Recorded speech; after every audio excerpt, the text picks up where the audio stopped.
Welcome to Tabletop Cinema, where we bring together the worlds of filmmaking, tabletop role-playing, and video games. I'm your host Mikey, a freelance filmmaker, tabletop RPG game master, and variety streamer on Twitch. And I'm gone for a week because I've been feeling under the weather. Still not 100%, but I just really wanted to stream. I already wanted to continue Alan Wake 2. Thankfully, I think I'm well enough to stream. Let's see how we go. But welcome in, Zen, Blush Penny, thank you for being here. And, well, over the week at least, while resting, I've been able to catch up on the Alan Wake lore. So I was less confused in terms of a lot of the references that we were missing or details that we were vaguely remembering. So things are a bit clearer now. So it's a video that Dodo shared, and it summarized a lot of great points from Alan Wake 1 all the way to its DLC, Control, and then its DLC, and then now all the way up to the Alan Wake 2. And yeah, things are definitely clear. And hopefully we'll be able to correct some of the speculations that we had early on in the game. But thank you again for lurking, Zen. Yeah, I guess I'll just have to get used to chatting here using the browser, because for some reason Streamlabs is being weird in terms of the chat stuff. Also, I don't know if my voice sounds any different now, but I won't be talking as much because I will be coughing a lot. But hey, we're here for the horror, right? Alright. I don't even remember what we did last time. Current activity, room 665. The Devil's Neighbor.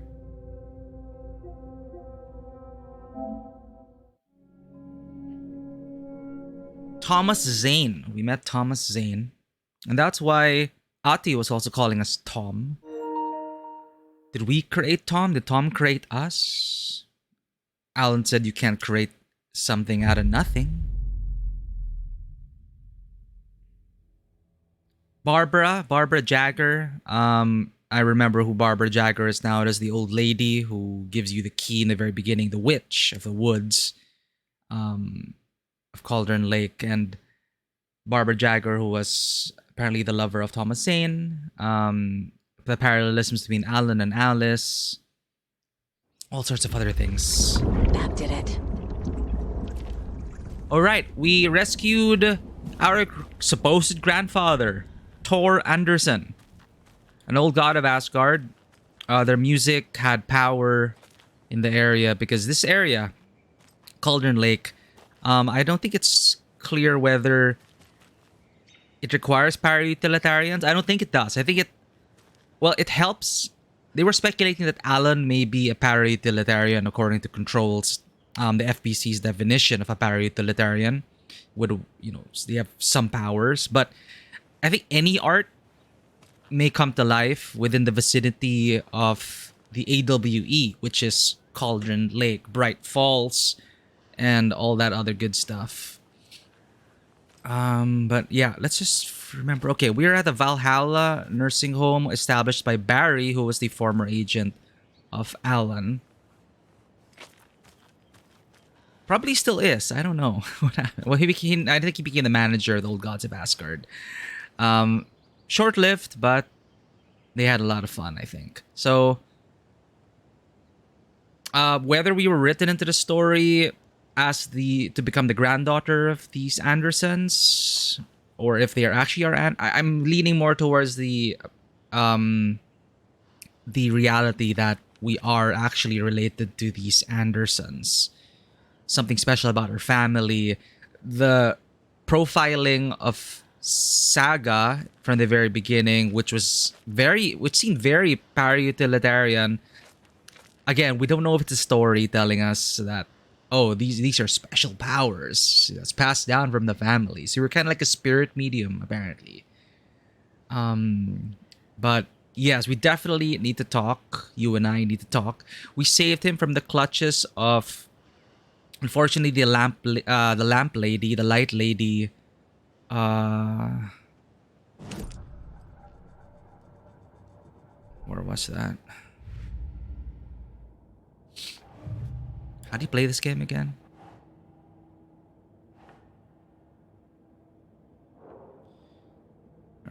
Let's try to catch up here. Who are we fighting again? The lamp lady.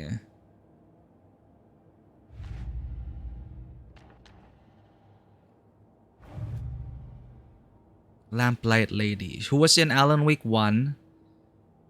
Here. Cynthia.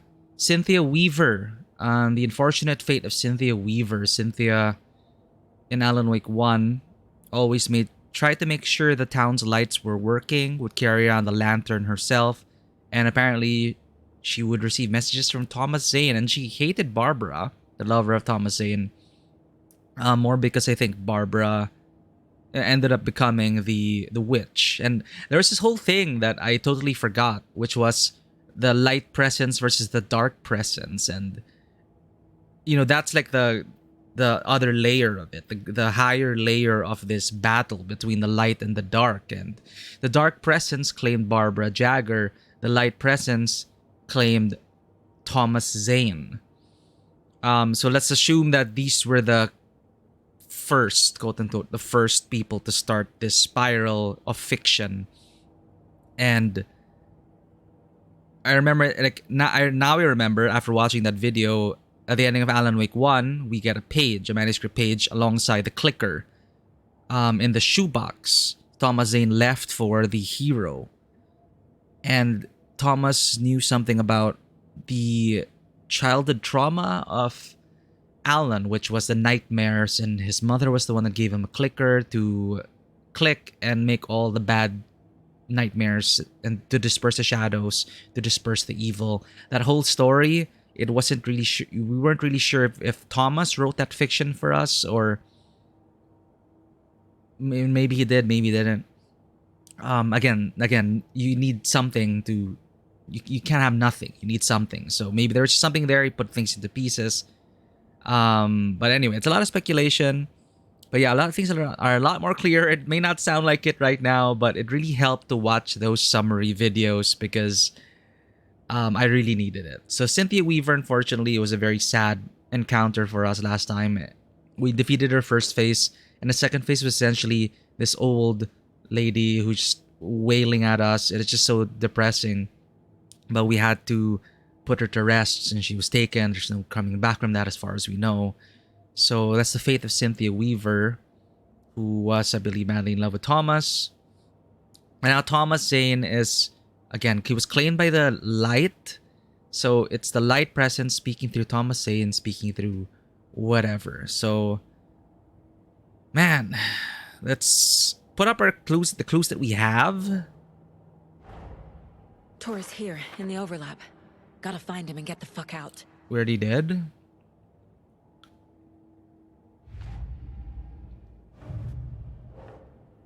Anger Remorse mentions the man I drove away. Why did Mom leave? What man did Tor drive away? My father? The story. I entered the dark place by playing Tor and Odin's song.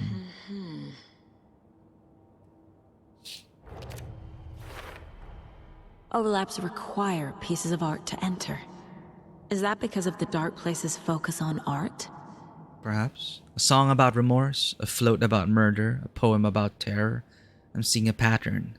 All artistic works tied to dark events. So the theme of the song was regret, remorse for how Tor treated my mother. Area around an overlap is always flooded. Yeah. Does the overlap cause the flooding? And there was something about water bearing our memories. I don't know if that was mentioned here. I think it was mentioned by Ati.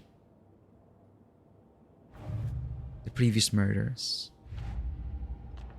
The story. Again, these for later bits. Cult stashes. Stash found in an abandoned pickup truck outside Bright Falls. Note inside this one talked about going bigger. Wonder what they mean. Stash found in the Bright Woods outside Bright Falls. Who is this note for exactly? Did the cult expect someone to break inside? Oh yeah, we also found out the ones leaving the lunchboxes is none other than Rose, who is kind of filling a similar role as Cynthia. Like there was Thomas Zane, Barbara Jagger, and then the third jealous party, which is Cynthia Weaver. And then something happens to Barbara. And then we have like Alan, Alice, and then I guess the biggest fangirl, Rose. They both claim, like, same way as Cynthia claimed that Thomas was speaking to her. Rose was just telling us that Alan has been speaking to her through, I don't know, the light, the clouds, all sorts of stuff.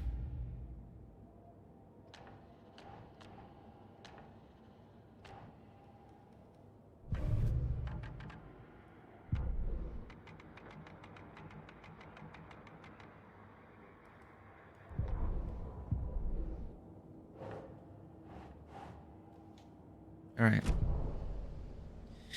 You and I need to talk. We need to talk. Damn right.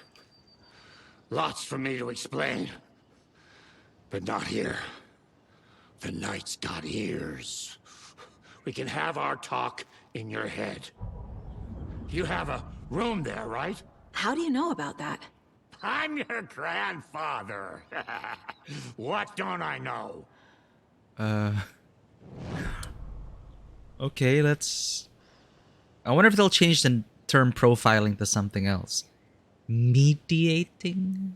What does a medium do? Mediate?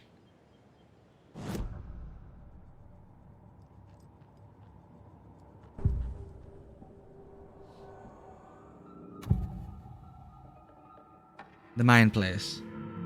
You know about my mind place? How is that possible? We all have the power.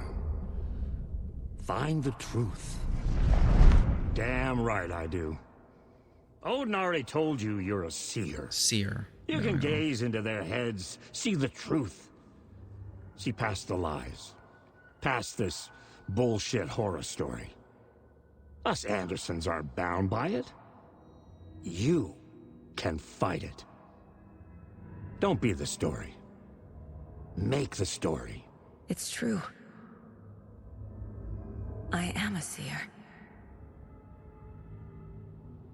I have a power.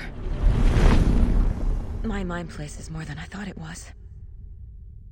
This isn't my intuition. I'm seeing their thoughts. Is this why I know the truth about Logan? While everyone else forgot? Yeah. My grandfather. You said you were my grandfather. If that's true, why wasn't I told about you? You were part of our fucked up family way before this horror story.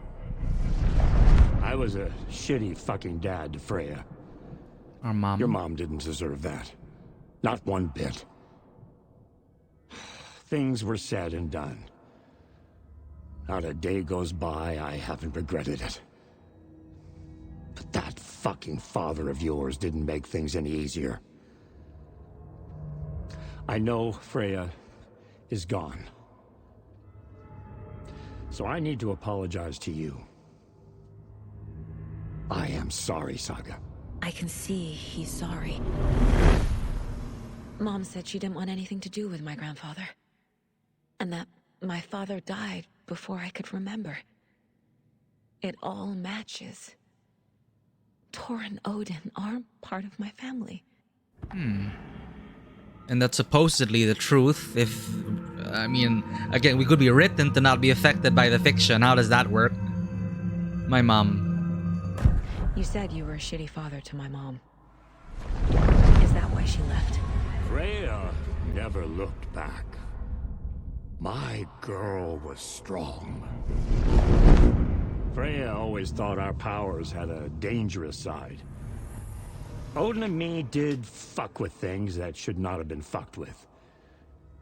You Your fought the mom had darkness. common sense. She raised you right. Kept you safe.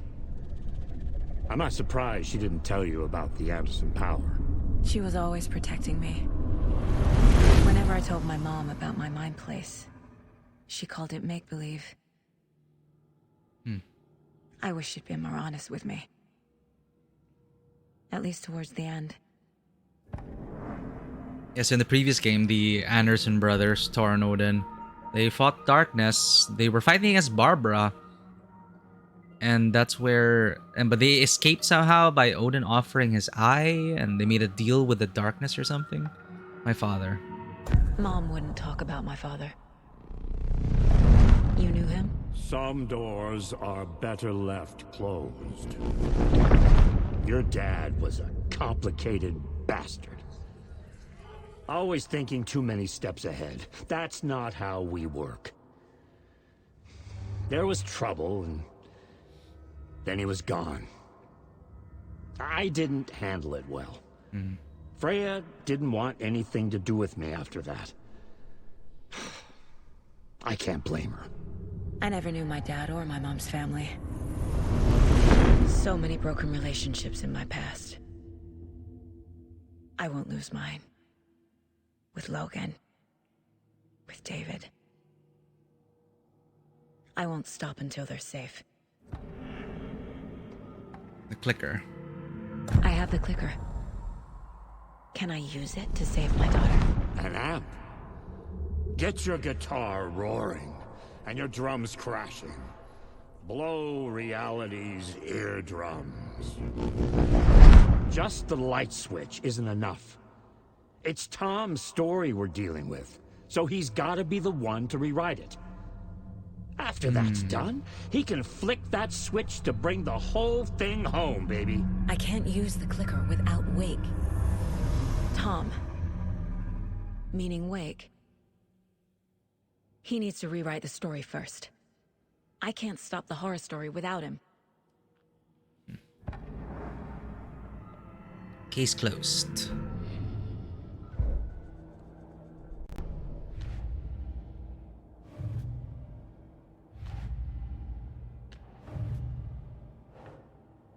Done. Wake wrote Logan into the story. He had no right to use her like this. There is still time to make him fix it. I won't give him a choice. I rescued Tor Anderson, my grandfather, from the dark presence. Wake effing wrote Logan into this story. She's in danger because of him. Within Scratch's reach. I need Wake to write an ending that will save her.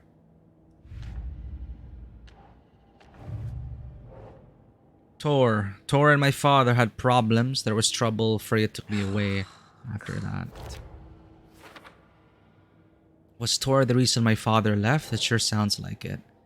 Tor said, Mom thought Tor's power was dangerous, didn't want me around it. The way Tor behaved?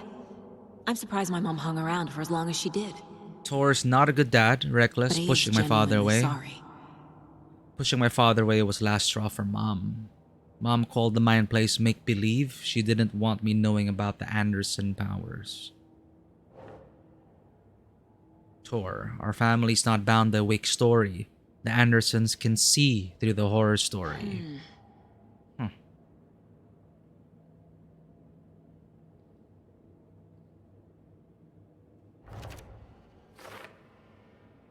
This would explain why my memories haven't changed like everyone else. For later.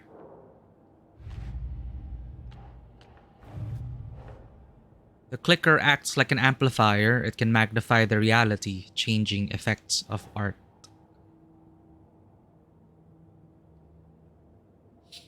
Makes sense. Kinda. So Wake writes a story, the dark place makes it change the reality, and the clicker amplifies that change, making it permanent. Huh. That's a jump. Makes sense. Because Wake wrote the story, only Wake can edit it.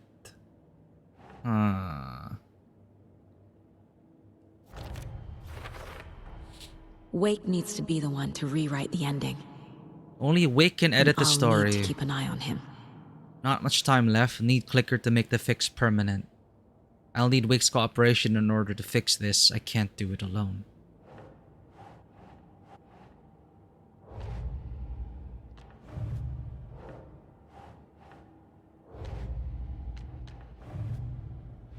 I really wonder if I'm bugged by these things. Thank you, Tor, for everything. Thanks for telling me this, Tor. I need to go find Wake. To stop this. The old gods of Asgard will be ready to help. Me and my bro will bring the rock when you need it. Remember, your daughter is alive. Just kept from you by this bullshit horror story. I needed to hear that. Thanks, Grandpa. Don't worry about me, kiddo. I'll drag my sorry ass over to Odin. A few shots of the Andersons' finest will fix us both up. And apparently that Anderson's finest soon, moonshine was Saga. made from water from Cauldron The Lake. FBC is holding Wake at the sheriff's station. I need to make Agent Estevez understand. They have Wake and I have the clicker. We have to work together to stop this. Hey, welcome in, Vanoa. Not 100% yet, but I really wanted to continue Alan Wake, so here we are. Like, I don't know if my voice is like obviously kind of different, but yeah, better able to stream, and I want to continue the story. And I was able to catch up on some Alan Wake lore. I watched a summary video recommended by Dodo, and It's okay. oh, sorry. Thank you. Thank you for 15 months. Holy shit. Know each other for more than a year already. Exocolony is like another life, but it always lives on in my heart. Exocolonist. What a lovely game that was. But yeah, a lot of things are making a bit more sense. So at the end of Alan Wake, at the Control DLC, they received the Altered World event warning. Remember at the very beginning of this game, that FBC station, which they said was a weather station. They always say it's a weather station, a weather satellite to cover things up, right? That alert was the one that was sent back in time. Because Control was how many years ago? Like, it is a few years ago. And then they received the Altered World event warning. And one of the remarks was, director, this is odd. This is from the future. And apparently that was, the error was sent from that station here today in this present time. I guess we're 2023. And Estevez was the one who is currently in charge. So we only heard Estevez by name. So yeah, there, 2019 thing. So 4 years ago, they received the Altered World event notification from 4 years later, which is today. So that's now. So everything's coming together. And Estevez, we only saw it on paper, but Estevez is the one in charge of the Bright Falls Altered World event. And I also have to correct myself. Nightingale was simply just an FBI agent who was very pissed off at Alan specifically because he needed someone to blame for his partner being taken. His partner was a victim of the whole thing. And he was convinced that Alan was like the cult leader or something. So that is Nightingale. And Control, FBC, they were just monitoring Nightingale's progress. Eventually, now we know Nightingale was taken, and we had to kill Nightingale himself. The Dr. Hartman, who treated artists, who experimented with artists, because he knew about this dark presence. He's working with someone, some entity, something. I don't think it is clarified who or what he was working for. But another important detail that I also failed to remember was that this literally is a battle between the light and the dark. The dark presence, who first took Barbara Jagger, who was the wife of Thomas Zane. So again, the parallelisms. Let's say in the very beginning, there was Thomas Zane and Barbara Jagger. Tom was like Alan, and Barbara was taken by the dark presence. So the dark presence wore her face, so they said. Thomas Zane was eventually taken by the light. So Thomas Zane is kind of no more. It's more the light presence talking through Thomas Zane. We just saw Cynthia Weaver, who was an admirer of Thomas Zane, the light woman from the first game. We had to put her to rest because she was taken, unfortunately. But that's why she always hated Barbara. I was wondering, why was Barbara's face scratched out? Was it just jealousy or something? It's not just that. It's because Barbara also was the dark presence. And now, in that of Alan Wake 1, Alan destroyed Barbara Jagger, the vessel of the dark presence, and we thought that was it. Of course, we know better. The dark presence instead manifested as Alan Wake's double, Scratch. So that is the current manifestation of the darkness. The light, as far as we know, is still Thomas Zane, working through Alan, working through everyone else. What else? So you just came in, but we were talking to Tor. And as far as we can tell, the Andersons are not affected by the story. So we are seers. Or at least Saga as a seer inherited the powers from the Anderson line. And that part is supposed to be real. So our grandpa was saying, your daughter's alive. Remember that. That's why our memories were maintained while everyone else around us, their memories are being rewritten. Apparently, we're not affected entirely by the story, which is why the Dark Presence was trying to get our grandfather, trying to get rid of us, because we are a complication in this story. So moving forward, we just have to keep all these in mind, and it's a bit clearer now. And the remaining mystery was that, or it doesn't really matter, but an interesting question is, who wrote whom? Was it Tom or Alan? Chicken or egg? Doesn't really matter. It's just, and I think that maybe that's the point of it. It's just, art. Art is a reflection, doesn't necessarily come before or after. So daughter is safe as part of the line, or still can be erased. Safe for now, apparently, according to Tor, because if we are of the same blood, the story may not affect her entirely. So our bloodline, our seer line, is keeping that at bay. So that's what our grandpa was saying, your daughter is safe, just kept from us by this story. So she's safe. So that's why we know. If we were affected by the story, we wouldn't even know. Saga would be rewritten to believe in the reality that Logan drowned.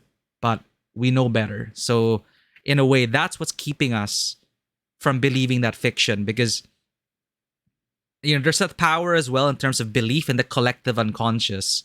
I think it was mentioned in one of the previous games. In Control, how like the rules in Control, I don't know if you remember, but the video was telling about it's definitely something to do with the collective unconscious, the power of the collective unconscious to believe in the power of something, and which imbues it with power. For example, Thor's hammer. With the collective unconscious, the culture surrounding all of that, it imbues that object with power, hence becoming an object of power. So similarly with the story, with art, the collective unconscious surrounding culture and art is a very powerful force.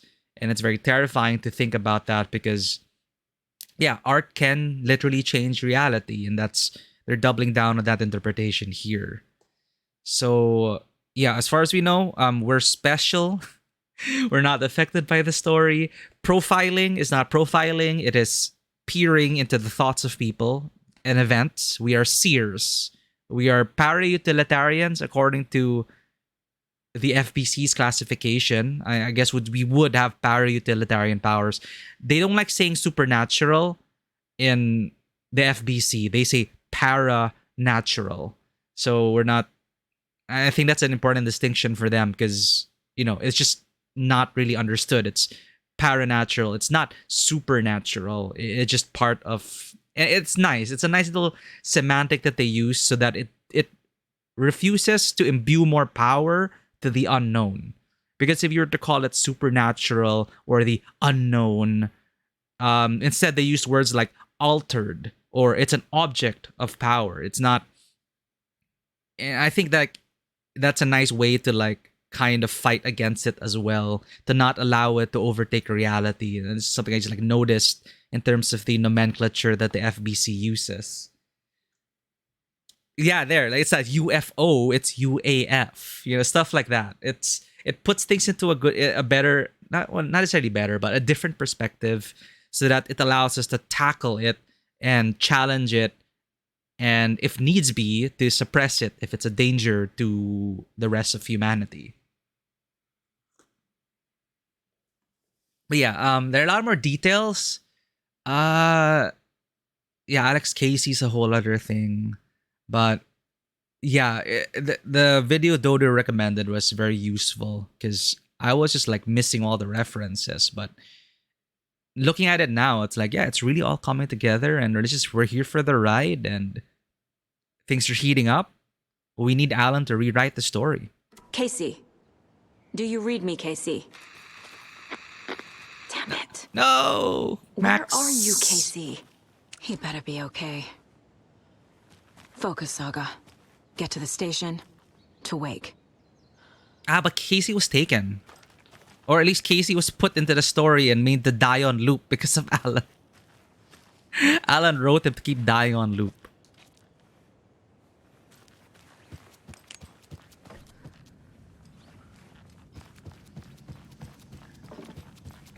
How do I check objectives again? Where do you think Rose got to? Oh, who knows with that girl? I always see her running off in the middle of the night. Rose is the one leaving the lunch To boxes. live life while you can. Huh.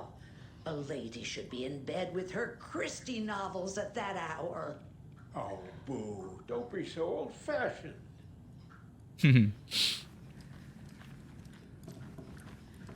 Yeah, we also confirmed that I think last session, she's the one who's been knitting the stuff upon request by Rose. Are And you planning to go watch the Deer Fest parade, Mandy May? And sit in a crowd of noisy drunks all day?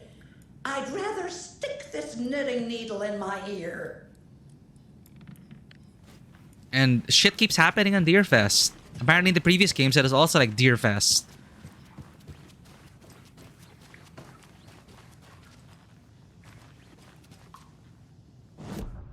Oops. Anyone has new dialogue? Point of interest.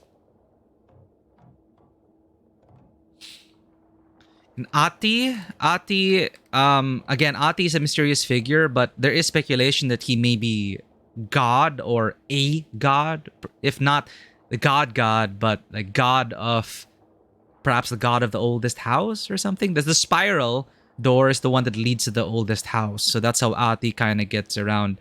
But you know, the way Ati acts as well, he never directly intervenes. He's just there to make you feel safe, gives you words of encouragement. He's like your best supportive uncle. You know, he's that relative we all need in life to help us get through the darkness.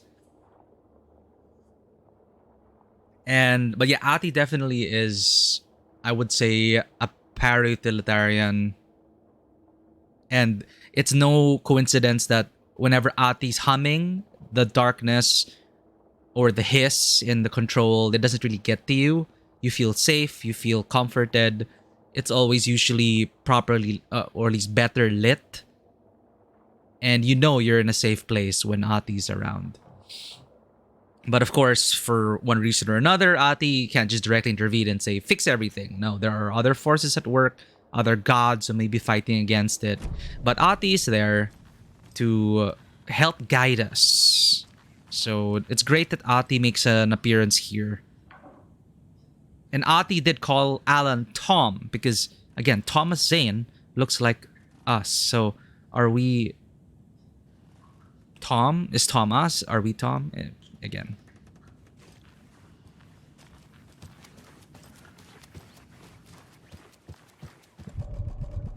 I forgot how to check my objectives. Like, there's a button to press.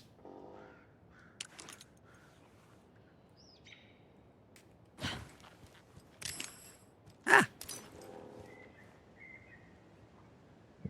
Triangle.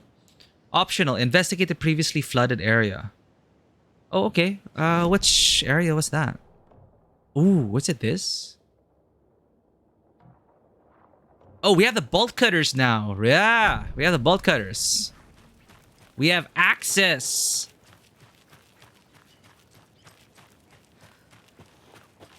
Behold the power of bolt cutters.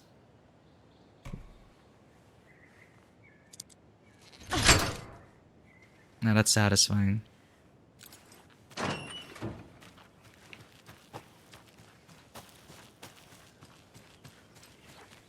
You okay there, Grandpa?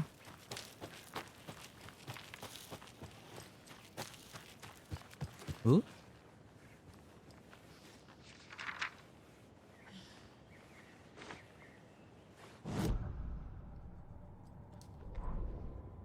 Cynthia's lamp. Oh, so sad. When Cynthia Weaver was downstairs at breakfast, Rose snuck into her room. With all the lamps in the room, it took her a while to find the one with an angel. Luckily, the dream Alan had sent her had been very clear. Rose was certain that Cynthia would not miss one lamp. She had so many. Tonight, Rose would put the lamp in a shoebox and let it sink into the garden pond. That's what Alan wanted. That's how she could help him. The thought made her whole body buzz with joy. Cynthia knew the lamp was missing the very moment she came back to her room. She was overcome by grief. It had been Tom's lamp, one of the few things that reminded her of him. It had not worked in a long time with the cord severed and the light switch gone. But there are other kinds of lights than the ones we can see. The invisible light of the angel lamp had held Cynthia together all these years. With tears welling in her eyes, she didn't see the shadows shifting in the corners of her room. So it's Rose and Alan's fault. I forgot another important thing as well, which I totally forgot.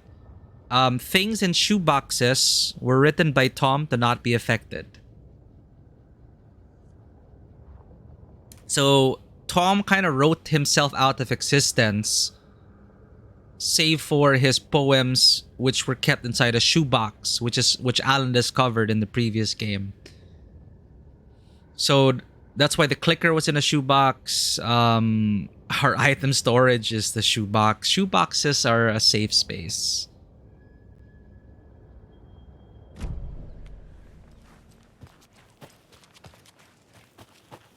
So hey, just build a giant shoebox and hide in that if you need to.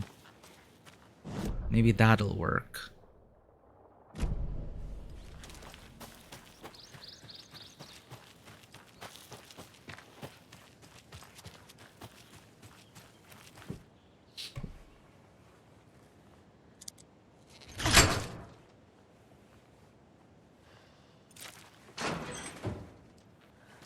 Oh shit.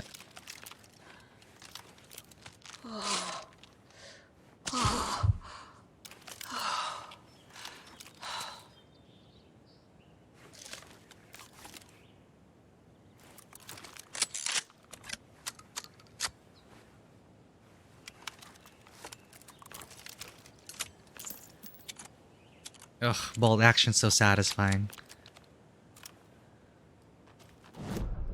Okay.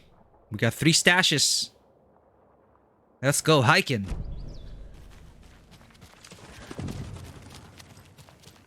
Forgot how to play this game already.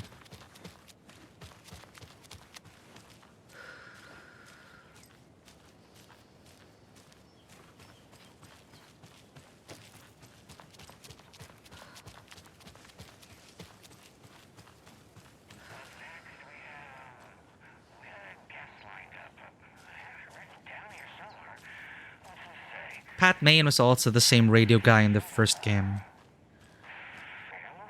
Yeah, pretty, right? Beautiful graphics in this game.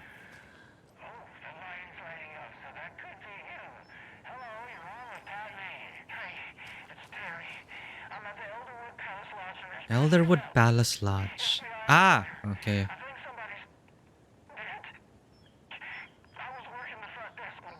That's when Casey was taken.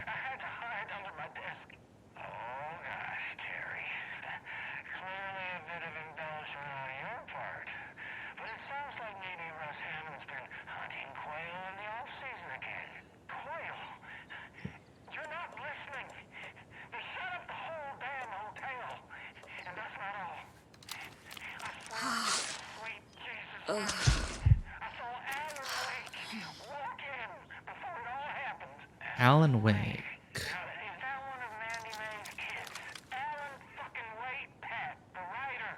You've talked about him on the show. He disappeared years ago. Disappeared, you say? Okay, this is all coming together now. See, people were calling in about Winnie Davis going missing, but it sounds like they have her confused with this Alan Walker fellow you're talking about. Terry, you were there last Sunday at the market selling those cuckoo clocks when I came to visit, remember? Pat? No. And who was selling beef jerky in that stall next to yours? Winnie Davis. Davis Family Beef Jerky. So now I'm actually wondering if Pat knows the truth. Sunday, and been missing since 2010. It's ridiculous. Wendy's fucking Davis. Or not. I'm talking about Alan Wake. Jesus, Pat. This is serious. I'm trying to put the warning out. There's something wild going on. I gotta go in case they come back. Okay, that was Tim Figmore, everybody, and he'll be running for mayor. Wait, no, that was, Or Pat's really losing it, sadly. that's our show for today. It's too bad they don't have differing reloading animations for whether you have still have bullets or not. Oh, page.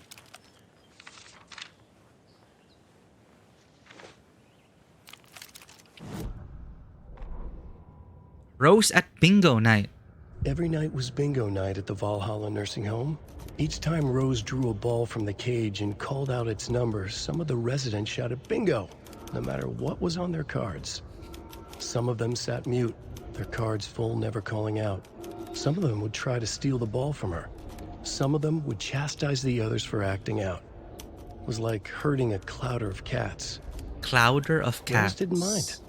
She liked cats. She knew she was where she was supposed to be, with her little Vikings, waiting for the hero to come. Tonight, the residents were restless, more so than usual. Ati was wearing Blum's coveralls again. Tor stood by the phone. Too late. Rose saw the hammer in his hand. The garden lights started to flicker, the Thank you darkness and rain pressing against the windows. The time drew nigh. Bonebreaker, welcome in. Thank you so much. You're in the 2-month streak. Thank you for 8 months. Work lurk. Good luck at work, Bonebreaker. Thanks for being here.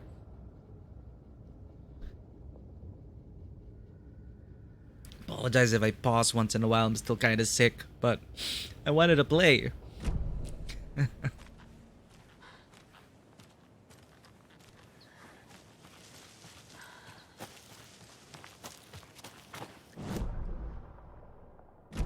So, if it's like daytime, the sunset, beautiful sunset, I think we're safe. I think. Stash down here.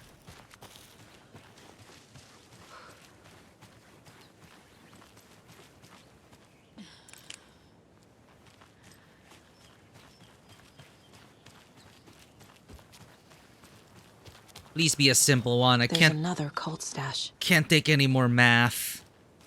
Arrow.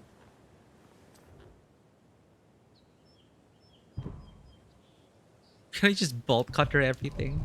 Screwdriver? No. Okay. Let's follow the arrows. Okay. Uh-huh. Oh, what is this? You're confusing. Ah. It's meant to be confusing, no? Let's follow the light.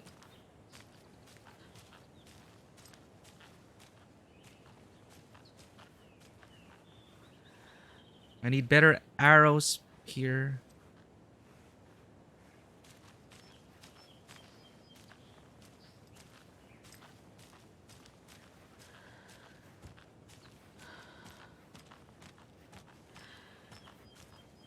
No! I just want a key. Oh, okay. Oh, shit. Okay, I thought we were safe. Okay, that's where they're painting. Paint using luminescent. Oh, come on. Are we going back? Crossing a line. There you go.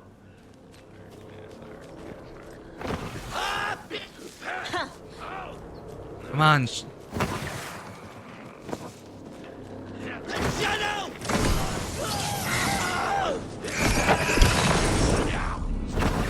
A horror story. There you go, Luker. Oh shit, it's two of them.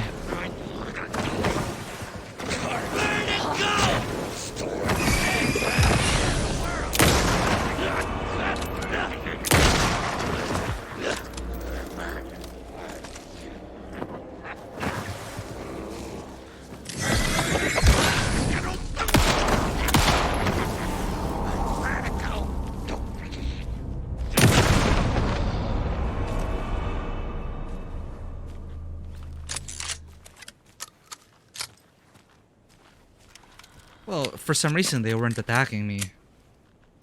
They were just chilling. Maybe they just wanted to see the sunset. Oh crap, I lost myself. Okay, so that leads to the stash. But you need to find the arrow. You need to follow these arrows for the key, probably.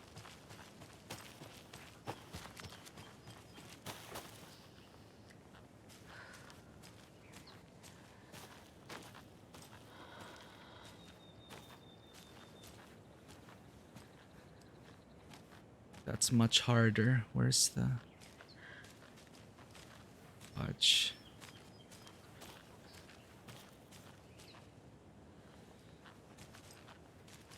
That means through there, right? Over here. Fisher, welcome in. I'm gonna cough, sorry. Still not 100%, but welcome in, Fisher.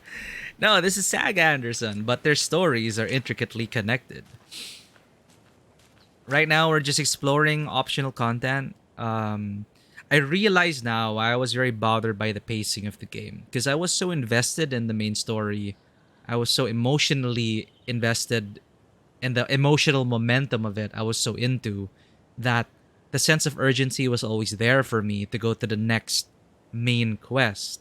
Like roleplay wise, it didn't exactly make sense to me subconsciously to like explore and do random shit. Especially when, oh, there's an attack on the diner. My partner might be in trouble. I guess I'm going to explore. So, see, it doesn't make sense. So, I kind of primed myself now coming into this. Like, you know, it's a game. I like exploring, adds to the world. I want to do all the side stuff. I want to learn more about the story and its people and the world. And it might help in that sense. But now I understand why it felt so weird subconsciously. Because we were fighting against our gamer instincts and also just being so emotionally invested in the story. Yeah, no, Saga's cool. Saga's interesting. Saga's family, you would be glad to know, is tied very closely to Norse mythology. This being a Finnish game, after all.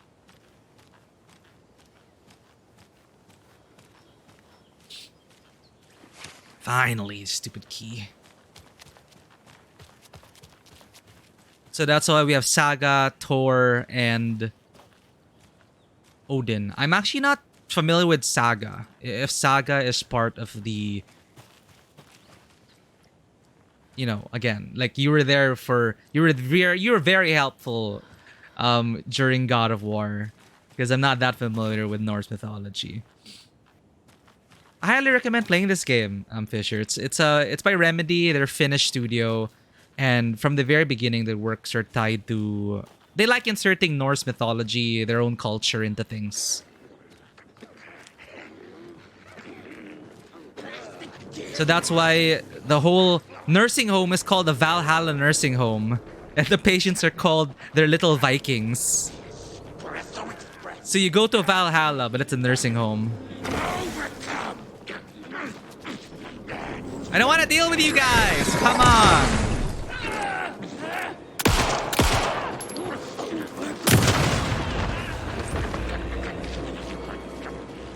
They really don't give a shit about us. Are they bugged?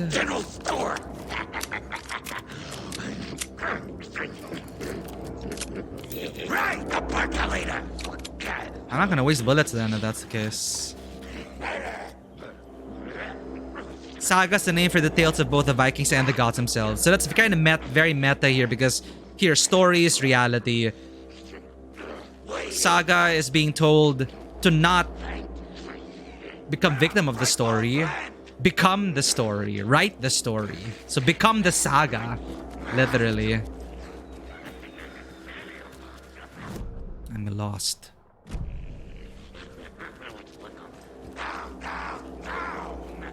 By the river.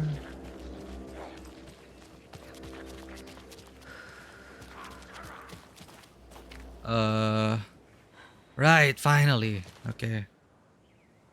Yeah, because, you know, here story becomes reality. So it's very appropriate that she's named Saga. It's not rewriting and everything, right? You can't hide from the trees. We are everywhere. Oh, no.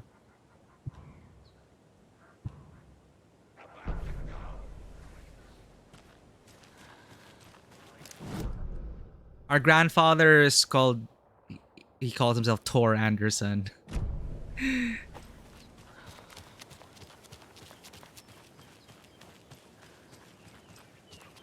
What the?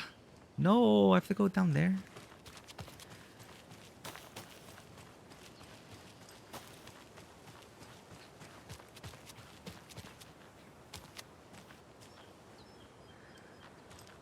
There we go.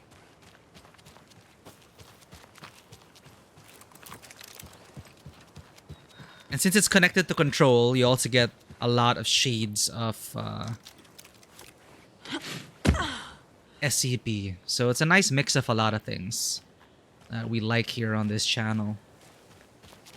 Yeah, but here Sam Lake, the creative director, he pronounced it as Tor. It's a T-O-R. Tor Anderson. That's how he pronounced it. Oh, great. Haunted cabin. Probably.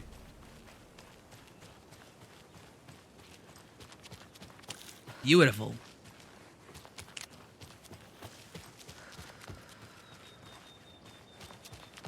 And stereotypically, he's in a heavy metal band. And it's cool. What is this, Dead by Daylight? What?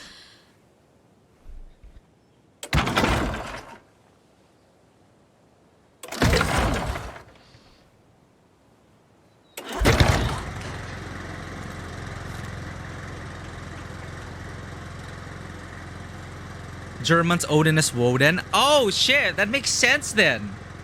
In Max Payne, one of the villains was Woden, and he had an eye patch. Max Payne 1, which was Max Payne 1 and 2, which was still by Remedy. And of course, they love to insert Norse mythology into noir New York. That's why it is a fun mix. But yeah, we were always like chasing after Woden.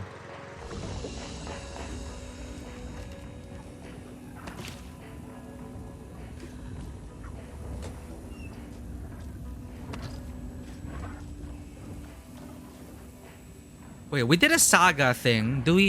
Should we do a... Yeah, I think it's time to switch reality. We just finished a saga segment. We defeated Cynthia. We saved their grandfather. Let's jump to Alan's story.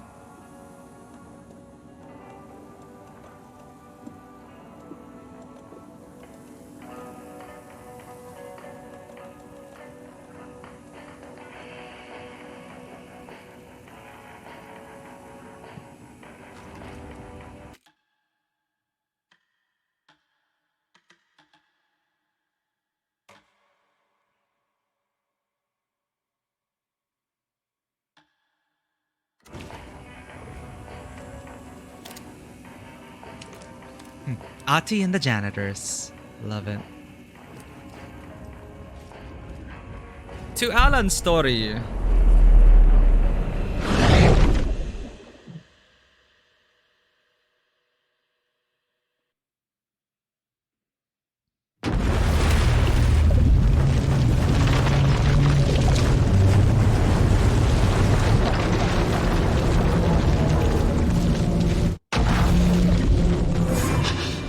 Where are we with Alan?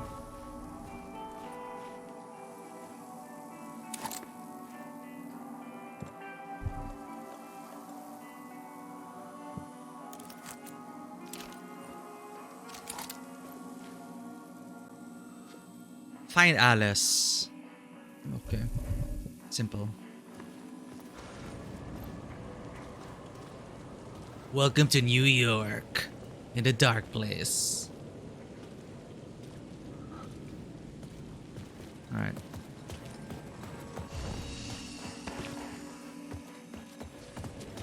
We just have to go back to Parliament Tower. Round 2.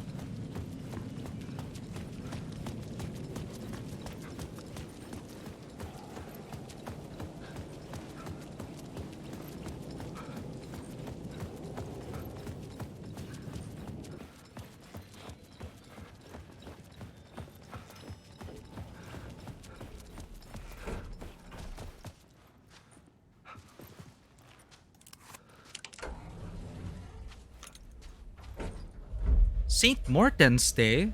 Oh, okay. Duck? Ah, how is the duck cooked? Oh, freaking love duck. Picking duck, roast duck. Duck.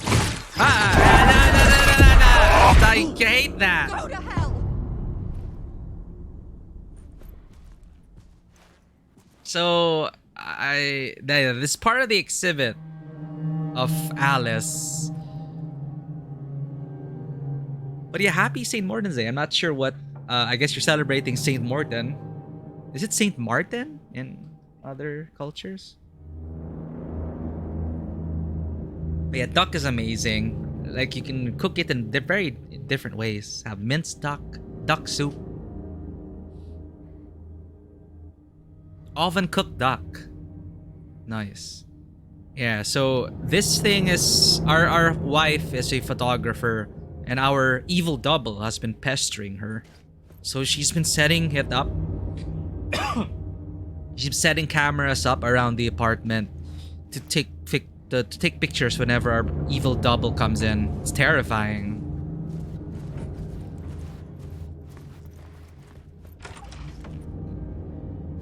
This is like Max Payne all over again.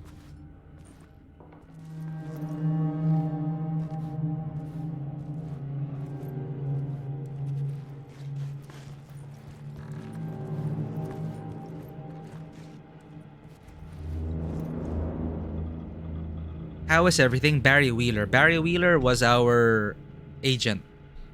Barry to Alice. Hey Alice, everything good with you back home? Just checking in. Tried to call but couldn't reach you. You are probably just deep in your creative process. I know how you artists get when you're in the middle of your projects, everything else disappears. If you call back and can't reach me, I'm doing whatever it is an executive producer is supposed to do. Still a mystery to me. Hey, executive producers shell out cash. Oh, and if you want me to help with anything business related to your exhibition, just say the word. Your pal Barry. Wow, he's an executive producer already. Wow. From a literary agent to band manager to executive producer. Awesome, Barry. I'll handle it. From Barry to Alice. Hey Alice, shark circling. They now want to turn what happened to Al into a movie and or a TV and or, get this, a fucking video game. I told them to fuck off. Also, in case you hear about this from someone else, a true crime writer named Tammy Booker, I think we met her, is working on a book about Al. I hunted down her publisher and told them we will sue. Don't worry, I've got you covered, your pal Barry. Again, from Barry to Alice. Hey Alice, checking in because I haven't heard from you. Everything good back there? I've been trapped in non-stop meetings with no breaks. Open kimono. I have considered peeing in a mug and lunches be damned. How these people ever get a movie made when all they do is sit in meetings is beyond me. Aw. Join the cult! From Barry to Alice. Hey Alice, you're gonna think I've been replaced by an evil double, but I have joined a cult and I love it. Joking about it being a cult, kind of. Blessed wellness retreat. Working with Al or the Andersons was tough sometimes, but these movie biz types are insane. My stress levels were through the roof, but then I was tipped off about the retreat. The best decision I ever made. I have never felt this good and, well, healthy. The guy who runs this place, Chester, is a goddamn miracle worker. Not a wacko in any way. Sus. I know you think I'm full of shit, but I have lost a ton of weight. You wouldn't recognize me. Chester says I'm lucky to have ended up here. That something bad would have happened to me if I'd stayed in New York. I believe him. I wasn't feeling great after everything that happened. Especially after those FBC creepos wanted to chat with me. Enough to turn anyone into a conspiracy nut. I hope you are good over there. Come visit anytime. West Coast is not as bad as I made it sound in my earlier mails. Your pal, Barry. Greetings from Hollywood! From Barry to Alice. This is the last one. Yeah, it's...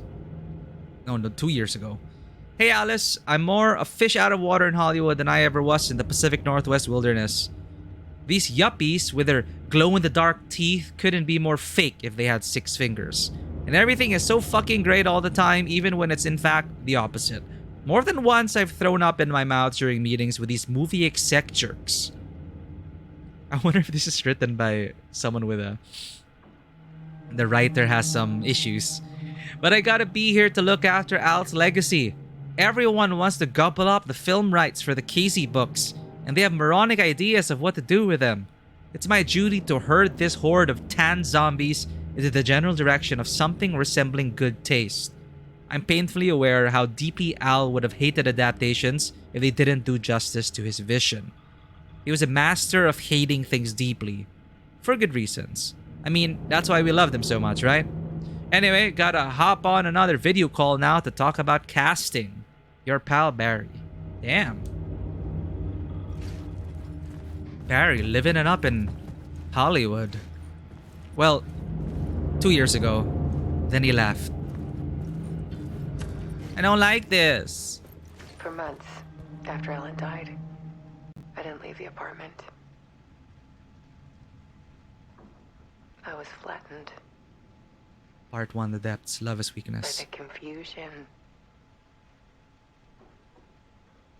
the shock, the guilt, fear.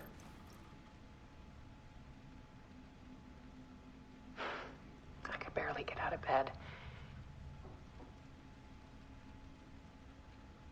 Barry Wheeler started visiting.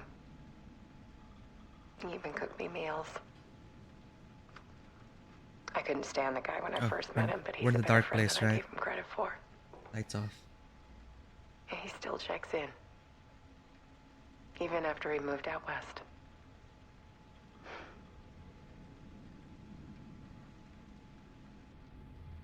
Oh. Telltale Expanse, they translated plot summary of the line, fellow drummer Carmina. They even male gender drummer. Jeez. Again, for localizations, they probably usually outsource people, right? That's why they're localization teams. It's unfortunate when you don't get a good localization team.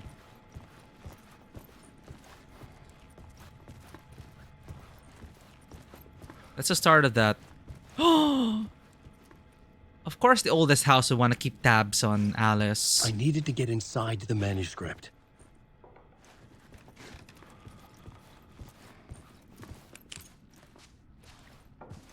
Why is this a scary bathroom? Fucking hate. Again, I already said like last session how much I hate bathrooms in horror games. Alice had Oh, turned no, it's the a dark bathroom room. into a dark room. Oh, bathroom to dark room. Okay. It's still the same. So she's been taking pictures of Mr. Scratch. That's spooky. Leave it in the fluid too long. No such things are too personal. The photos are me. Just need to show a glimpse. Make you see what's beneath the surface.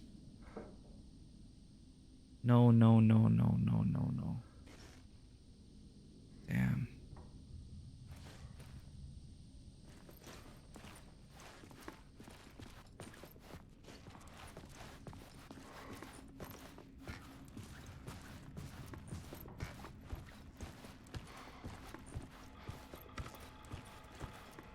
And apparently the FBC does exist. I mean, like, people know they exist. Like, but their own explanation is they're like, nobody really knows what they do.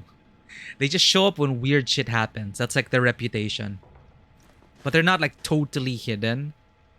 But in a way, like the oldest house, you can't find it unless you're really looking for it. They're kind of out there, but not really. But yeah, that's why Saga was like, FBC. So, you know, they know it's an actual arm of the government. Just nobody knows what the hell they do.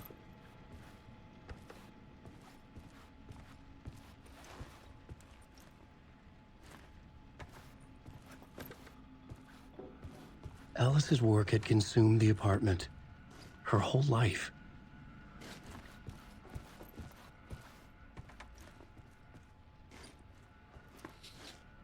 What is very unfortunate about Alice's arc and trajectory in life was she was also a struggling artist. And in my opinion, you know, a relationship between two artists can be quite complicated, especially when one is doing better than the other. I know if you're mature, you can like work past it, but for her, she wasn't as successful as Alan in terms of writing, whether that's because of Alan's actual talent or because of his para-utilitarian powers, we'll never know. But then the point was, it's like Alice always felt like she was in the shadow of Wake, and she was the one taking his promotional photos. She was basically playing second fiddle, and Alan was the one getting her gigs and getting her work, and she couldn't do anything that is really for herself. So now, until now, she's still haunted by the literal shadow of Alan in the form of Mr. Scratch. It's like she can't escape him. And she has also been subject to Alan's misdemeanors and anger and tantrums, and she put up with all that. And 13 years later, she's still like trapped, and then her life is still being defined by Alan, and it's really sad. This whole exhibit is about, well, the darkness. It's still something, it's hers, but it's also about her, how she'd been trapped all these years. How she's still haunted by the darkness. Oof.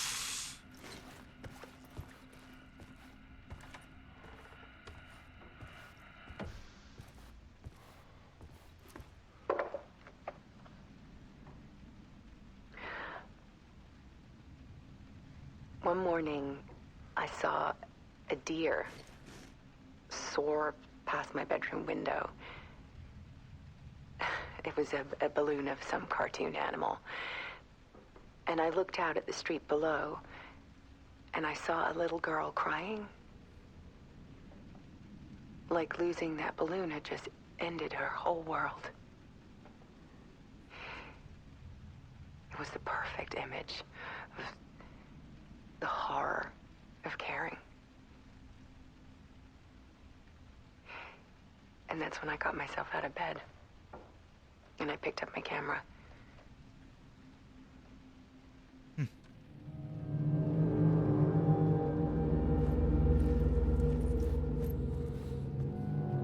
Weakness is clarity.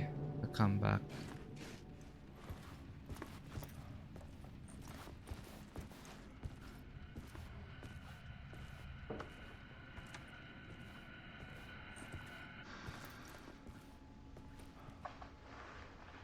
There was something in the dark. Something I needed to see, to show. They take note of the lamp, The more shadows whether I it's on or photographed not. and filmed, the more I felt like I was on the verge of a breakthrough. I submerged myself in it. I only went out at night. My search became obsessive, but I still had no idea what I was looking for.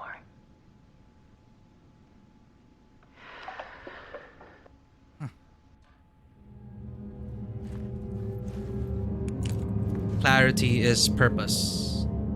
The search.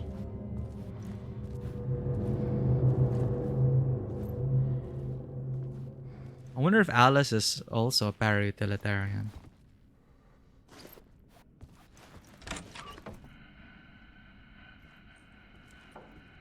So Alan gave the clicker to Alice because Alice was the one afraid of the dark. And then Alice...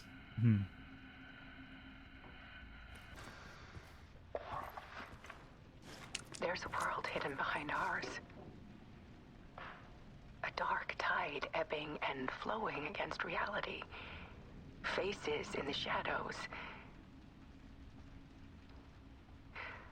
Fear of the dark is really just fear of what could be, that vast, paralyzing ocean.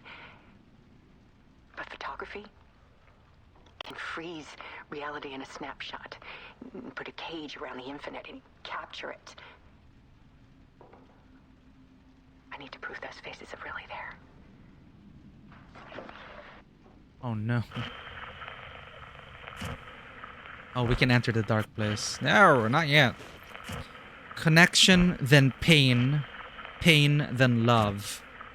No boundaries. Be ruthless. The realization, purpose is strength. Right, let's dive in. The dark place, the art of Alice Wake.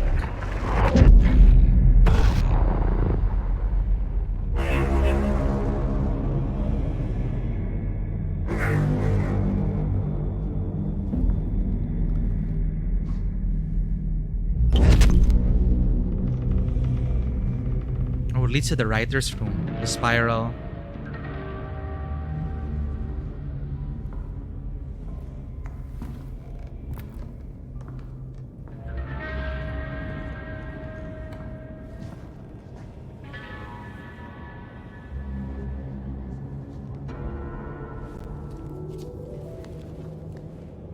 The full manuscript of a novel.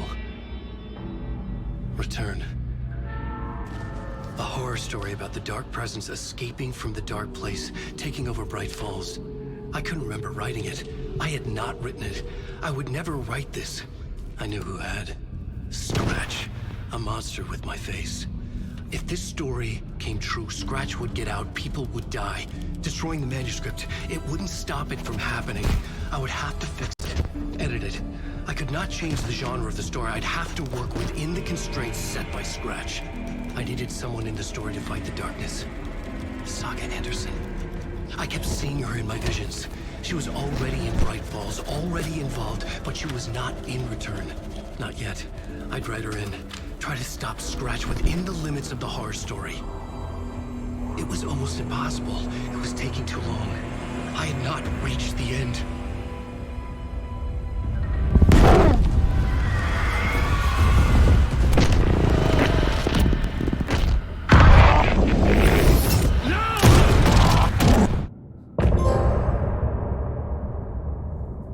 That is fast. But they said that whoever writes a story, they have to be the one to edit it. If scratches are double, does that give us editorial rights?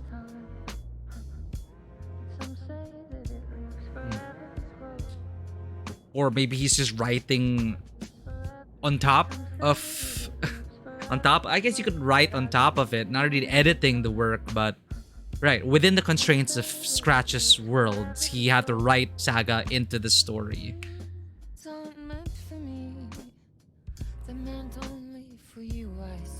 Control, there's a director who was shot. Yeah, I don't remember why he offed himself. He was the one that released the hiss, right? James McCaffrey voiced guy, the director, former director, before Jesse found out. Before Jesse finds the sidearm the sidearm, which is connected to the board. The board, which is some alien entity.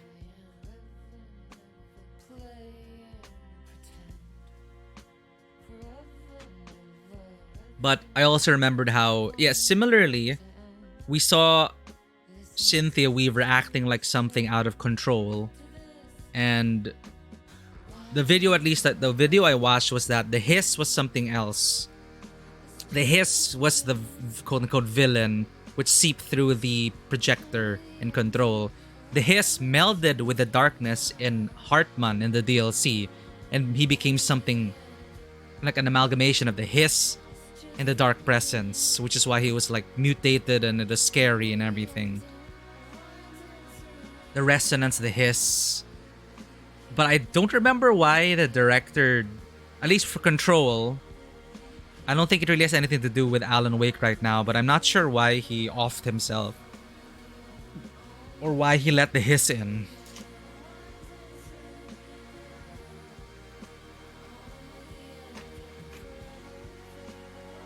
I really hope Jesse even makes a cameo here. Even like 1 second of Jesse. Books, movies, video games, improvement to the point where it's easier to put real actors into cutscenes. Game is about the author. Author writes books. It's full circle. Next gen graphics art. Yeah, man, I saw their head. It's gonna be wild. Yeah, you know what I love about Alan Wake is just the way, or Remedy games, how they tell their stories. They are a studio of many talents, and it's so clear they're having fun with it. It's like, let's have live action sequences, put our filmmaking muscles to use. Let's put in a cool action game on top of it, and then let's weave it all together with some really strange fiction. And it's a multimedia approach to telling a story, and it all works. And the music's great, the filmed sequences are great, and it all melds together to become something that feels larger than life, but also part of life. I don't know if I'm making any sense, but you know, when we play a game, we enjoy the game, we enjoy the story, but it's set within the bounds of the game, the console, the video game. But it's just something about Remedy games that, because of the live action sequences, because of its references or its use of real world caricatures, it feels like it is firmly a part of this world. And in a way, what they're really doing is that if art affecting reality, reality affecting art, they're just going so into meta territory that there is no fourth wall. This whole thing is a reality in itself, in that it is part of our world as part of the great, imagine like the power of the collective subconscious. If we were all to believe that this story were real, if our collective subconscious were to say that the events in this game were real, then it will become reality. That's what they're kind of saying about that. It's cool. I'm appreciating the world building. Does it work? Their last projects were pretty mixed from what you heard. Quantum Break. Time travel is difficult to deal with from the beginning, but the way they handled it in Quantum Break, it is an okay action game. Max Payne 1 and 2, phenomenal, in my opinion. Max Payne 3 was but not by Remedy anymore. It is fun. But Max Payne 1 and 2, amazing. Quantum Break, meh. It's like popcorn filler. Quantum Break's like popcorn filler before Control, which was, as you said, very, very good. But compared to this, Control was a action game. It is an action game with a really great environment surrounding it. Action game with a very mysterious level, which fed you story if you looked for it. It didn't really handhold you. It is a super great action game, fast-paced, and you learn the story from exploring and picking up details. This is Alan Wake 1. I was also about it. Like, it is okay. This one, I feel they pulled the best of the current. They took a lot of inspiration from the Resident Evil remakes, so it feels like the Resident Evil 2 and 4 remakes. More 2. It feels more like the Resident Evil 2 remake in a really great way. some shades of Last of Us in terms of its narrative approach. But its storytelling itself is very well intact, and it's a great blend of Alan Wake and Control. It's slow paced like Resident Evil 2 Remake, but it has a storytelling of anyway, but yeah, it has puzzles. Well, there are some riddles out there in the world to solve, to collect optional charms and feed you story as well. They're written into the world. So there are a few puzzles in terms of unlocking chests. There are riddles. There are rhymes. So those are interesting and they feel thematic to the world. So yeah, you have a bunch of puzzles, unlock, typical Resident Evil, find the fuse, find the code to the box which has the fuse, and piece it all together to create an overlap. So there is a bunch of that as well. As for repetition, Alan Wake 1 was just too long and repetitive for me. Here, I was complaining last session about the repetitive use of certain jump scare motifs. The glitching out, those are just getting tiring. And in terms of gameplay, we're in our 3.5 sessions in.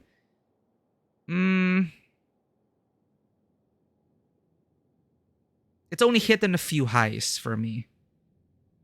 But again, if you're immersed in the world, really to get the most out of it, I think it is kind of homework is kind of required.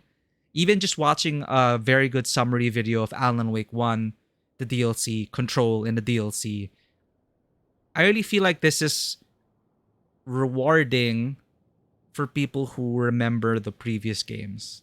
But as a game in itself, it's competent, but definitely there's less focus on action here. It even has less action than Resident Evil 2 so far.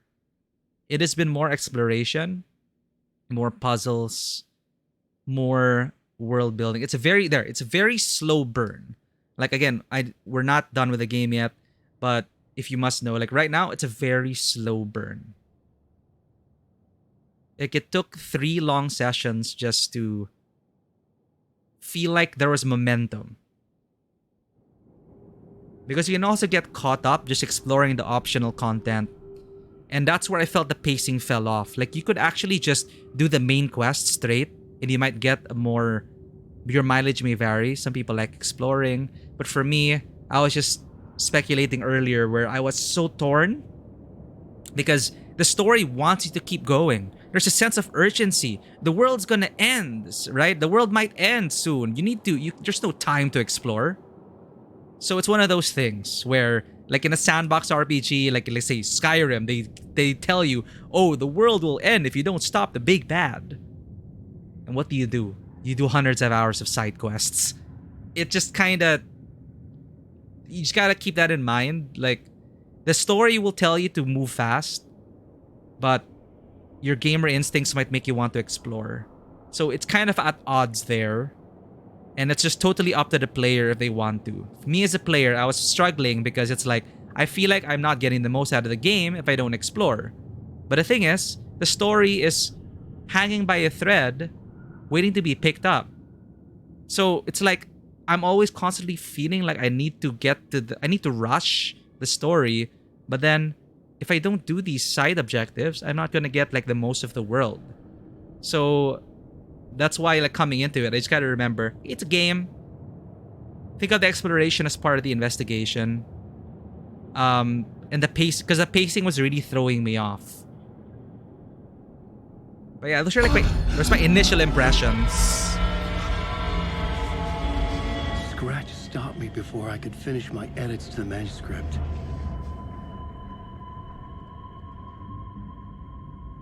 The memory of my edits was already fading. Terrible things would happen if the manuscript came true. Scratch was there, at Parliament Tower, undoing my work. He could use the story to escape. He could go after Alice. And of course, we get to do like Inception levels of layers within layers and layers. of the story. I needed a new draft of the story. One that would get me ahead of Scratch. Oh man, where were we?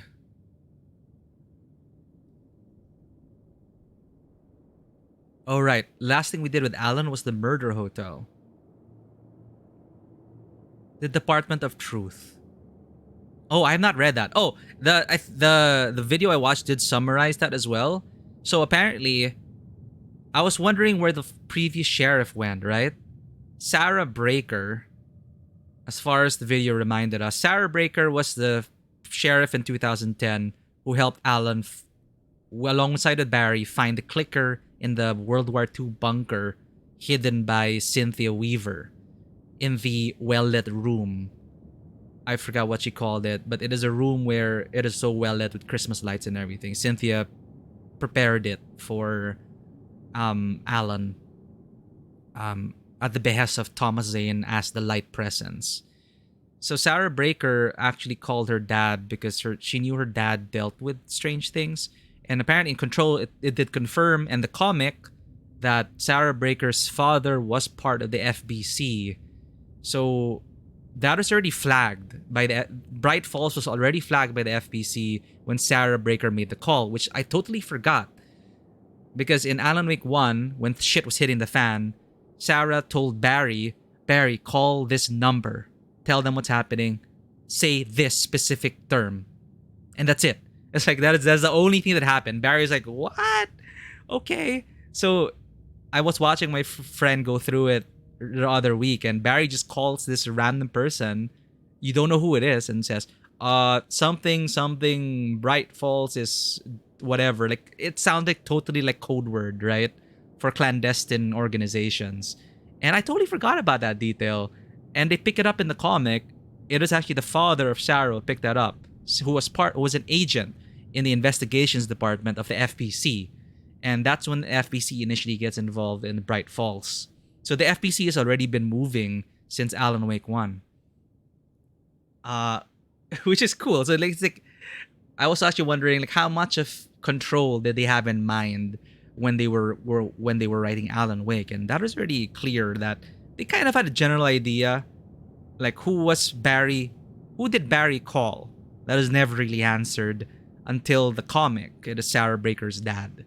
So I don't know where Sarah Breaker is now, or what happened to her father, or how that went. But yeah, clearly in 2013, I was looking for Sarah Breaker. She wasn't there. So maybe she was recruited by the FBC. Maybe we'll see her later. I don't remember. All I remember is that she was there with Barry when Alan found the clicker and they helped him, and that's it. And I don't think we've heard from her again. But yeah, thanks for bringing that up. I remembered the comic, the father of Sarah Breaker. In Control, it confirms that Breaker was an agent within the FBC. So yeah, everything was like tied together. And see, stuff like that. Like if you haven't played like the previous games, I actually don't know. I think it would still be very confusing, and it will make you want to delve into the mystery. I'm actually not sure if... I don't know. I can't say. I don't know if it's worth playing if you haven't played the previous games. Because as a game, it's like it's cool. It's okay. Saga Anderson had helped me. Okay, this is the last thing we did. Play of Shadows. Zane said there was another murder site hidden in the hotel. I could write my way there. A new Casey story, a sequel to the previous one, The Return of the Murder Cult. Casey is so pissed off at Alan. Because Alan keeps using Casey. And Casey just like, stop it. I keep dying. Imagine being used as a plot device to further the narrative. You know, that's how it feels.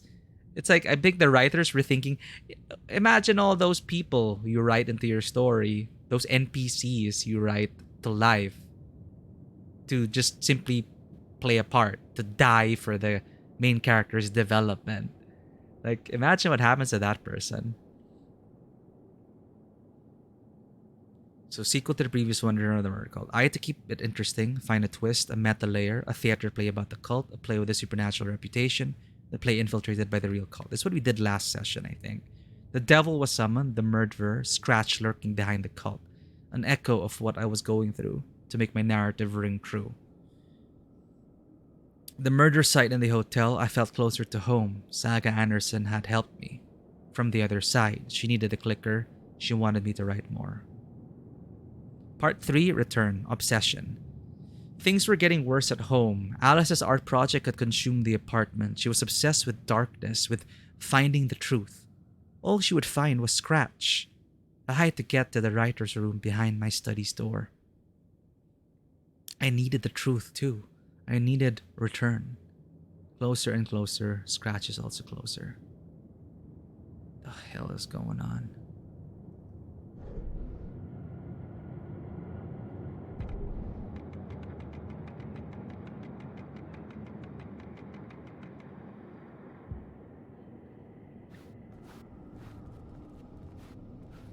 Right. Simple. Zane had said we worked on Return together. That was a lie. Scratch wrote Return. I would pay Zane another visit. He had guided me to 2 murder sites. I needed a new one to get back to Parliament Tower. A new draft of Initiation.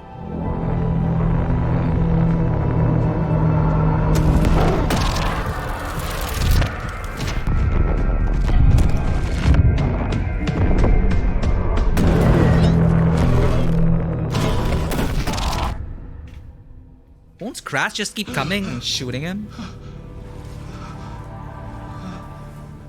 Oh shit, it's flooding.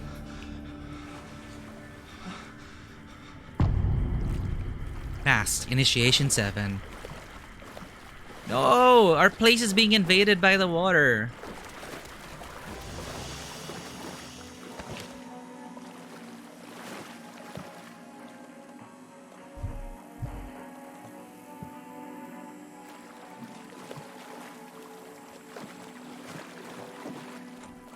It was locked from the other side.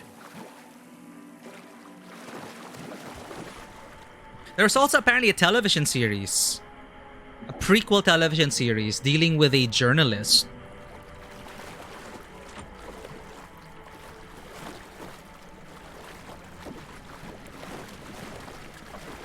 So again, like this, their approach to just storytelling, it's just, they're just doing everything. I mean, that's a dream. That's what I'd love to do. Like, I want to make a series. I want to make a video game. Comic. It's everything. Just layer it all together. I think it is called Bright Falls. I don't know where you can watch it. I have not checked. But it seemed pretty cool. Like the quality for the scenes I saw, it looked pretty legit.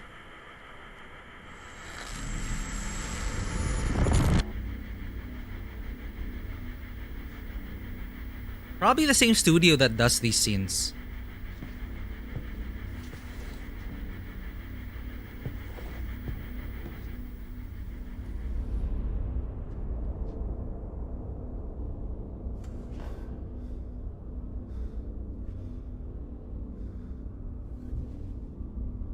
Mr. Door?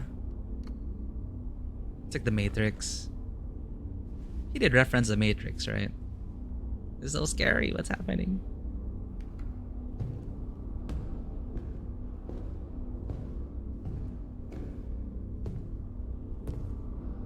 I don't have time for this, so let's get over with. Tell me, was this all fake? A show? No one said otherwise, Mr. Wake. It was to indulge you, but we can stop pretending now. Masks come off. Oh, I wouldn't go that far. I don't even think you know who's under your mask, but you know how to make things difficult for yourself. All these rules, endless, convoluted loops you insist on going through. You are so lucky, you know. There are so many people helping you. Armies of people. Myself. Your wife. Alice. I need to get to her. She's in danger. She is. Because of you. And so is someone important to me, someone you pulled into this. You keep opening doors, peeking in, reaching through to get what you want, and that puts you in my path. I don't know what you're talking about. I have to go now. Maybe you will make it through this time. This has gone on long enough. This and our night springs. It was a nice distraction. It's time someone gave me a straight answer here. The next time we meet, the circumstances will be very different. And you would do well to return the favor by playing your part. Or stay out of my way, Mr. Wig.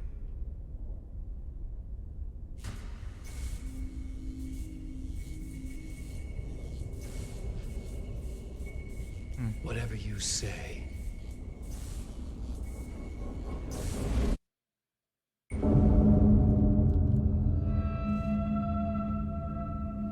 Door, Zane, the masks were finally coming off. Was it a sign I was closer to escaping? I had no time to waste. See, they keep saying, no time to waste, and you do feel like you need to get to the next point. But then they offer you, how about you explore this totally optional zone? If you want more story. So you have to fight against that sense of urgency, but also side quests.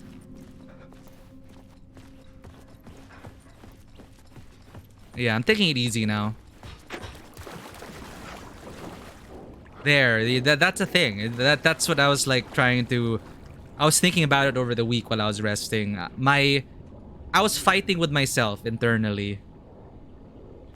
Because the gameplay conflicts with the plot. It does. I couldn't get in. I was missing something. Except for these parts. These parts are relatively contained. The New York segments.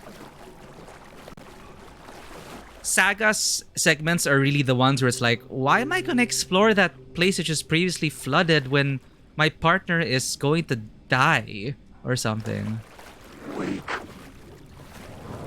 These ones feel relatively linear. Oh, did he want my autograph? I'm sorry. I was looking for the code. 665.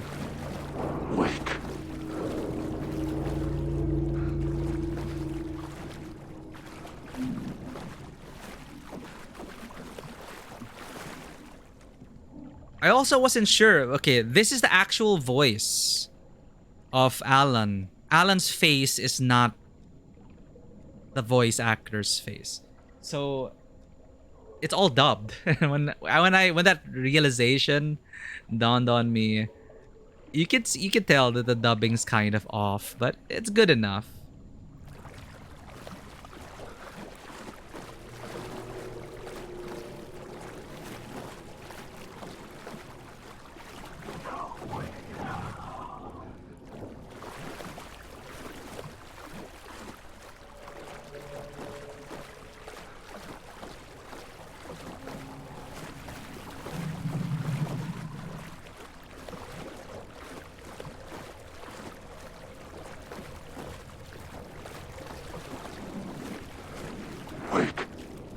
What's up? Words down your throat.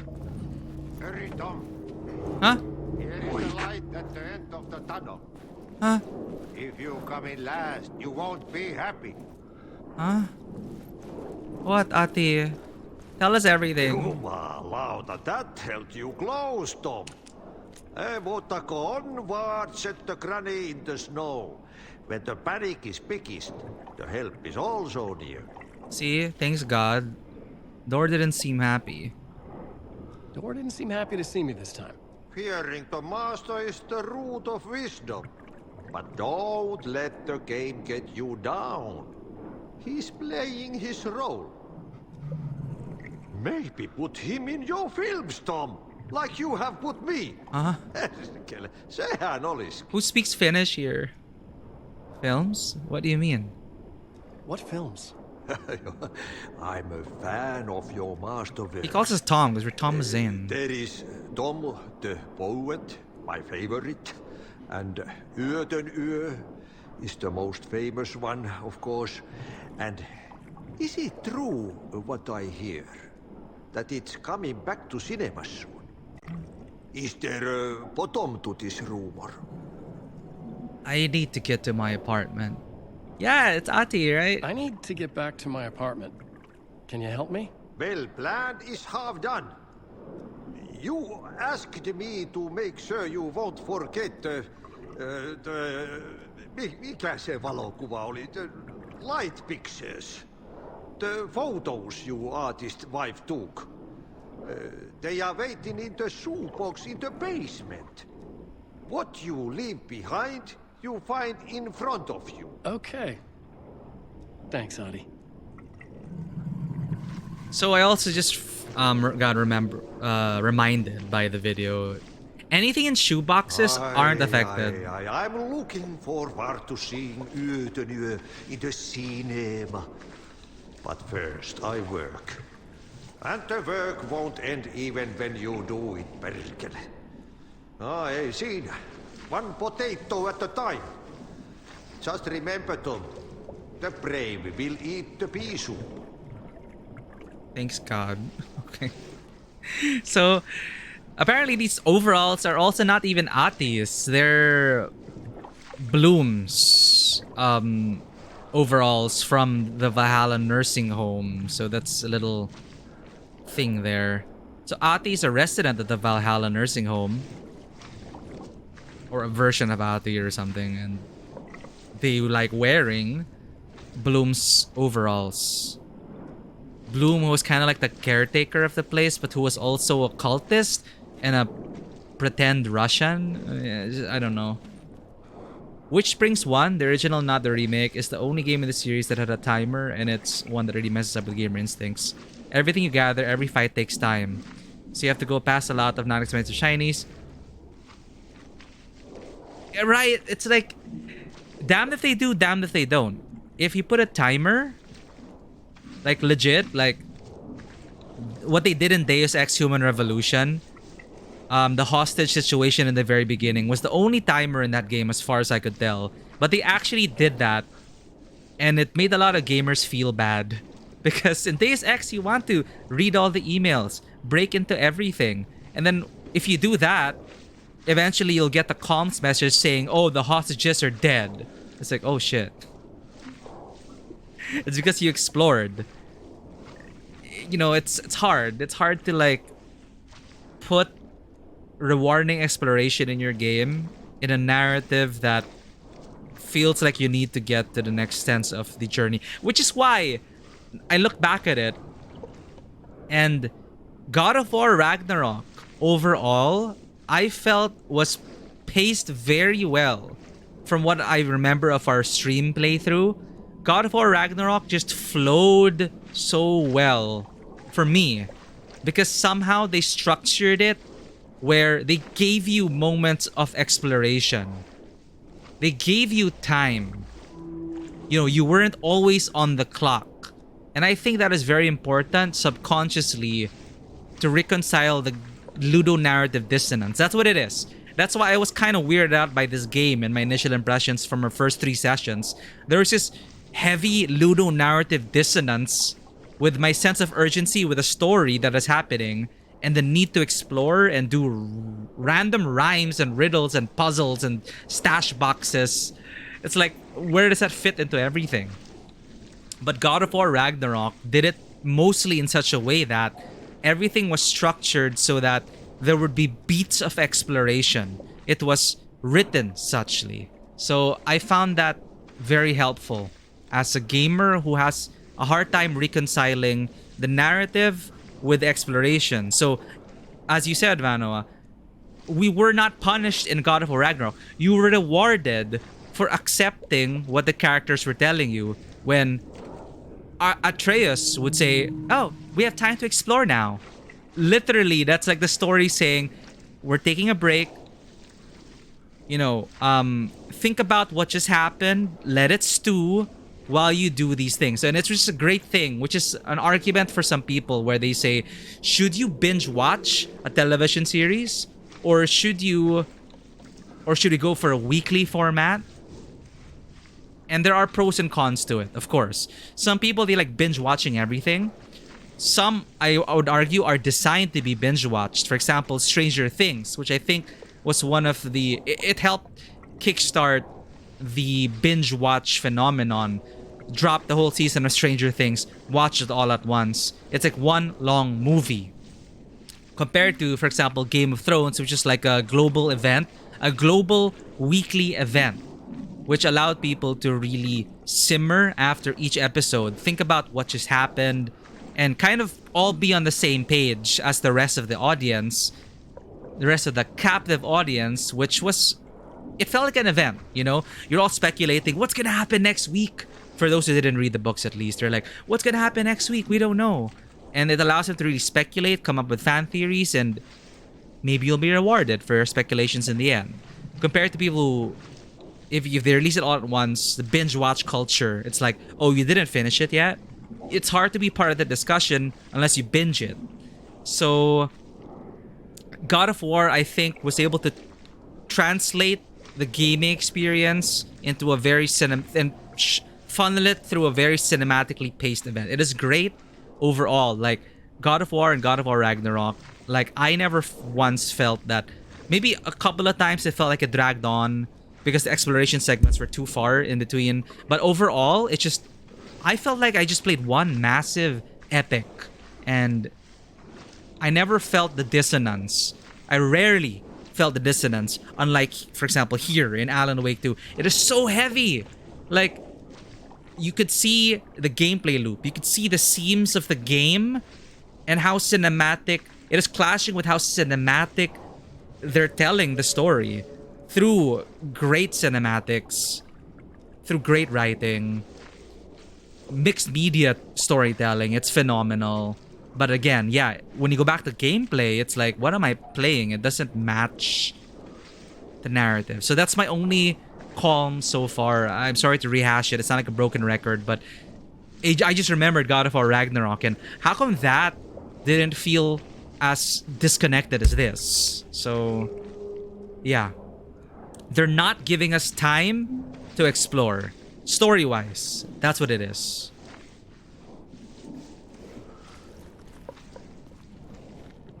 Yeah, you would agree to that. Yeah, right? That's a downfall of a lot of sandbox games. Which is why it's so difficult to create a compelling narrative in sandbox stories. You look at the Elder Scrolls series, you look at the Fallout series. Yeah, okay, the main story might be compelling, but then when you do 100 hours of side quests, you just totally forget about the fact that you needed to unlock your powers to defeat the big bad. Like, I really enjoy the Assassin's Creed stories when I beeline the main story. Because I did it out of necessity. Because I needed to catch up to Odyssey. So I stopped in Black Flag. And I needed to catch up all the way to Odyssey. So I just did main story, main story, main story. And I actually enjoyed it. I enjoyed the Assassin's Creed world going through the main story only. In Odyssey, that's when I really like explored, because Odyssey just felt like it was the kind of game where,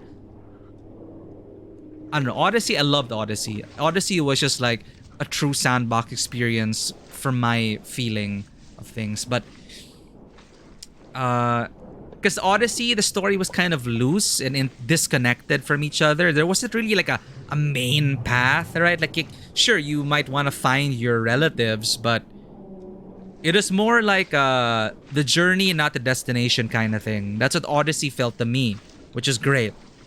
So if they focus on the journey rather than the destination, like the Odyssey itself, which is what it's named after, it wasn't exactly about, yeah, you were trying to get home. So they took experiences from that. Odysseus was just trying to get home. But all the important stuff are what happened in between.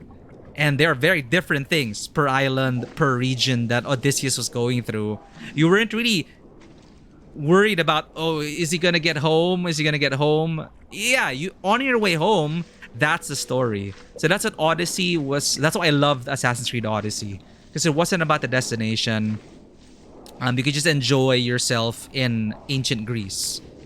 So I didn't feel any dissonance there. But when I got back to Valhalla, I just couldn't finish the game because again, it came back with pressing matters.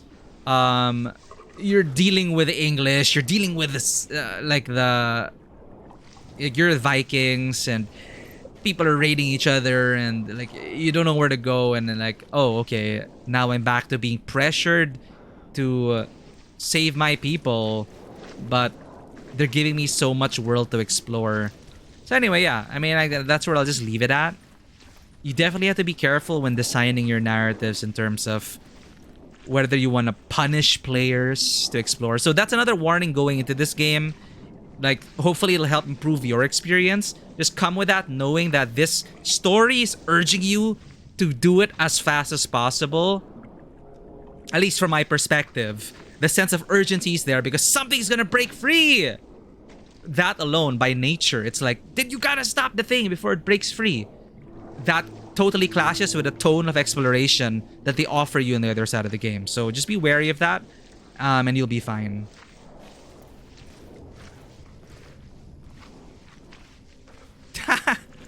Yeah, sorry. I mean, we were staring at Ati for such a long time, and is it? I think it's a physics engine thing. But now that I'm looking at it, yo, this is some mop action happening. Like, physics. Games have come so far, chat. Games have come so far. Yeah, I think... I can't tell if it's just looping the same kind of physics simulation or if they really are working independently of each other. You see, it's shaking, right? It's shaking. I don't know. Anyway, let's get back to it. Jesus.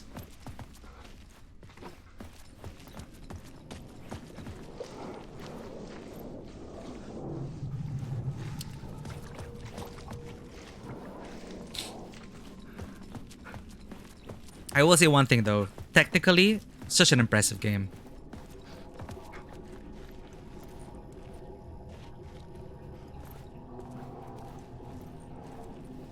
What they were able to achieve here was similar to Control in that it actually feels like a real world. Like, there was just something about their older version of the graphics engine that made it look too much like a game, if you get what I mean. Like Alan Wake 1, Alan Wake American Nightmare, Max Payne. It was very rough around the edges graphically. But they were able to pool their resources together and really execute this game. It looks super great. Control in this looks so cinematic.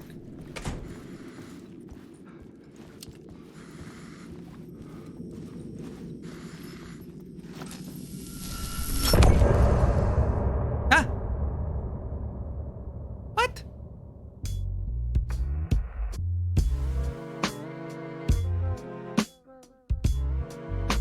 What happened? Wait.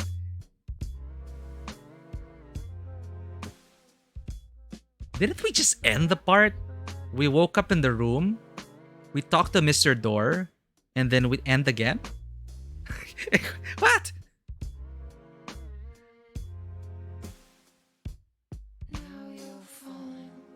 Maybe it's a fake out. It's a different song though. The light is a poisonous. I also really appreciate that Remedy actually had all these songs written for the game. This is just Remedy Unleashed.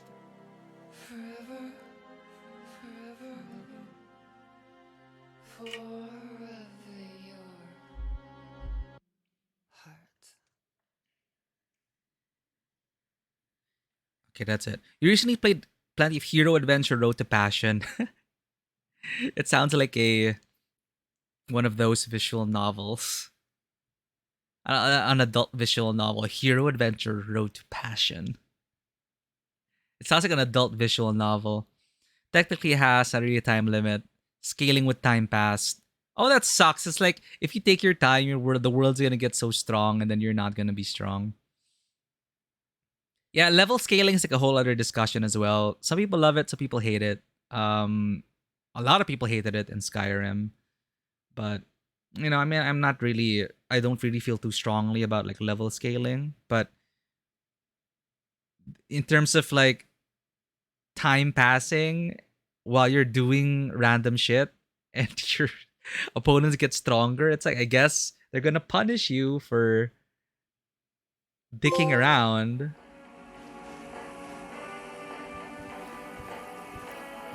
Okay, that feels weird to end it on.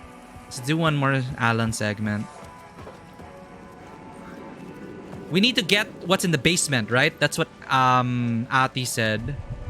Find the shoebox in the basement. We need to escape the talk show studio.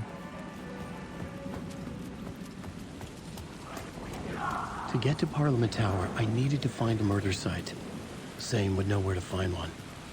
Okay, look for Zane at the hotel. Ah, okay. There's a specific time where time will skip. Got it. So it's like, beware progressing. Ocean View Hotel should be straight over there. No problem. Stay away, stay away. Don't want to deal with you guys.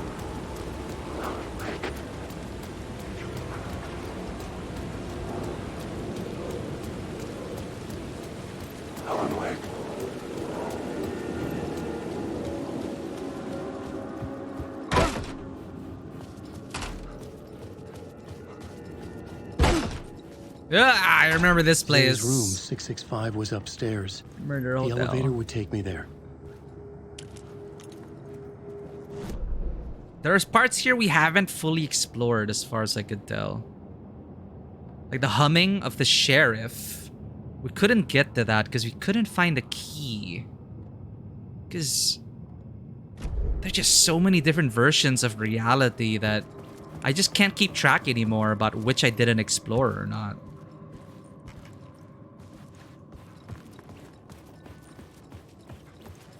Chinese fantasy martial RPG. Got it.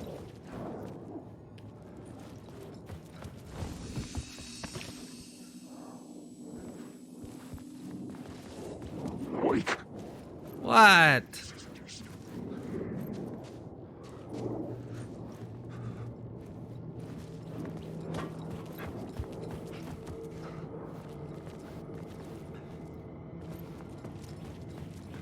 I know we have to go up, but then final scene climax. Did I miss a key or something?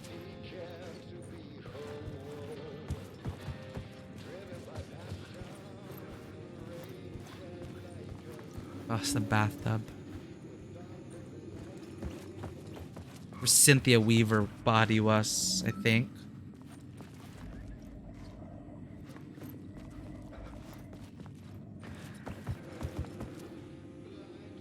His story ends lost on the shore between the forest and the ocean, the owl and the deer reflected in motion. In his room, he will hurt her. In hers, he is caught. His story ends, her story does not. This is the ritual to lead you on. Your friends will meet him when you are gone. Still not exactly sure what that'll imply. Or who's the owl? We keep seeing the owl watching over us when we write. It makes sense, because the world does not sleep when the hero does. The world keeps going on. And your enemies will train. Your enemies are smart.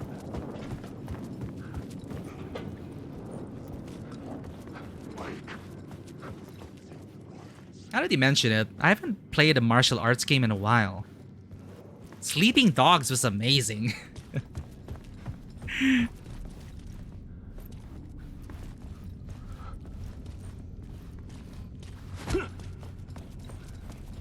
Have we had other games like Sleeping Dogs lately? Like martial art. Sifu! Last time you played was Sifu. That was written by French people.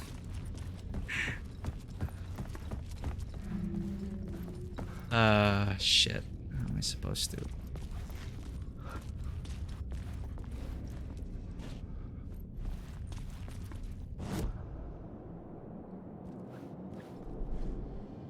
Oh, crap. Initiation draft 3. Running out of time. Writing like they're running out of time. Turn-based isometric RPG, I see. I'd love to play like another game like Sifu, but heavier narrative. Running out of time. Scratch wrote return. He stopped me before I could reach the end with my edits. So again, the rule of the writer needs to be, the author of the story needs to be, is the only one who can rewrite it. I'm just gonna say that since scratches are double, we have editing privileges. He had it now, the horror story would still come true. I had to stop Scratch before he escaped. One last chance, one last draft of initiation to get me there. Scratch wrote return, he has it, stop him. Through the door. I did not know who or what door was. Not a talk show host, but I did not create him. An entity affecting the story from outside. Affecting me, not the only one. My stories had not created anyone. The power of the dark place changed lives, messed up lives, real lives. But I could not stop now, or else darkness would win. Door to wear.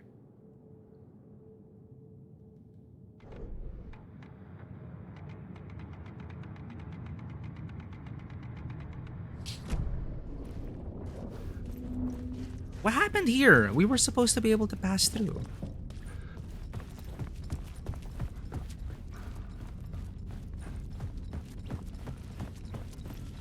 Let's go to the elevator. Yeah, so much blood.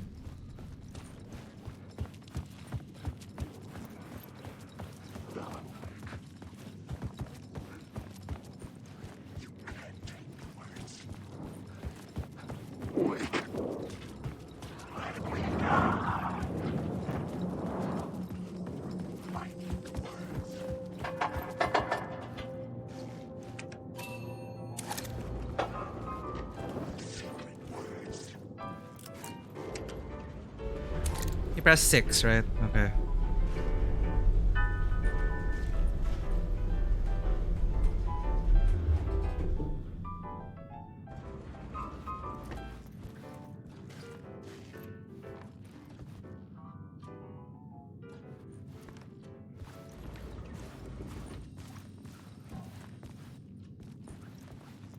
Wait, so we communicate with Thomas again? Something told me Zane wouldn't be happy to see me this time.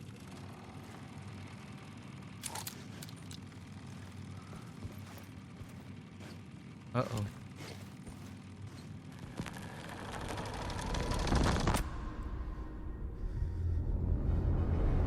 Yeah!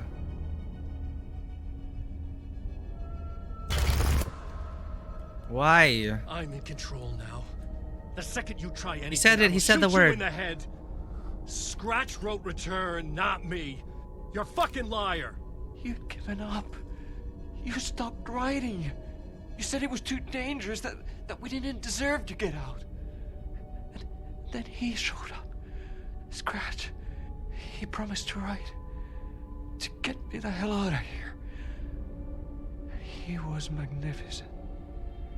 A visionary. I mean, it was art. Then, when he finished, he took return and left me behind. It's still here, and so is he. I know I fucked up. But you can still catch him before he gets out, before he gets to your wife. When you get to him, don't hesitate. Kill the bastard for what he did to us. There's a murder site in my cinema where my film Nightless Night is playing.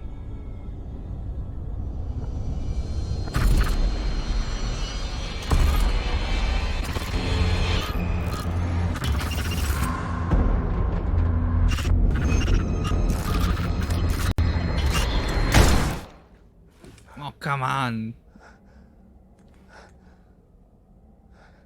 Why did you do I that? told you not to try anything.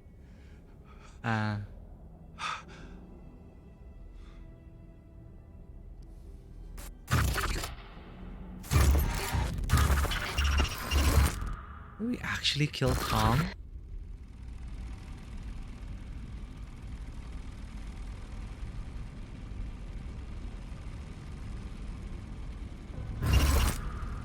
Oh, mercy. I'm still alive. Thousands have gone missing. Beyond the Great pun, labyrinth of Bonebreaker. me. When you're lost in your own company. And cut. Oh. Now that is drama.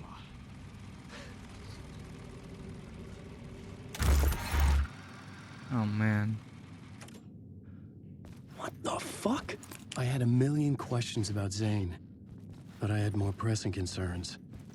I don't know. I don't think we're ever gonna get answers. Yeah, but they all do a play of words with scratch and all that, like scratching out stuff on paper. Zane's film, Initiation 8. You can also tell they're leaning more towards Control here. Tabletop Cinema. The next murder site was there. Zane had created the film in tandem with Return to escape the dark place. Yeah, Scratch makes his debut in Alan Wake American Nightmare. He's basically our double, and he's the current face of the Dark Presence. There's a light versus dark here. Light, as far as you know, Light's emissary was Thomas Zane. Darkness took Barbara Jagger before, but Alan, in Alan Wake 1, destroyed Barbara Jagger. And then somehow the Dark Presence returned as Scratch. And he is our the worst parts of ourselves, as Alan would say. The anger, the controlling nature, the abusive tendencies. The Light in Alan Wake, voiced by Stephen King. Was it? I know in the very first lines of Alan Wake, he references Stephen King, but I actually don't know. I actually don't know if the Light was voiced by Stephen King. Interesting. I know that Thomas Zane was voiced by James McCaffrey, who did Max Payne, which makes things even more confusing.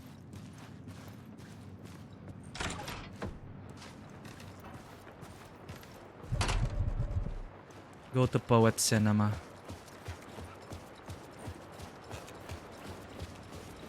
Can we just exit via the elevator? We'll explore this part.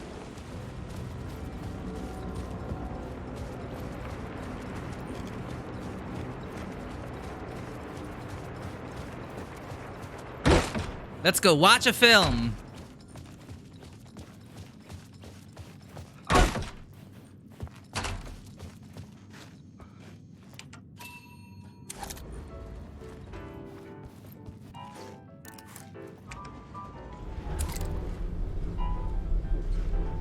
Okay, yeah, that's what I remember. He just quoted Stephen King.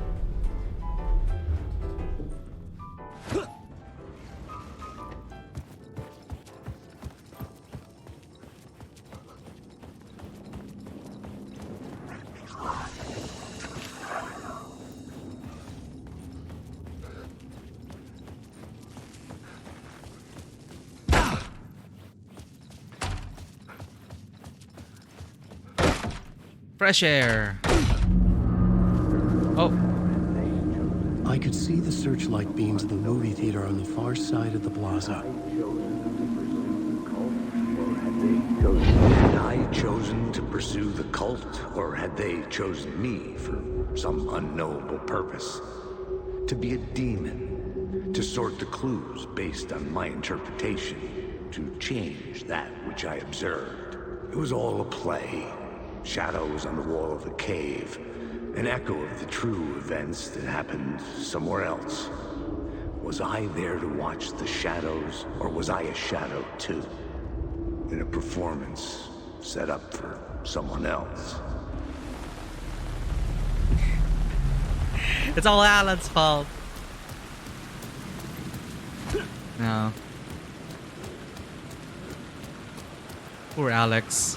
He had to be used by Alan. He had to be used by that story.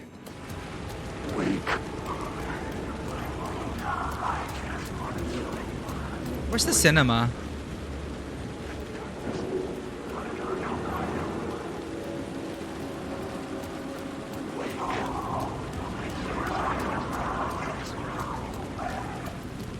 Oh dear diner. Overdose diner. Ow! You bastard!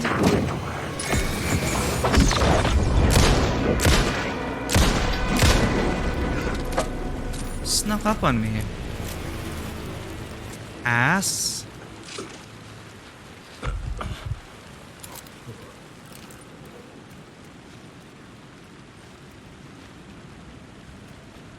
Damn it. See, the item interactions here feel like a Remedy game. Kinda janky. That's a talk show studio. Ocean View Hotel. As you can see, the game is also much more open-ended.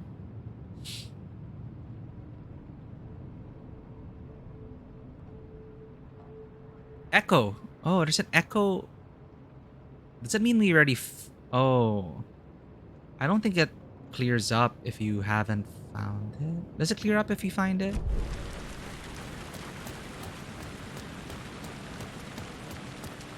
I don't know.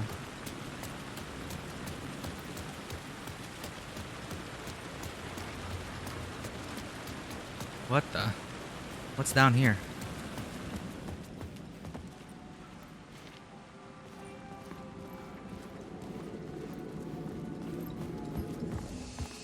Oh, it's this part. That leads back to the studio.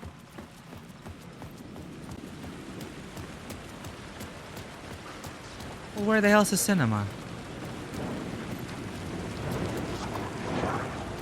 Maybe there.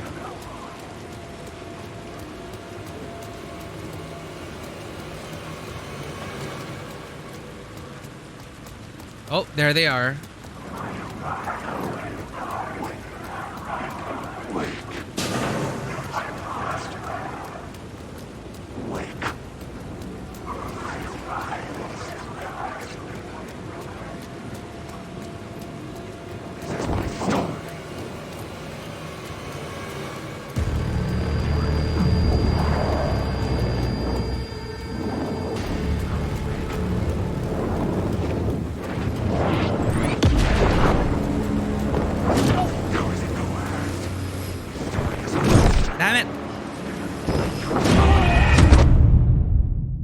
Trying to turn on the light.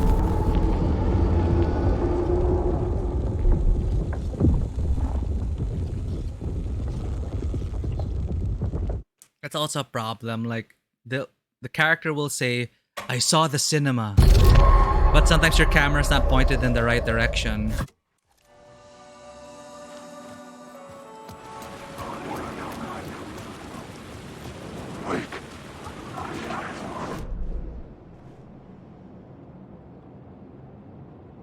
There, Poet Cinema. It's over there.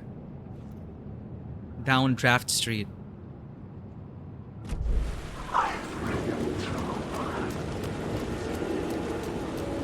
There it is. Searchlights. He did mention the searchlights at the cinema.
forcing us to fight them.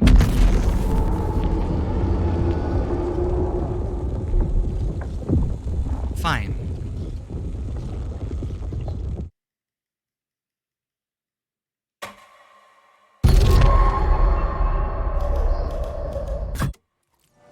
Thank goodness for fast loading.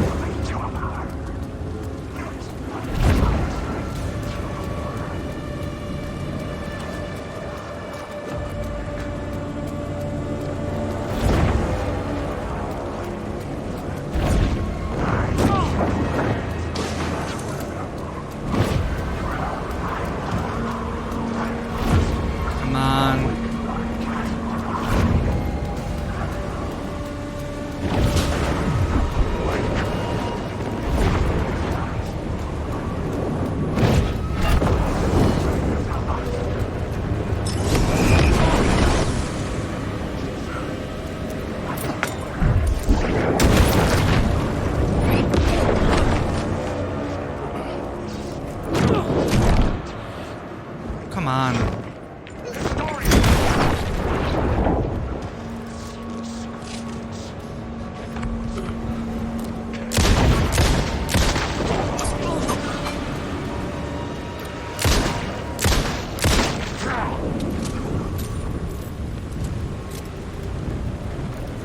That is a waste of flashbangs.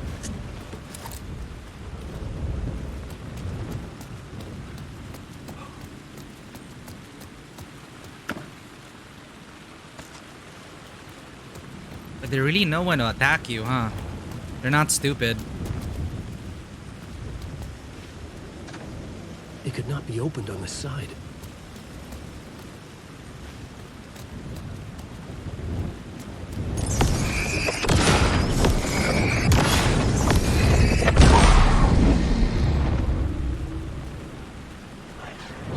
No steering, no words, no control.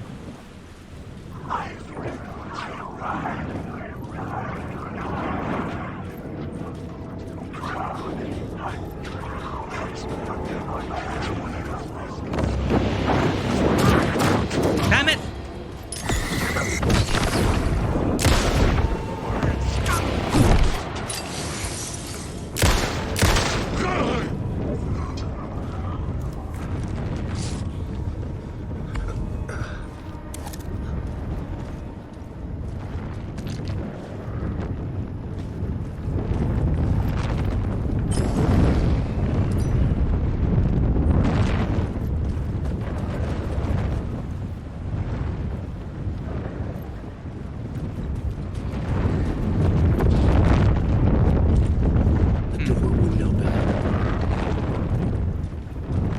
Looks important.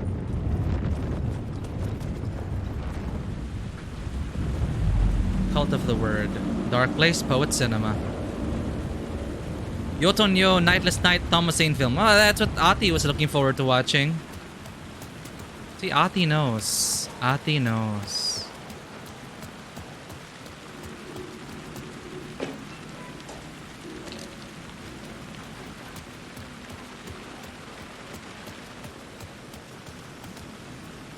Shortcut.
What did I do to you?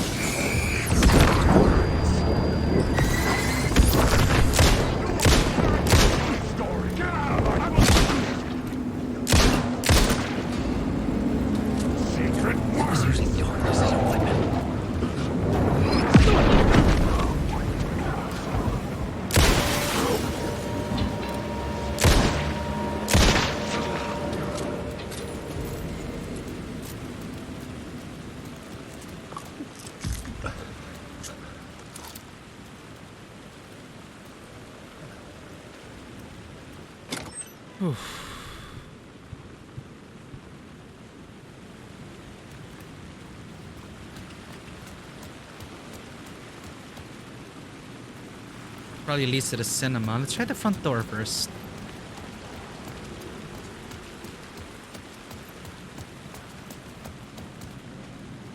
The theater appeared to be closed. Maybe the ticket could still get me in. Ticket to a showing of Yotonyo at Poet Cinema, taken from Zane by Force.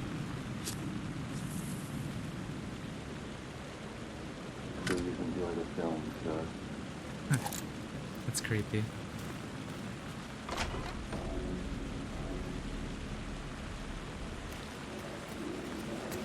No, exploration. You're being led up here, I think, for a secret.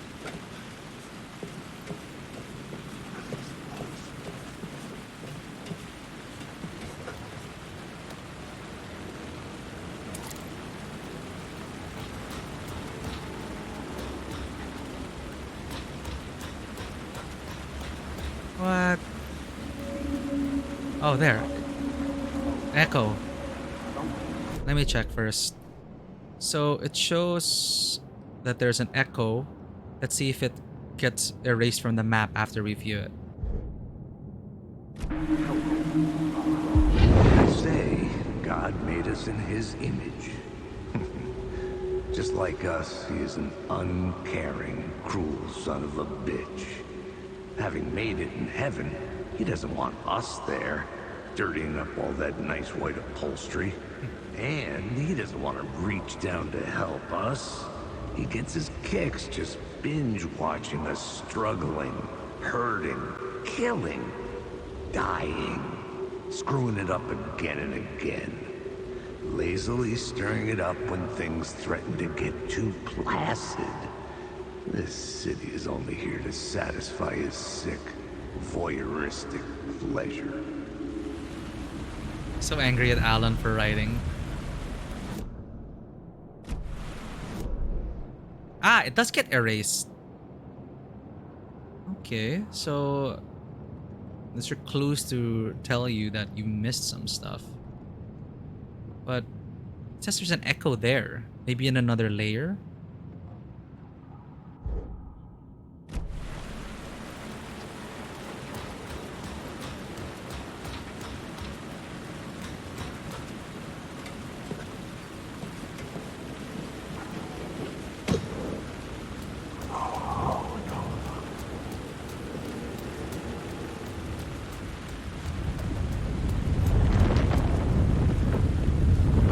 Point of interest.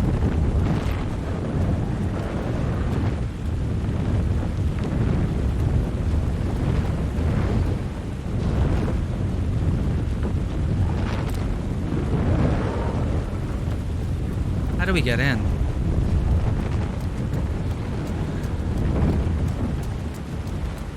Dodo, welcome in. Hello there. We're just getting back into it. It's a closed door, point of interest, container. Thank you for the care package, and we need it. Again, not 100% yet, but this game's getting us through.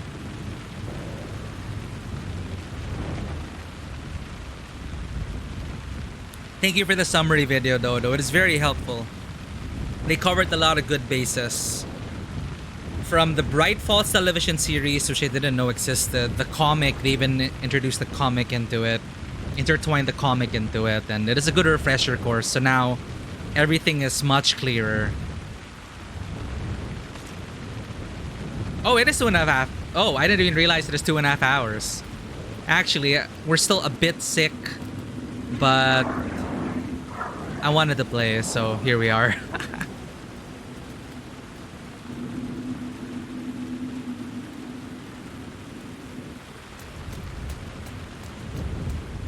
Thank you for the care package, then.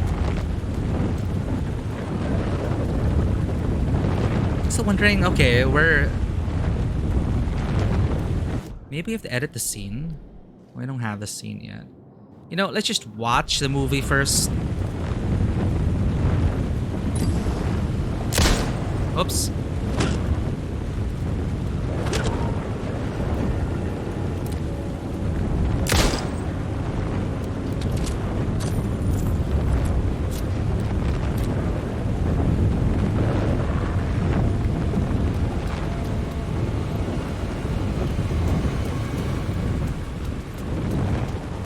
Yep, we're about to go into the cinema. Yo, Tonyo, Ati was looking forward to this. I'm assuming you're done with the game already. It has been a week. The cinema lobby was a gateway to other realities on the silver screen. I could set a scene here. There we go. Based on the novels by Alan Wake. Hard-boiled and hungover. Hard Casey. Let me see.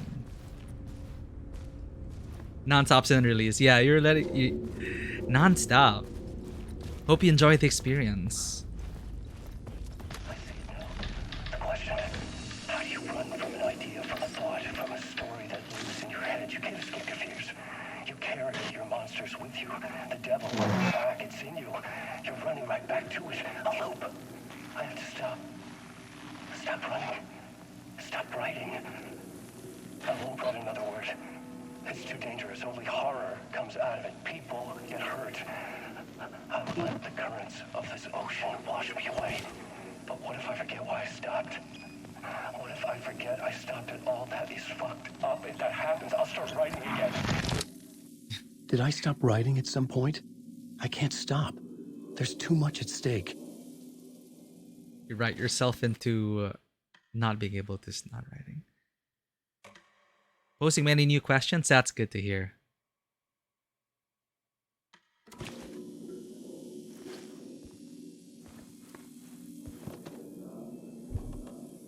Like, thanks to the video, remember a lot of details, like things in the store, shoebox is not being affected, the relevance of the shoebox. Barbara Jagger, Cynthia Weaver, all those people.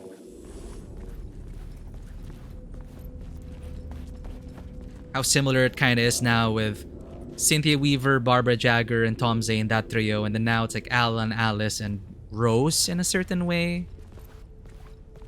You know, some parallelisms and here and there. Barry's an executive producer now. That's nice to hear.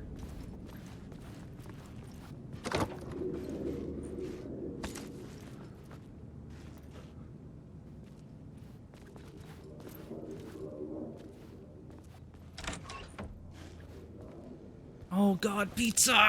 I need pizza now! God damn it, pizza. Nazareno pizza, you stupid. I'm so hungry for pizza now.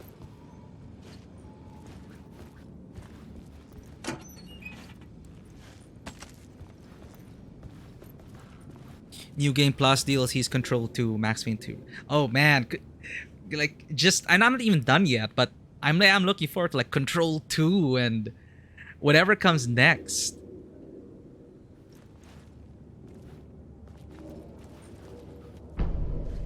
Welcome in, Sovereign Streams. We are about to watch a movie. Strap in and enjoy this movie with us. We're gonna be watching Yotonyo. I'm not sure what that means. If anyone speaks Finnish, do let us know. When you dream of pizza, you dream of Rome? Cult of the word. Ah!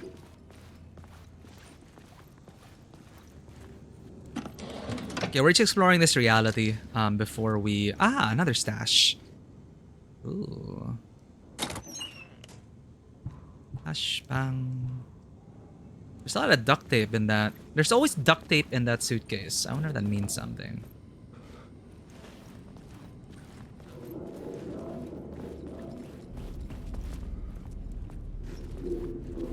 Nightless Night, Yotonyo. Okay.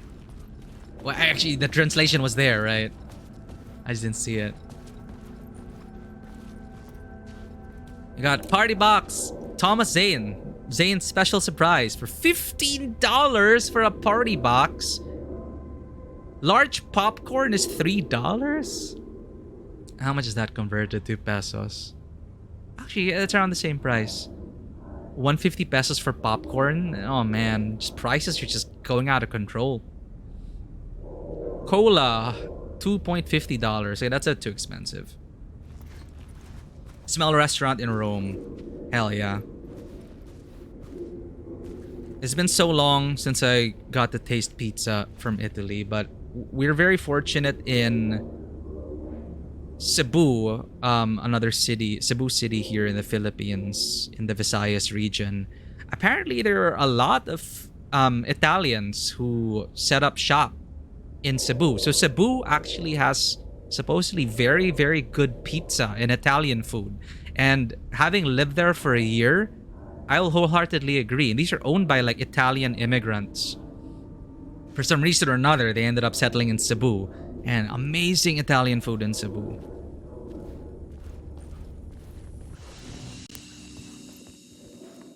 So I miss the pizza. I have not had such good pizza. It's the closest I can get to like...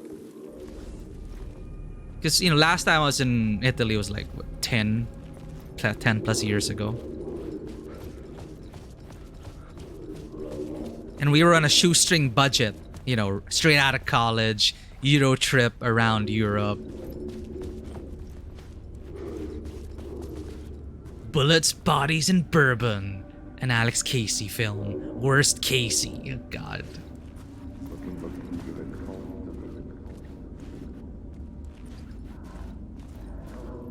Best carbonara I had in Shanghai. I can believe it. I felt like I'd been on this case looking for the cult of the word. Little safe havens of genuine food. The only case I'd ever been on. They would surface from the dark with their depraved acts of violence and fade back into the night, leaving behind bloody crime scenes and clues heavy with obscure meanings that led nowhere. They're just so self-aware now. I felt them. Monumental, terrifying revelation trembling before me, ready to open its jaws and swallow me whole. The Casey pun. This place had significance to the cult. There was something to use there. Hey, Tego, welcome in. You love that Jimmy Mack voices Max Payne, Zachary Trench, Cole Casey, Alex Casey. They're all actually legit different characters. They are! Same voice, but I just love his voice is just so amazing. But they also find a way to like the fact that this game can get so meta and that he voices so many of the characters, and that like I even totally forgot like Alan's voice is different from his face. So it's Caspar Darling who's actually the voice. It's like it just adds to the good confusion to the story. Like, does it mean anything, or they just love having him as an actor here?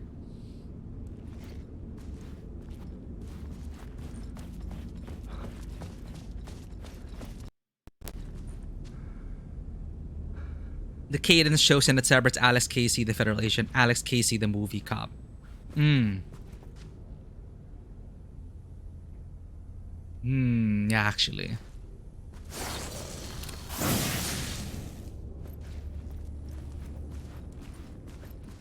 Yeah, these had lean into it. Murder Casey, Hard Casey, Alex Casey. Hell, it is a Max Payne. Okay? Like, I didn't even take the game seriously the first time I heard the title. Max Payne, Payne. Like, what kind of name of a game was that? And it is an amazing game. Yeah, that's how I'm seeing it. Like, Max Payne fits so perfectly into this connected universe now.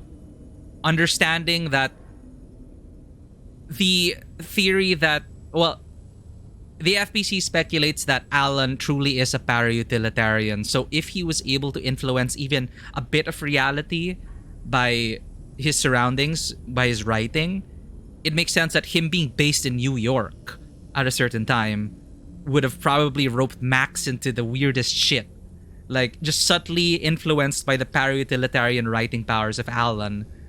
And with, you know, him and then being successful in terms of writing the Max Payne series. It just goes wild from there. But yeah, I mean, that's why I keep saying, hey, it's Max Payne. But he lives on spiritually through Alex Casey. So I appreciate that.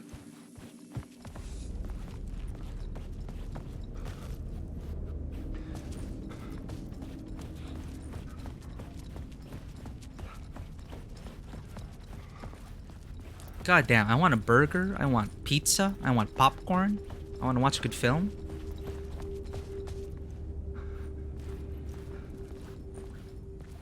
Sam Lake, using Sam Lake's actual voice. Who knows? Are they actually going to remake Max Payne? Excuse me, sorry if I have to pause a bit. Like, again, I'm not 100% yet, but I'm getting better. Oh, okay, interesting. I think it's safer for Remedy not to...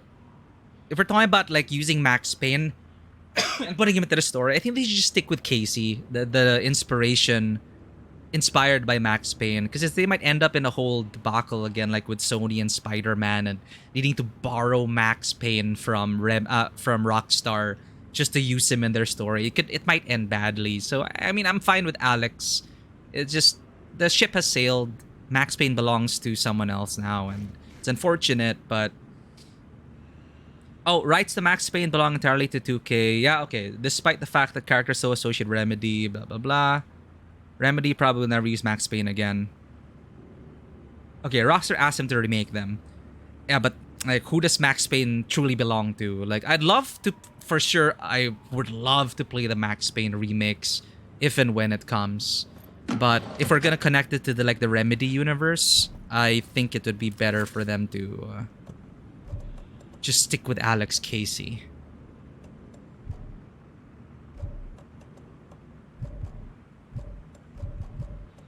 Again, I'm bugged with the inventory. Like, I can't even move left. This doesn't make sense.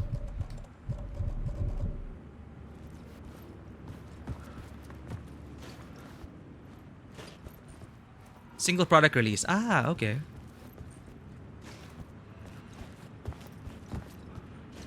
I was missing something. Okay, we're done exploring this layer. Let's change reality.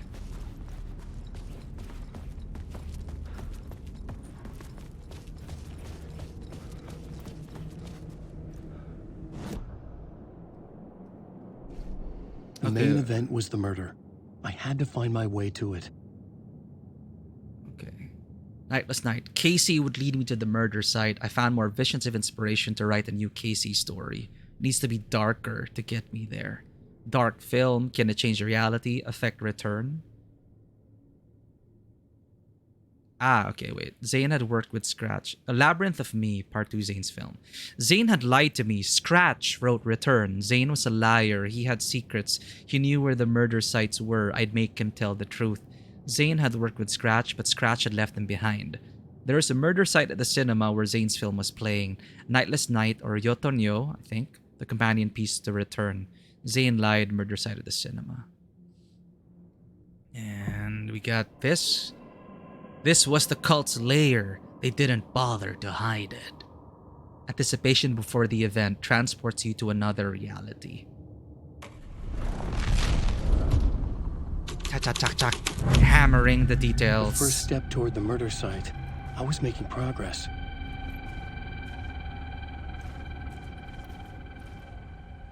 I hope so. I don't know what's gonna happen. Ah, 3D Realms first published map. Oh wow, 3D Realms. Haven't heard that in a long time. And then Remedy almost went broke, signed a deal with Rockstar to publish Max 2 in exchange for rights. Well, they had to do what they had to do. And I absolutely love Max Payne 2. It is so good. Or I don't know if I'm looking at it through rose-tinted glasses, but I had such an amazing time with Max Payne 2. Max Payne 3 was alright, like gameplay-wise was super cool, but Max Payne 2, man. A defining moment in my gaming life.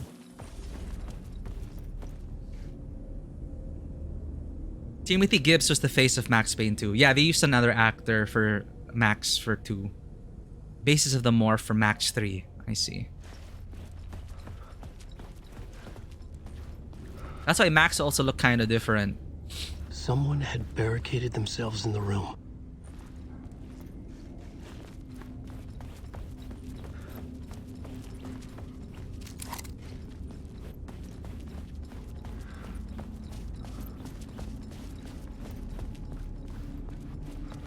They'll find a way. And again, at least we have Alex.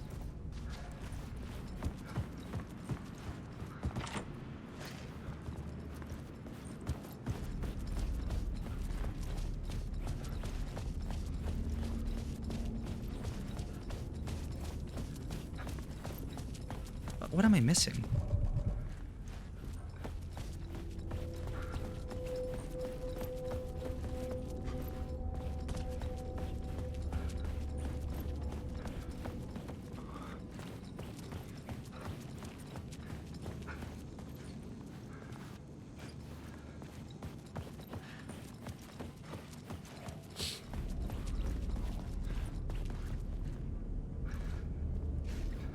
They won't do what? They won't rely on Max Payne. Yeah, I think I think that ship has sailed. I think it's best for them.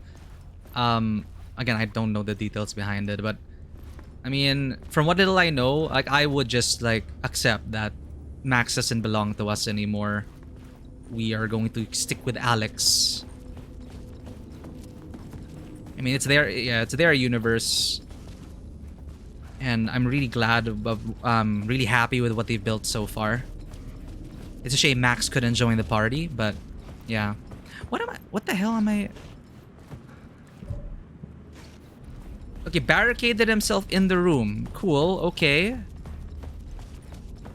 Oh, let's go into the room and change reality. Duh.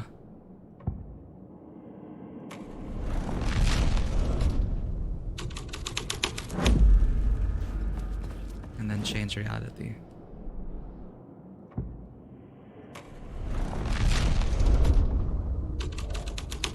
Ding. There we go. Simplest solution.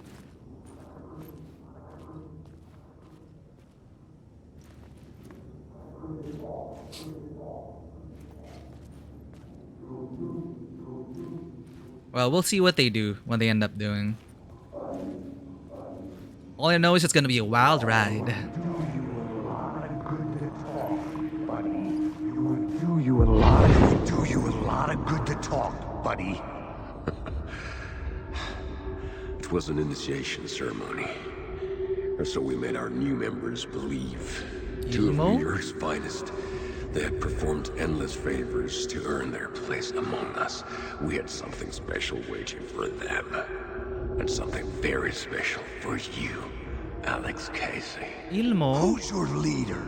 Alan Wake? Scratch? Zane? Give me a name! You will meet him soon enough. There was no end to the corruption. It fit the genre, so I'd use it.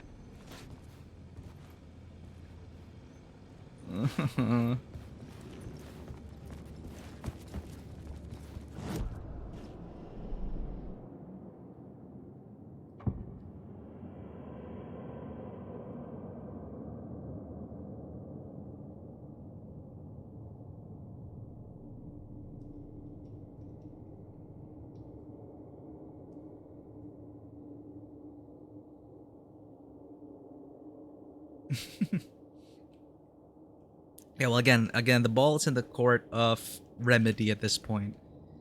From what I played so far, it is an amazing experience. I hope they'll be able to come out good after they go negotiations, which can be a tricky thing. I don't know what Rockstar is gonna do. We're not in the room where it happens, but I'm fairly confident. I have faith in this team to be able to pull it off with or without Max. They had gathered behind the doors for their rite of initiation.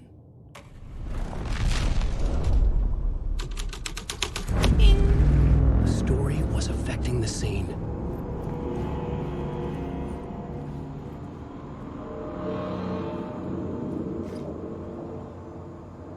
Time is an egg, Jack. An egg is fuck. I enjoyed Quantum Break for what it was.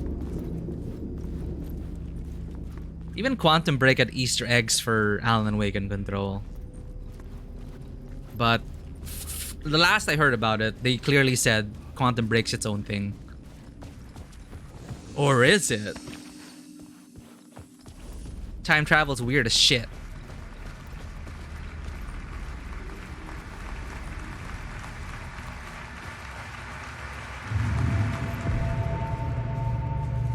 Theater hall, new scene. Oh, what a mess. Yeah, let's investigate this layer.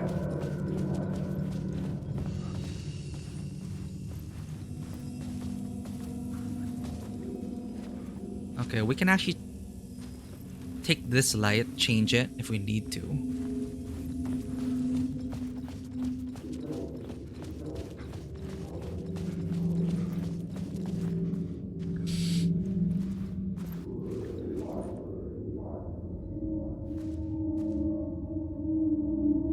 But in a multiverse, what isn't canon? It's one of those answers.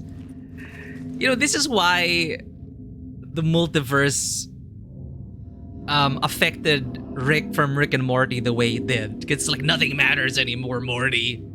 Like there's always gonna be a world where there's a certain version of us that we need, but it's like I love like multiverses once in a while, but it's also like it just, if anything is possible, what does that mean then?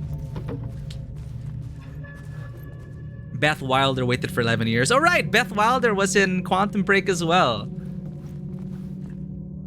I didn't even know who Beth Wilder was until the games, and when I checked out some clips of her previous work where she was in like one of those telenovelas, I don't, not an actual like Spanish telenovela. The Bold and the, what was she in? Was she in The Bold and the Beautiful or something? Something my mom used to watch back in the day. I vaguely remember as a kid always hearing Bold and the Beautiful, and apparently Beth Wilder is from there. Bold and Restless, which is like in The Bold and the Beautiful. I don't know, but I remember that show that a lot of moms used to watch.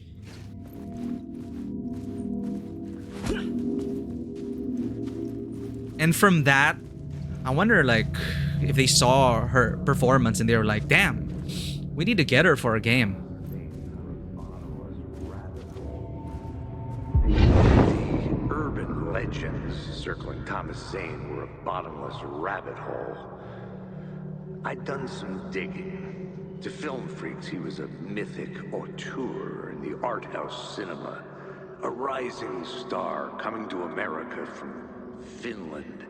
But he only created one film, Tom the Poet, before he went missing, mirroring the vanishing of the main character in the movie, played by himself.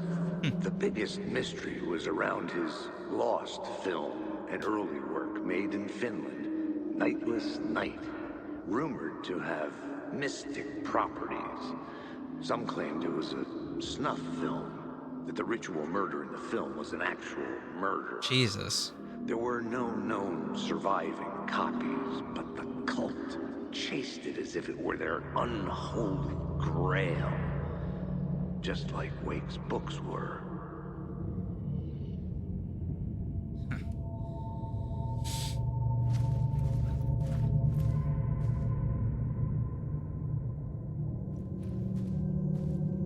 Fly on the wall for games casting. yeah, auditions. Yeah, typically we also have like, oh, it would be nice if we had certain people, but of course it's nice to have the auditions, have anyone, because you never know who's gonna come in for the auditions. But I guess people behind the scenes would also have their eye on certain actors to have them come in. Sliders, they got around this via there's a family missing us at a home universe, so it does matter a lot. Yeah, if you root yourselves in that reality, that's what it counts, you could, that like, it might make it more meaningful for you to know that this is my version, this is my universe in the multiverse, and there's nothing else like it. So that might help you stay grounded compared to losing your shit like Rick, who just didn't give a shit anymore, because if everything was possible, what does it matter?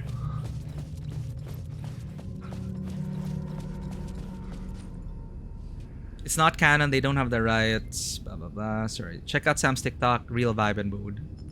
Sam Lake on TikTok.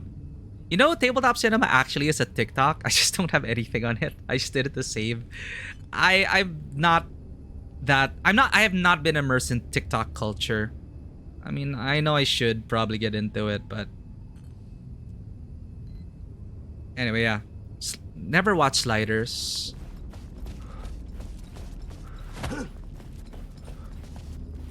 This is New York's finest.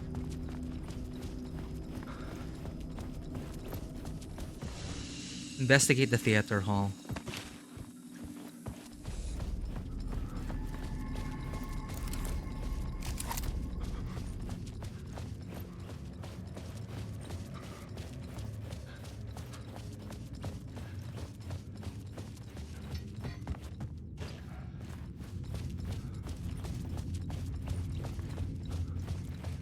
Sorry, I'm like going in circles again.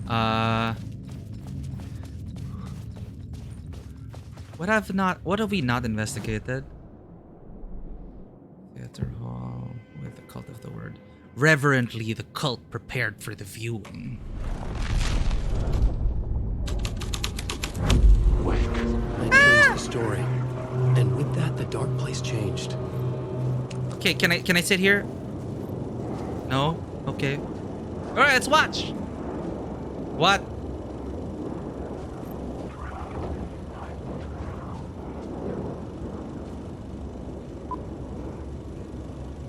It's a scam!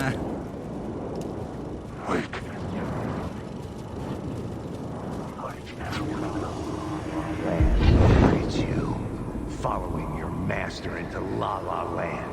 A sad bunch of clowns in funny masks and hoods, pretending to be a secret society. Maybe it is you who's playing a role, Mr. Casey.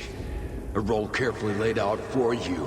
A puppet blindly performing the ritual steps for the glory of the cult. Huh? What the fuck have you been smoking? Nightless Night. A clip of the lost film survived. You will see, Mr. Casey.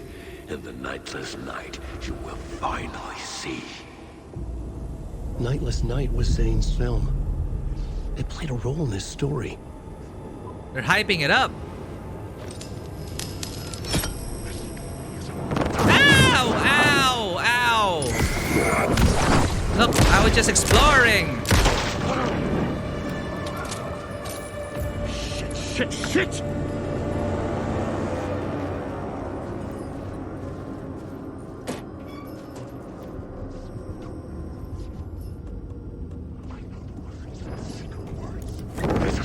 Ow! You mother effer!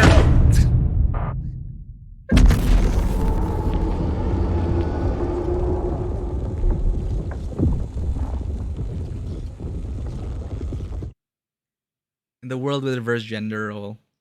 Speculative fiction.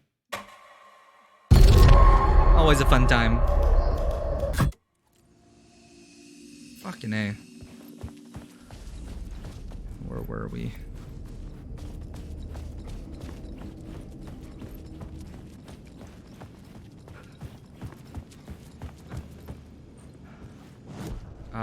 Plot board, theater hall. had to be at the scene to see and understand it in order to change it. Oh, we have a word of power. Maximum health by 35%. Hell yeah.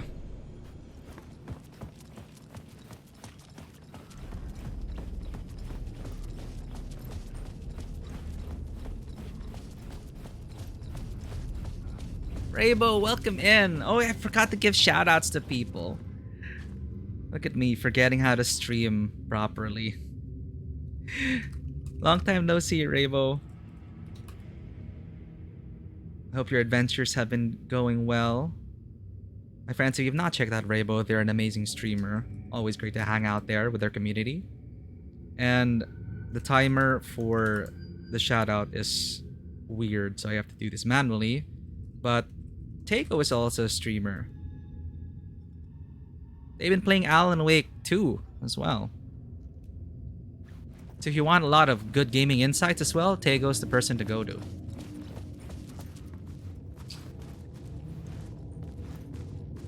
But welcome in, Raybo. We're just delving deeper into this mystery. More questions than answers. But I would highly recommend this series of games. It's about the power of art and how it can shape the world, literally.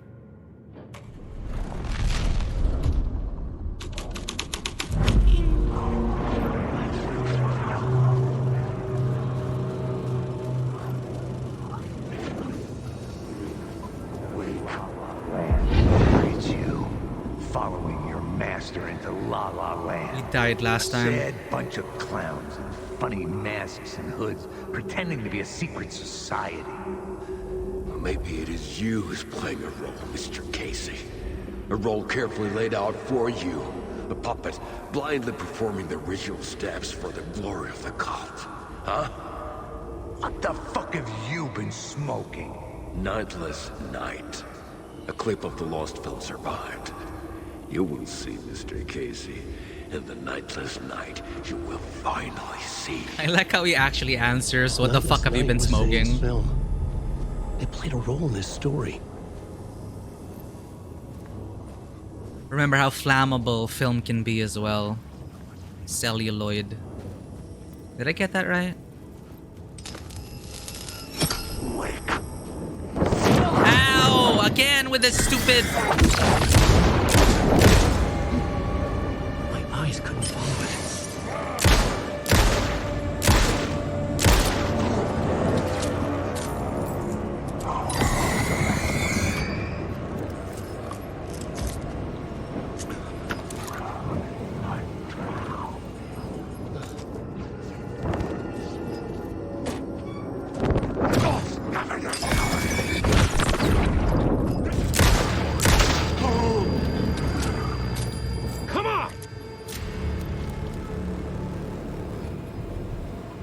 Can't select things. My inventory's bugged again.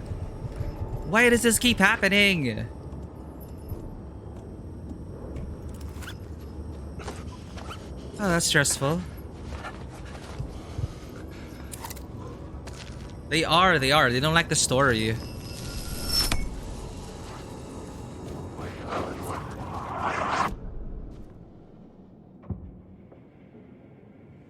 Okay, clip of the lost film. The light projected a teaser of dark secrets. Let's watch the clip.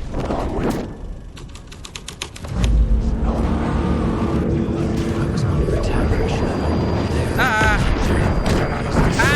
Ow! I just wanted to watch the clip!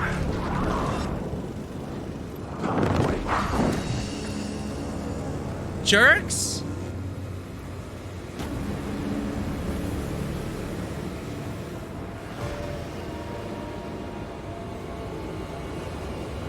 Is that the light switch? Yeah, that's the angel lamp.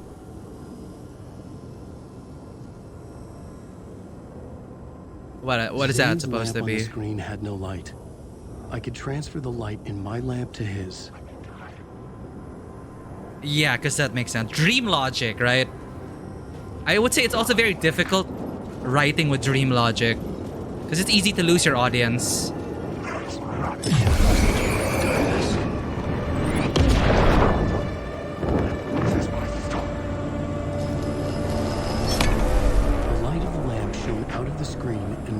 door.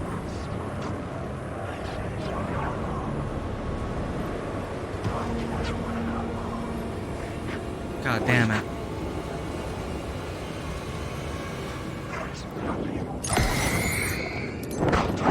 Ow! Ah!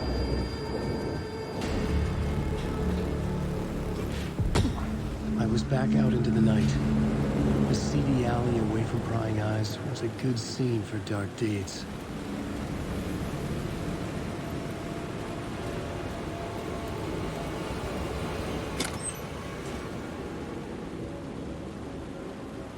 Oh yeah, for sure. I am engaged. They just have the right touch of dream logic.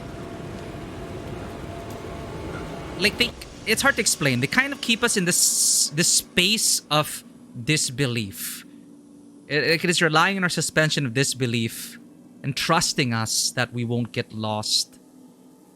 They're just giving us enough morsels not to make it seem like, just coming out of their ass. There's still some logic to things, an underlying logic to the world. But yeah, which is why they can get away with the dream logic, because they're anchoring all of this with, for example, Saga's side of the world as well. So subconsciously, we also know that there is the quote-unquote real world out there, and there's a clear division between that and dream reality. So we're just like, oh yeah, dream logic. Yeah, it just works that way. Like if this was just the game, then maybe you might lose some people along the way. But Saga's side of the story helps. Oh, that's also another question, right? Is Saga's world real? It's like what we want to believe. Is this the real world? So, fun stuff like that.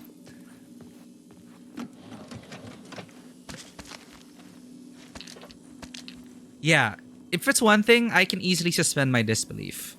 I'm really not, like, I'm usually the last person in a group of people who, if we watch a film, a lot of people like tune out and say that, oh, that bullshit doesn't make sense, or, oh, there's a plot hole here and there. Me, I'm always the last one to pick up on plot holes, honestly.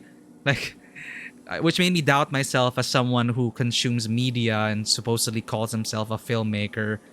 I just get so emotionally invested in things that my mind kind of rewrites plot holes and allows me to maintain that suspension of disbelief.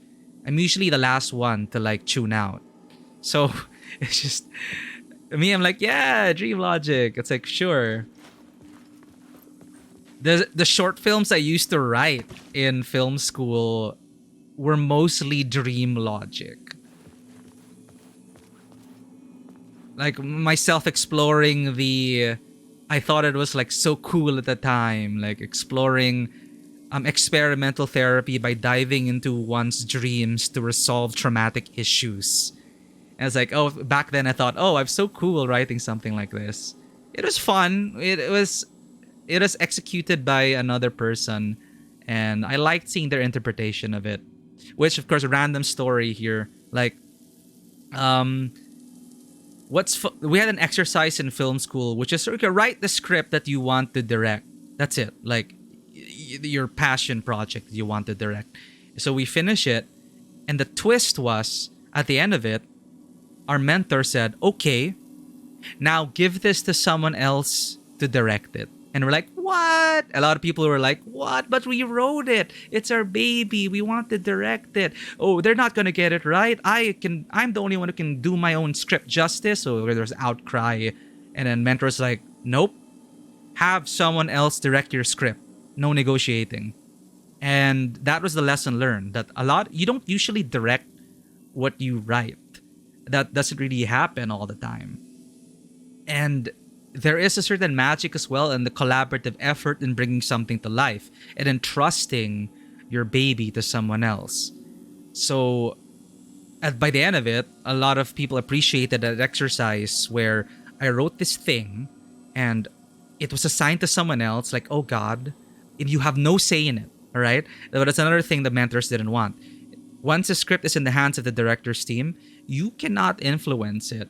I mean, you can talk to the director if you want, but as an exercise, you cannot be part of that creative team, and they have final say. So just seeing that script come to life, I was pretty happy with how my friend was able to interpret it because we were kind of on the same wavelength of the dream logic in terms of resolving trauma by diving into people's dreams and what's fact, what's fiction, what's reality. So it's like, that's why Alan Wake, I'm just such a fan of it. The Remedy universe, because these are the stuff like that I used to enjoy as well, like trying to come to life. But it's a whole other discussion. I just get annoyed with things being resolved in dreams, okay? Like I'm looking at the Life is Strange games. They always have a dream sequence where they regurgitate all the lore and try to tie up all the loose ends via dream sequence. I'm not a fan of that, but you know, we tend to fall into those traps. But anyway, sorry. They have Cars and More from the 90s. Sorry, I was like going off a tangent there. Usually start losing the suspension when story executed badly. Yeah, when they start like when they use dream logic to resolve everything, then you just kind of be like, what does it matter? Like they're just gonna write. Which is why Alan tries to stay true to the story. There are stakes, there are complications, there are objectives. There are challenges for the hero. It's not just the hero gets the light, the end. We have to earn that.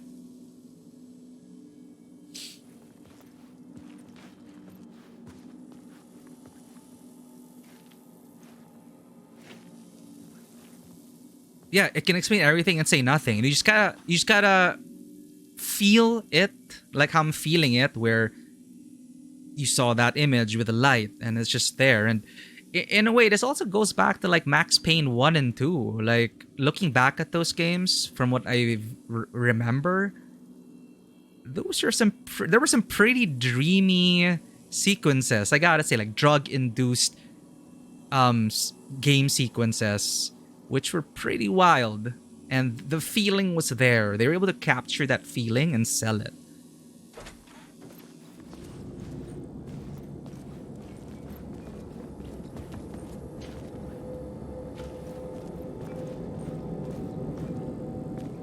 Yeah, those are very cinematic games, I will say.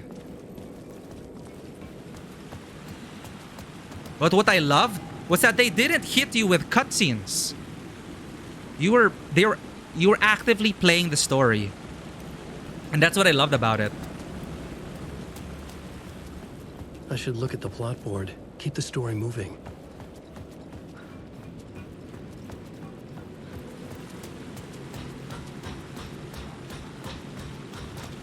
Yeah, Alan, we're just investigating this layer. Okay. Alright. Let's write Batman into the story. Let's investigate the cult of the word. The cultists were driven by mad, fanatical disbelief. Sorry.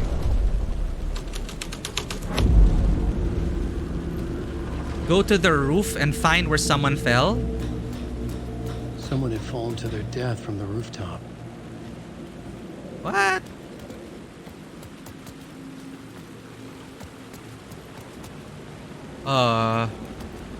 Hello. Yikes.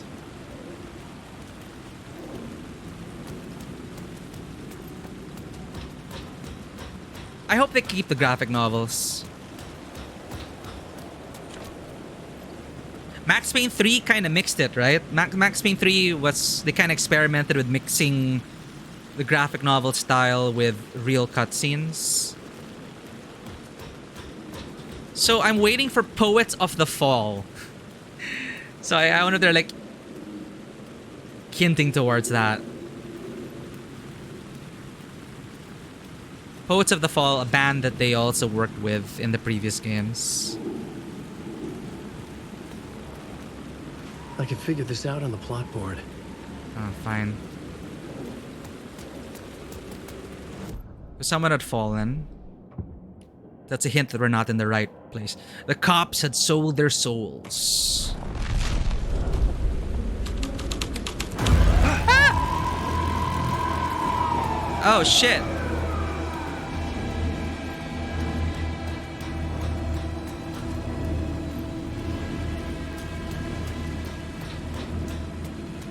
Still no. We just saved our grandfather.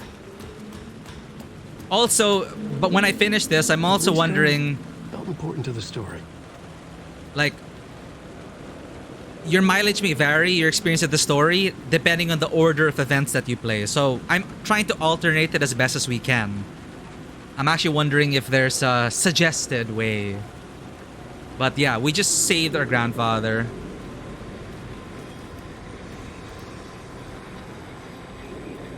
Old Gods of Asgard? This felt correct. Yeah.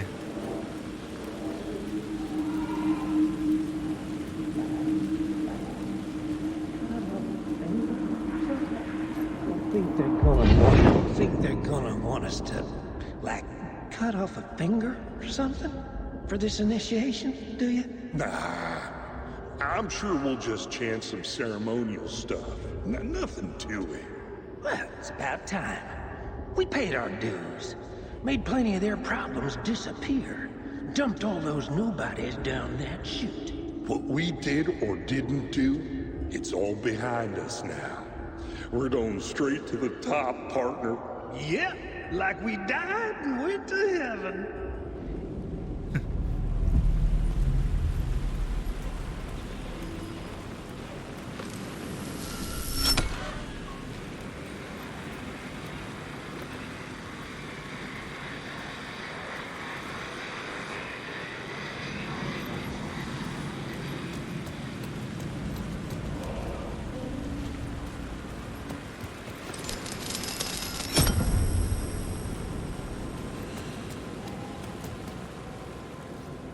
This way, and then we... There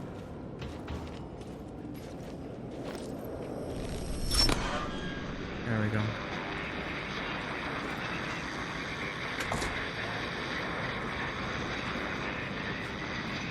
Sorry, which music are we talking about? The chapter break music? The songs?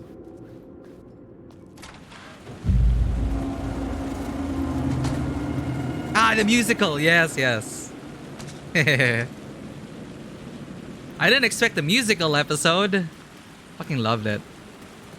Straight to the top. The dirty cops looked down on the city. Their city.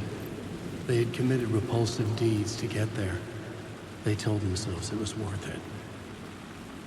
Yeah, the real life poets of the fall who are the in-world old gods of Asgard.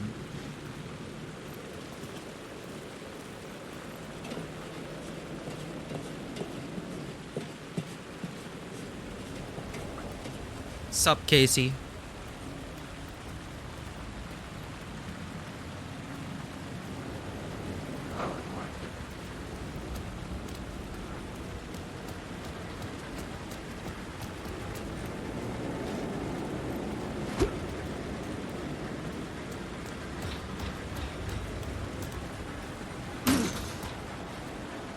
Humming again with the sheriff. Let's explore first.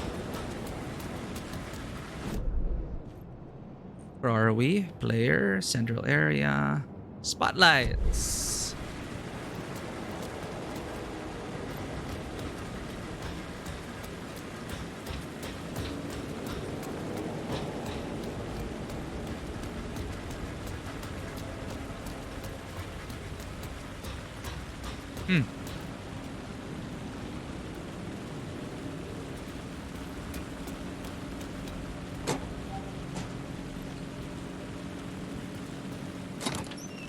Again with the duct tape.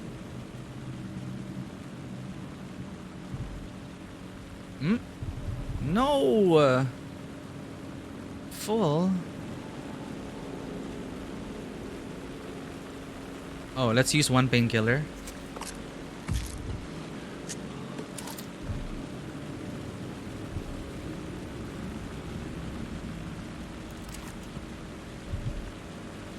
I think we can drop one of these. We're fine.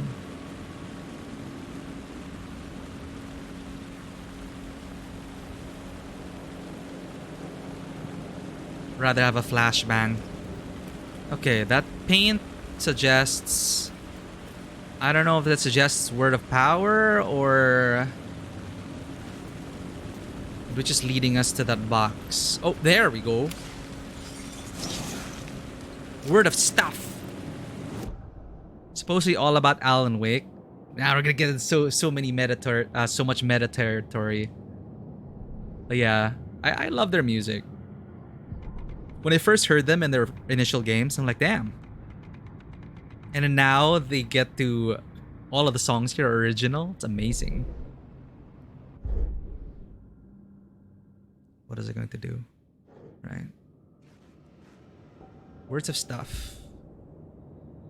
Marks all nearby resources and points of interest in Wake's map. Expands Alan's inventory by 1 row. That seems important. Adds 1 charge to Alan's flashlight. Nah. Inventory. Magic pocket. Hell yeah. We didn't even need to throw that away.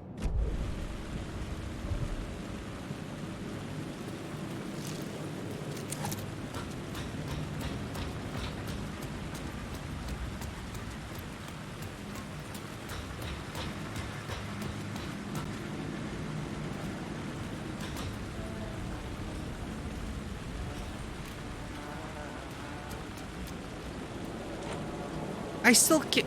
Man... Are we not really supposed to be getting to the sheriff? I already missed him like twice, I think.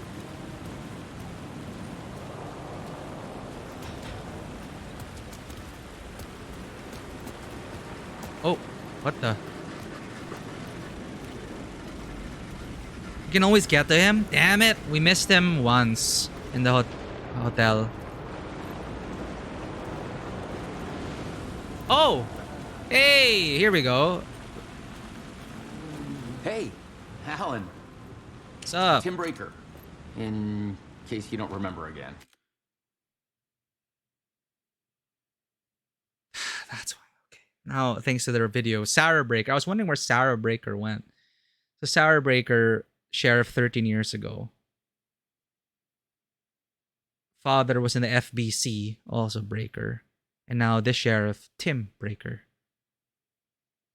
Need to change the scene sometimes. Yeah, I got just so confused with all the layers, and the hotel was especially confusing to me because there were like different rooms with different layers each, and then a mix of different, like, it is bizarre in a fun way. But unfortunately, we couldn't figure out how to get to Breaker. Tim is her cousin? Okay. When does he say that? I know, Tim. I'm remembering more now. It's good to hear, man. Found Mr. Door yet? How's your search for Mr. Door going? It's not great. This dream we're in, putting a lot of roadblocks in my way. You think this is a dream?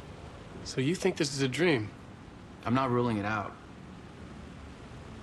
You know, my dreams have always been incredibly vivid.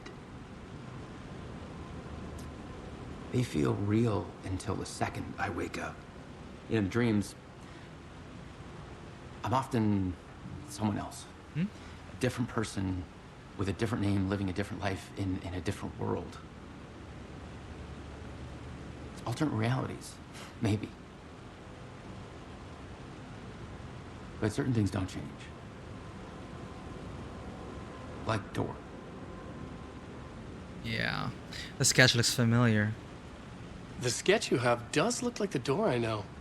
The talk show host. All I know is the Door has something to do with what's happening to me. And he knows that I know. He's like some sadistic mastermind torturing me. Maybe a gatekeeper. Doorkeeper. Okay, let's update about your investigation. Is it the same thing? I was at the morgue. I was about to give the evidence to the FBI. A drawer transported me here to this dream reality by... Random thought. I wonder if Sarah ended up working with the FBC. I wonder if we'll see her. Door transported me here to this dream reality. Why? What is this place? A dream. Feels like it... Not real. No place. Every place. All places. Any place. Now New York. Not NYC. A way to other places. A nexus. Is Door the gatekeeper? Oh, there we go. or trying to get somewhere, everywhere, door, gate, portal, port, opening, access, window. Who, where, why, motive, why me? Facts. Missing time, no memory. Until now, have I always ended up here? Will I forget when I get out? Abducted, aliens, door, UFOs, polyhedrons, the board, dreams. Me, but not me. Others I know, yet they are different. The red-headed woman, Jessie.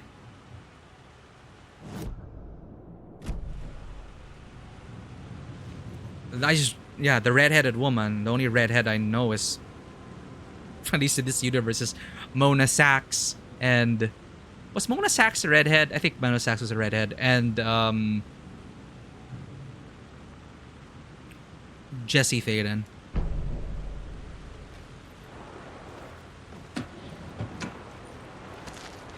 They hint at Sarah joining the NPMC. Yeah, because of that, the video you linked to me, I didn't know about the comic about her father in the FBC. And it's like, oh yeah. Because I remember watching another streamer going through Alan Wake 1. And he was at precisely at that point when Sarah Breaker told Barry to call someone, call a certain number, and say this specific line. And apparently that was to her father as a code phrase for the FBC.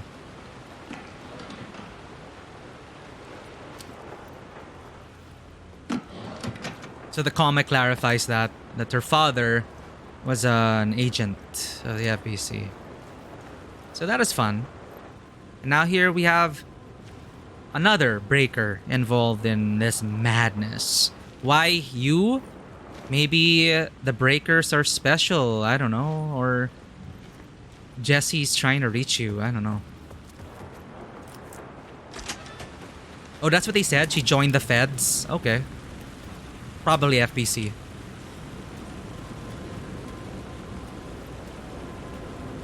Breaker or lights. A breaker, right?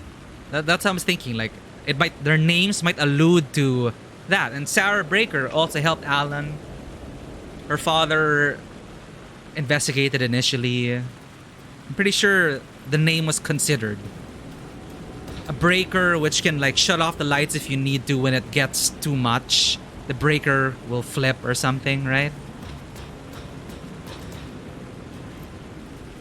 So that might be the role.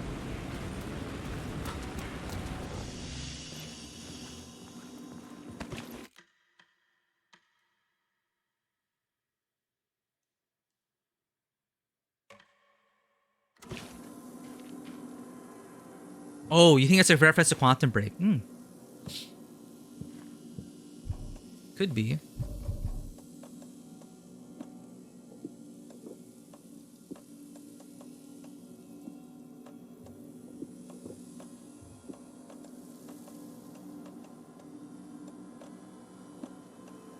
Got a lot of flare ammo. We should use our gun more. Our flare gun more.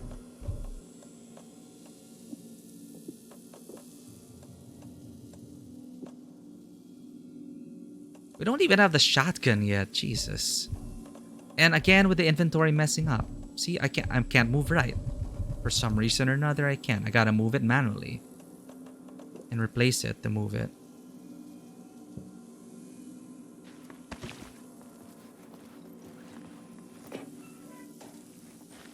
Broke time.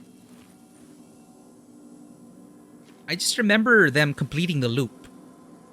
But did they break time? Maybe. And if it is part of the universe, I guess if you want to insert more quantum break theories, the whole time anomaly where in 2019 they received the altered world event notification, but when we play it, it's 2023 where that alert is sent to the FBC. So time is weird. Yeah, there's something wrong with the inventory here. Like there are phantom boxes sometimes. Like I can't move to the right. I have to actually move it and free up that space.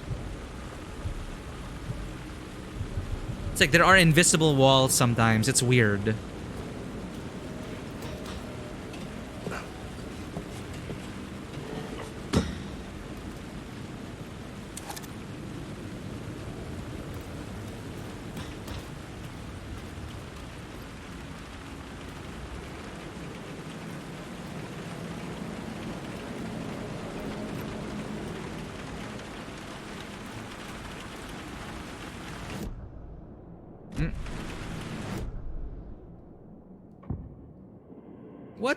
How does it look like with this clip of the lost film? The film was made to be played in a place like this.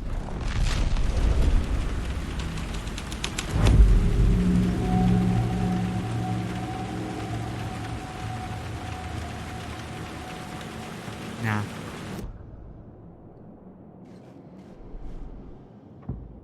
Where was the falling? The cultists were driven mad by fanatical belief.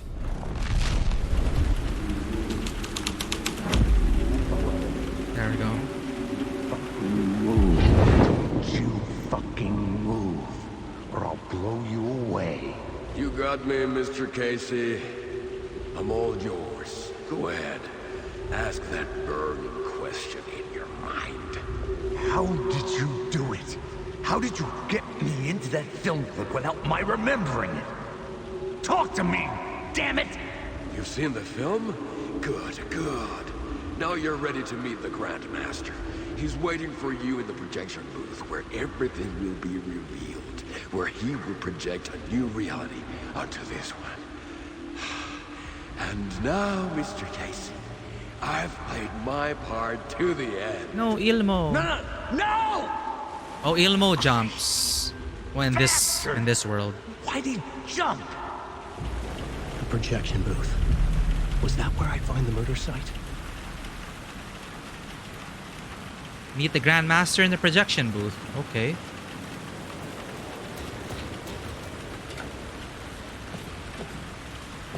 Mulligan? It sounded like Ilmo to me. He also had the cap. Wasn't Mulligan the guy with a southern accent?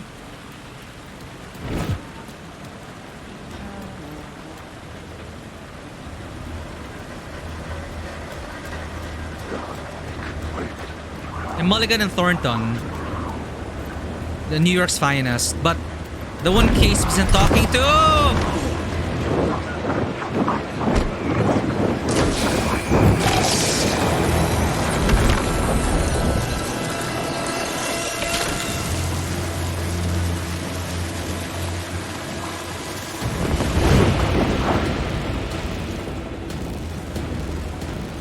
Yeah, the two cops, Mulligan and Thornton. They're reprising the roles here. Shit, how did we get past this again? For the night. He waited inside, his presence felt out in the night. But when the cultist Casey was talking to, sounded like Ilmo. Wasn't there a door here before?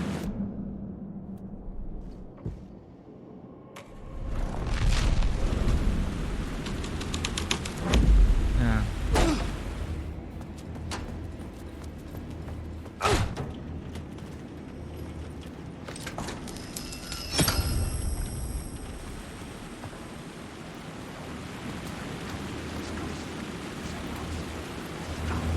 Ah!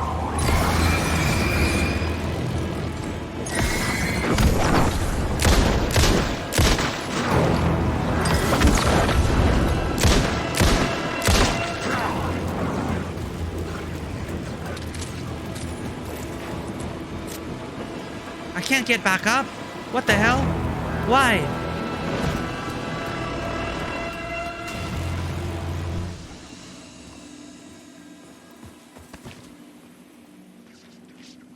Running up and down a while ago.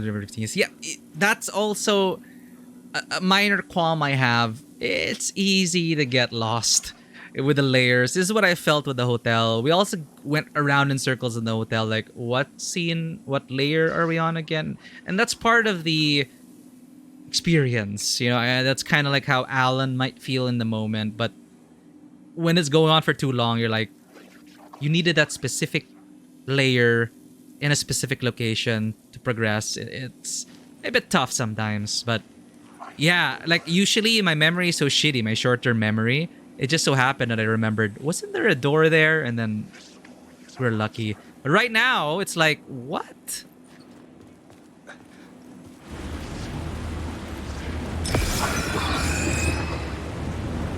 Why can't we get up?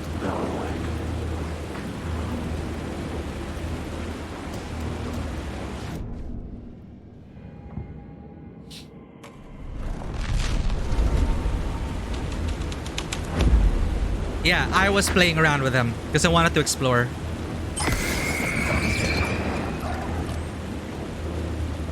I think we have to go through the door.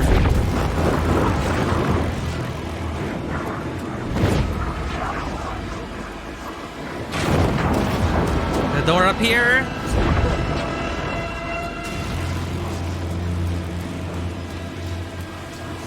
Yes.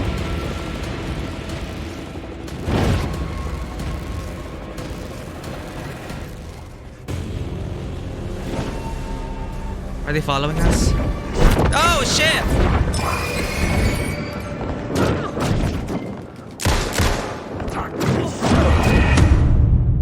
It's so hard to throw the grenade. Good night, Zen. Thank you so much for being here and for the care package. I told myself, oh, I'm gonna stream for a short while because I'm sick, but it's like, no, I'm gonna keep playing. I need answers. Take care, Zen.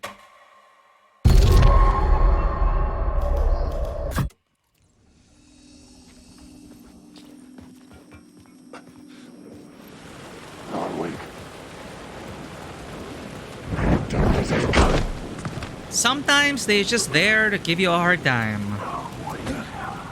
Get out of my way.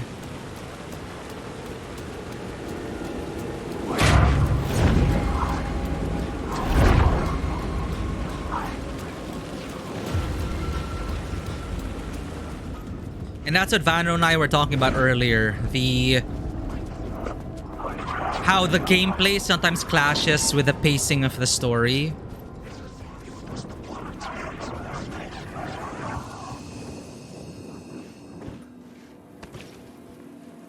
Yeah, I got so lost because I was exploring the different layers because I had a whole process of explore each layer first.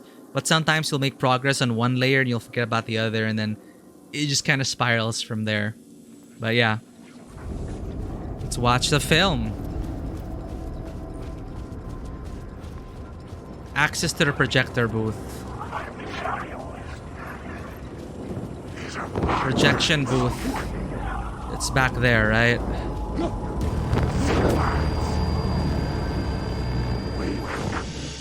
Okay. I like kept the darkness at bay. Safety. Yeah, it would have been straight linear, which is why it's difficult. And I was talking about Vano in terms of like why, let's loosely compare it to, for example, God of War, where the story gave you times to explore. Like they plotted it specifically so that it wouldn't feel weird roleplay wise and subconsciously to be exploring these regions before the next plot beat. Because here, a sense of urgency is always there. Scratch is gonna get out. You have to escape. You need to find a solution. So you're being told story-wise that you need to hurry this up. You need to get there before Scratch gets out. But then the gameplay is also telling you, hey, why don't you explore that flooded area, the formerly flooded area, and do these riddles and rhymes. And yeah, as a game, I like that. I enjoy it. But I just had to change my mindset into thinking that, okay, it's kind of like one of those sandbox games where the main story is telling you, this is urgent, you must do it now. But there's actually no timer, and you can explore as much as you want.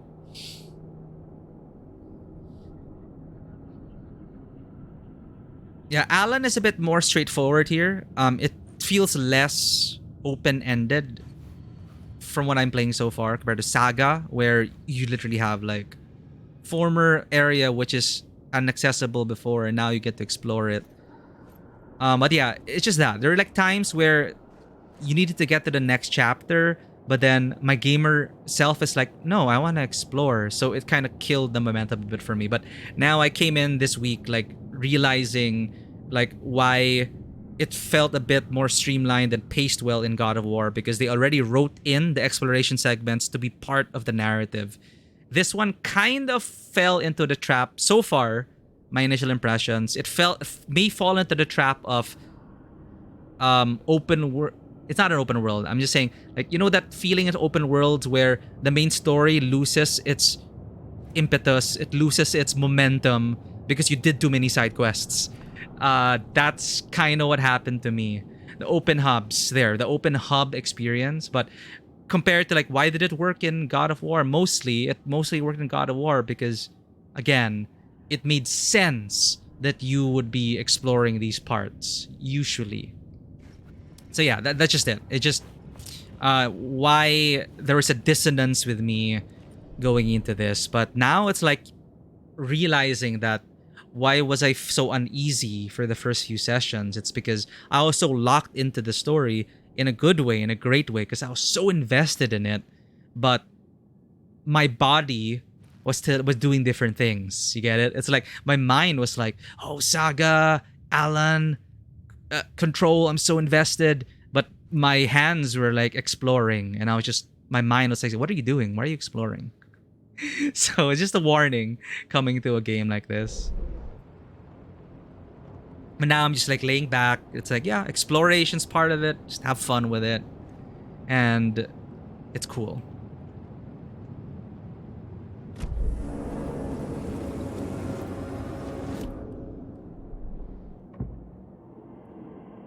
What is it going to do? Grandmaster! He waited inside. His presence felt out in the night. I couldn't add a new element from here. I'd have to go to the scene. No, I don't want to go out there. It's scary. We are here. Oh, sorry, theater hall. Wrong. The Grandmaster's Dark Invitation.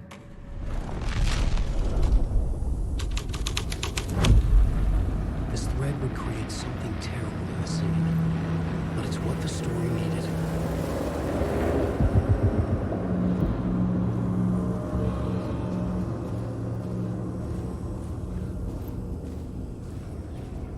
Yes, the need to stop being a gamer, a player, right? Like, we want to explore. We want to get those. We know there are stashes out there with important items which could help. We know there are lore bits scattered around that you want to explore, but it's fighting with the momentum of this narrative.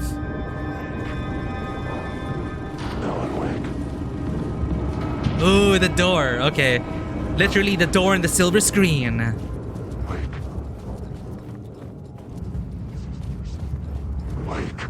Ah, it's a swirly door. It's a writer's room. Let's go. I found myself in a maze of film equipment. Highly flammable. There had to be a way to the projection booth from here.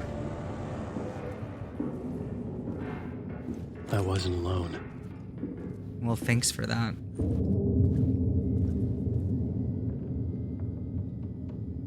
Thomas Sane, Veko Lenin, Hotari, Ati and the janitors, of course. It's Thomas Sane, Veko Lenin, Alexi Kesa.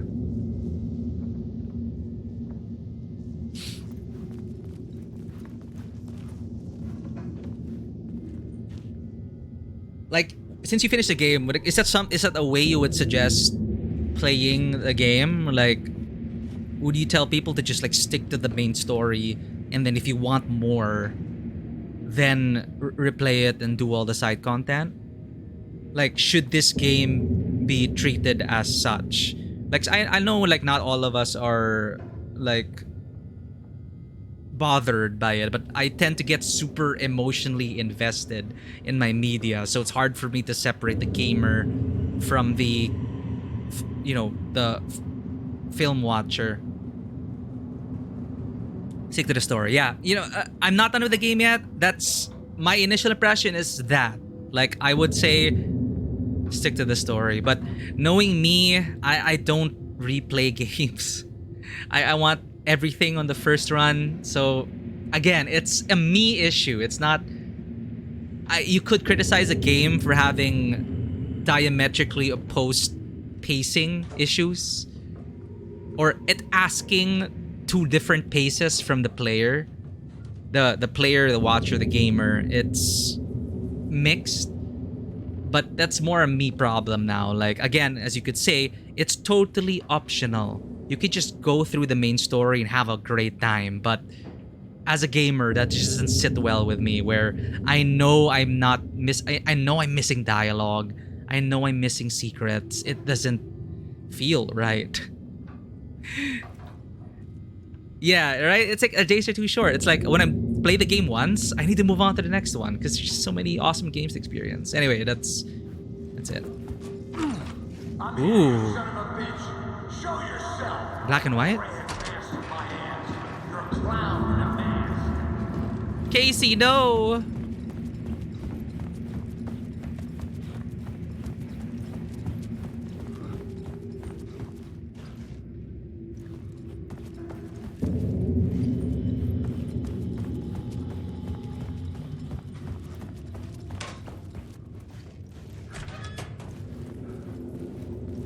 Again with the duct tape. Like, wait, no, is that? No, there's like small canisters. Oh, of the film, sorry. Wait, so the things in the suitcases, were those film reels? I was back where I started. Again. I had to keep going. Hence the spiral. I'm here, you son of a bitch. Show yourself. Who said that? Your gray-head mask in my ass. You're a clown in a mask. I'm not the one wearing a mask here, you moron.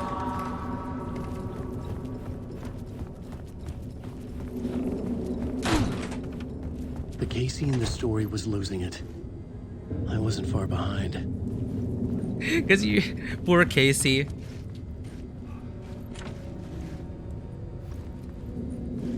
Enjoy your food, Vanwa. Yeah, like those are film... They contain film. But then... I just remember in the suitcases we've been finding around the place, I thought it was duct tape in the suitcases. But I think it's these things. They're film canisters. I was back at the beginning again. I had to keep going. Find a way to the murder site. Oh, it's getting into one of those black and white, only shades of red territory. Hello? Hey! Show yourself. Who was it? Who said that? That's a real clever trick, asshole. You can run, but you can't hide. Casey? Mask in my ass. You're a clown in a mask. I'm not the one wearing a mask here, you moron. Why don't you come here and say that to my face, buddy? Then we'll see who's the moron. Okay, it is duct tape. It's left there by Tim. Got it. Ah, right. Tim said he did leave behind the caches. It's gone. But I saw someone. Yeah, I saw Casey. This place is getting messed up. What a valuable film.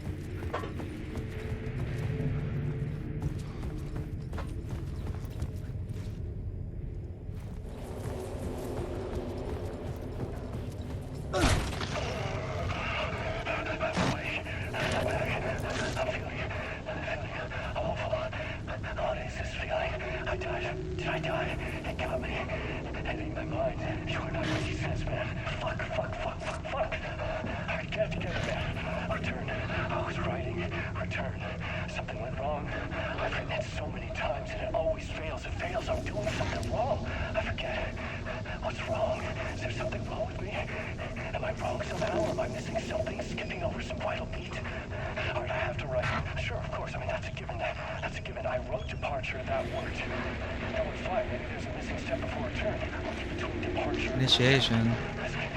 The tasks, the challenge, the lesson, initiation, yeah, I haven't read that. To master this place, to set things up, can't go to return before initiation. That's right, that feels right. Initiation. I have to write initiation. But return was written by scratch?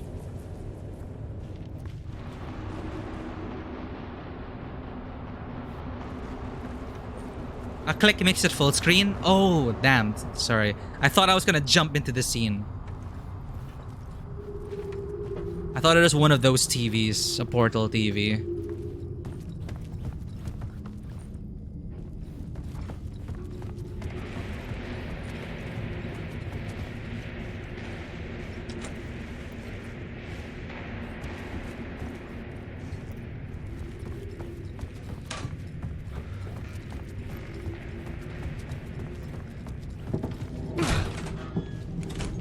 I was back at the beginning again. I had to slowly losing color. Find a way to the murder site. All color is drained. I'm here, you son of a bitch. Show yourself. Shut up. That's a real jackass. Oh, God. You can run, but you can't hide. I'll get all you fuckers. A clown in a mask.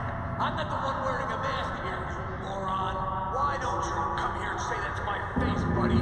Then we'll see who's the moron. Casey? Who's there? Look, you got the wrong guy. Sam Lake. Alex Casey. I only play him in the movies. He's just a fictional character. What's going on here? You don't have to kill me. You don't have to go get that knife and stab me. Huh? You can just give up and go back. Forget about the ritual sacrifice to open the way forward. The ritual sacrifice to open the way? No. Don't do it. You don't have to become a monster. Just leave the knife where it is, in the back, and go. A knife in the back? Everything about this was absurd. Our dialogue forced and ridiculous. In desperate need of another pass. But I'd play along to see where it took me. Oh, poor Sam. I'm gonna kill him. Forget about the knife. Don't go looking for the knife. There is no knife.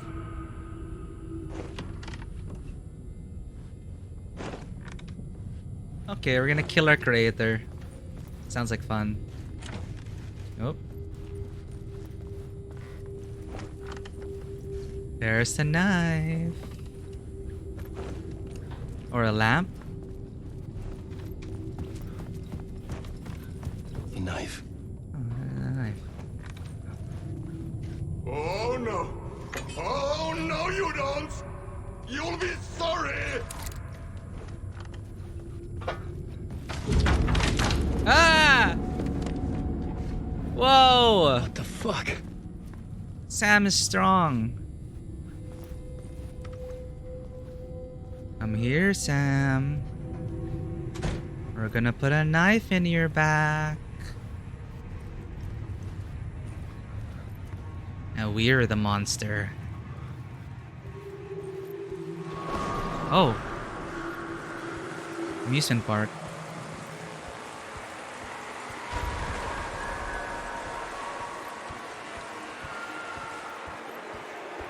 I was getting close.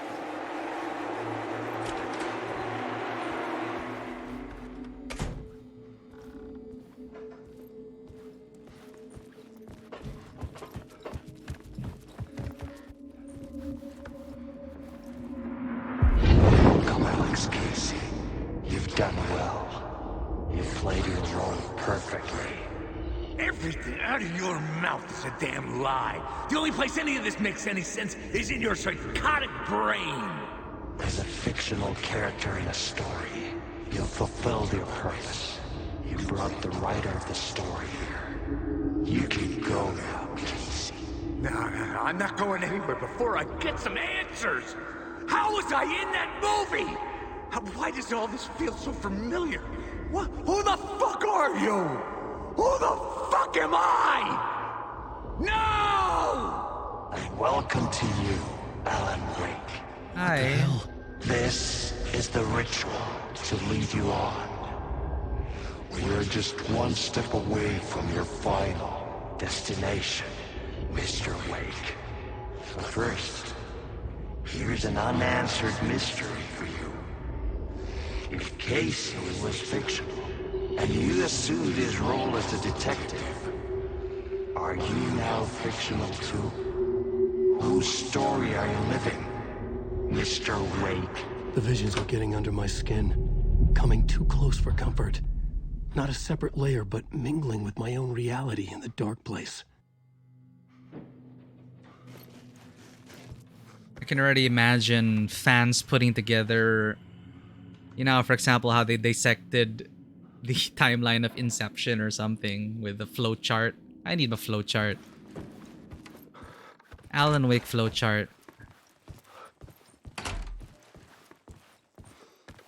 Wait. Dead end. This can't be right. Did I miss something? Uh-oh.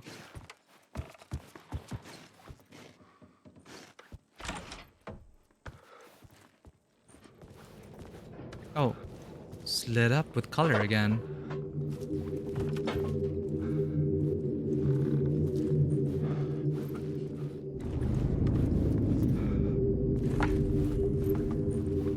The murder site. Hey, the two cops. Damn, that's stupid. At least they've been using it less. I was getting tired of the in Saga story, the jump scare images. This is the ritual to lead you on. Yeah, it's like you really can't tell anymore. You can't tell what reality you're in, what role you're playing. That's not the questions we should be asking anymore. Like, who wrote who into what? What roles do we play? It's like,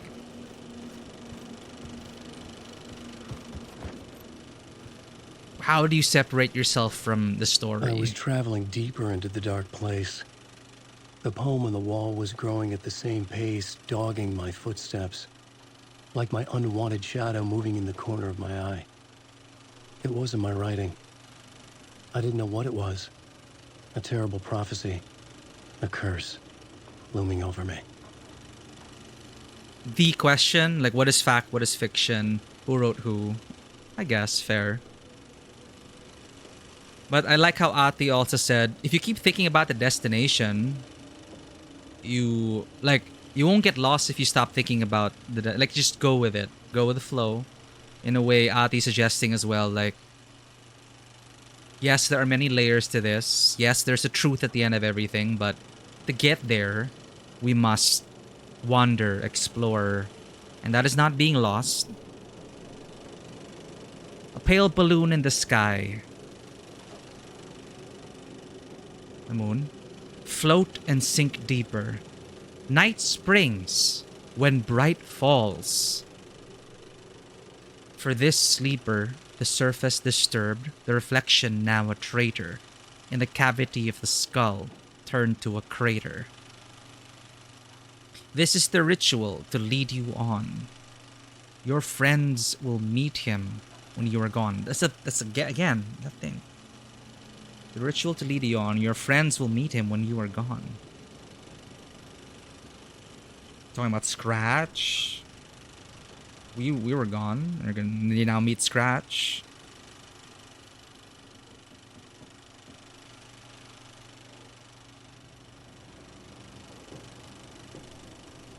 Yeah, night springs. I like that. Night springs when bright falls. I love the play on words there. That's really, really great. Of course, you know the show Night Springs and the place Bright Falls, but if you change the meaning of the words a bit, night springs, like it comes out when brightness falls. So that's super cool. I love that. And the pale balloon in the sky. I don't know if it's intentional, but it also harkens back to Alice's words when she was talking about her story about the balloon. Like the kid lost her balloon, and the kid, like that is all the kid cared for. It's like the kid's world ended when the balloon fell. It's just kind of connected there, like the dangers of caring, Alice's exhibition. It's just called back to mind for me with a mention of a balloon in the sky.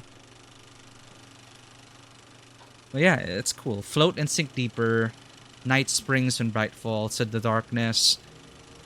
For the sleeper, the surface disturbed. I don't know, the dark presence, the reflection, scratch, or double.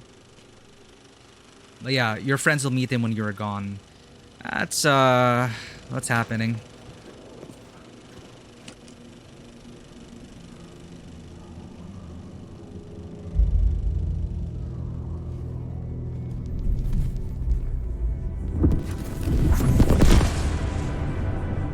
This is how I could help her.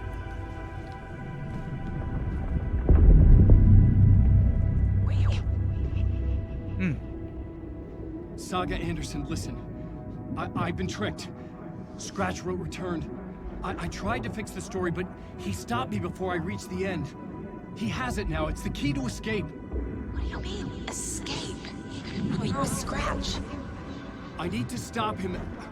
I need to stop him before he gets out. He's after Alice. I'm still trapped, but I'm making progress. I wrote you in to be the story's hero. Scratch made a horror story. I need to match the genre. It has to be dark, but the hero can break through, save her family, save us all. Save her family? Did we see this half of the conversation? Yes. Whatever you're doing, it's working. You just need to keep going. Did we have family in the horror story?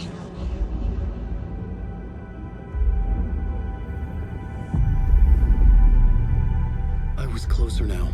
Closer than ever before. But there was no time to lose. Everything was hanging in the balance. I could still lose it all. Parliament Tower. Again? I had to make it work this time.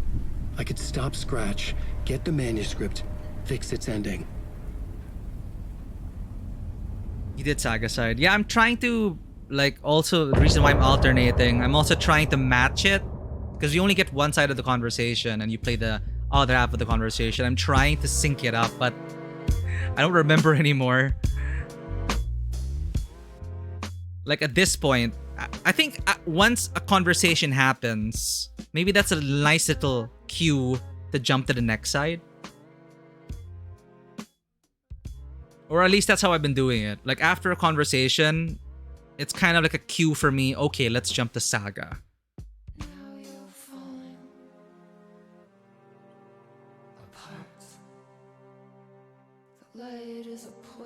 No, we heard the song already. Yeah, it's no way to really sync it. Yeah, I guess we just go by feeling then.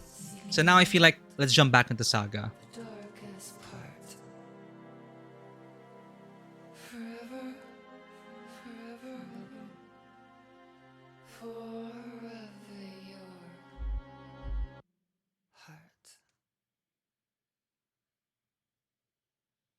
So that was a conversation we had with Alan during the amusement park thing. And the mask was there.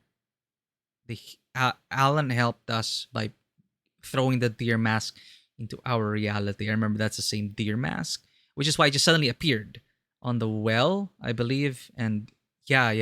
Okay.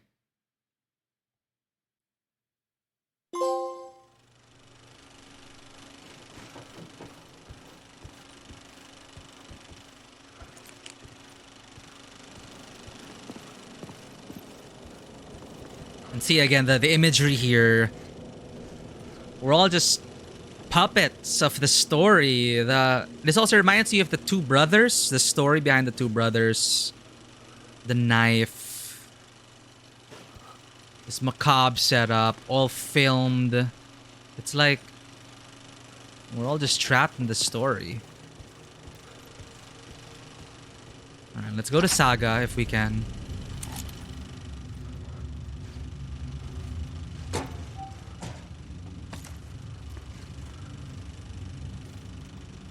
Yeah, it's pretty far, right? It's we're already long past the amusement park.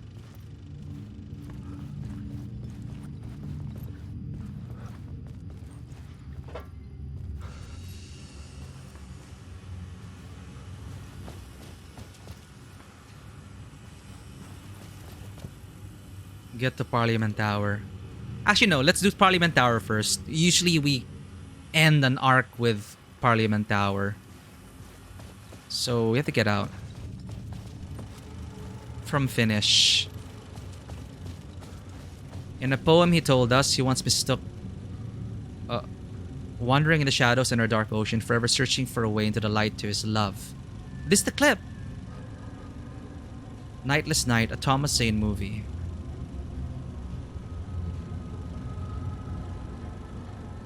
Alex Casey is the detective. Barbara Jagger is the writer's widow. Ilmari Huatari is the murderer. Ati is the janitor. Thomas Zane is the writer, Alan Wake. Music by Ati and the Janitors.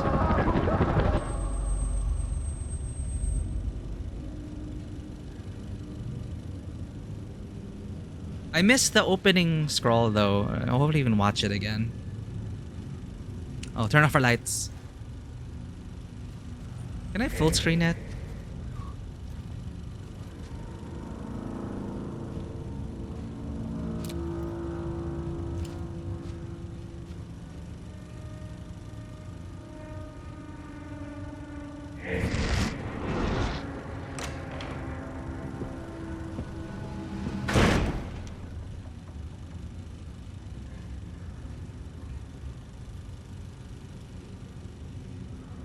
You really got that face down, huh? Sam like so practiced with the face. The Max Payne face. There's even a tutorial, I think. How to do the Max Payne face.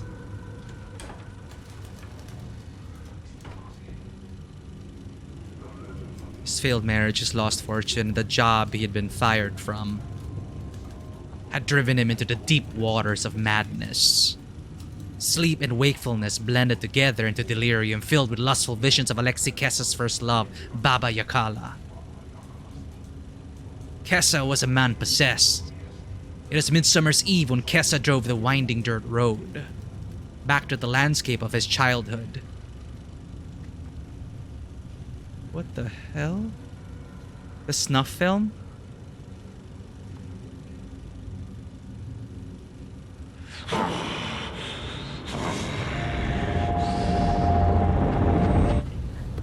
Midsummer sea weather forecast playing on the radio.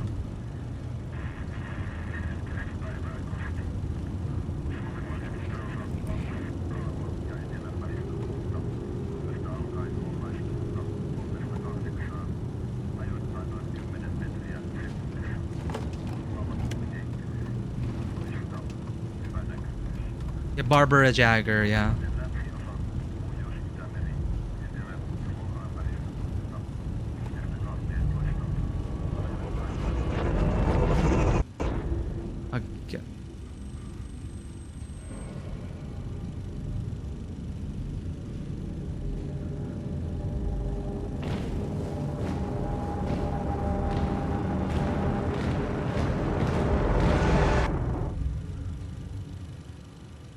Poor Alex.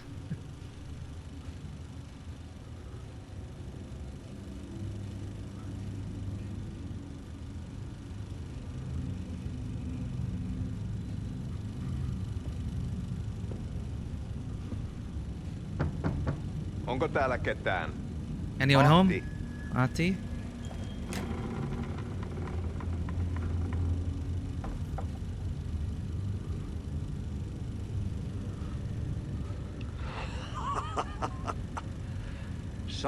They say, beyond the shadow you settle for, there is a miracle illuminated. Like a nightmare, he comes for you, draped in shadows.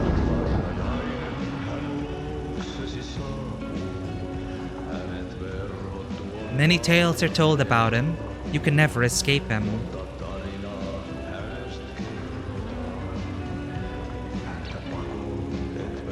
He stares at you in the mirror.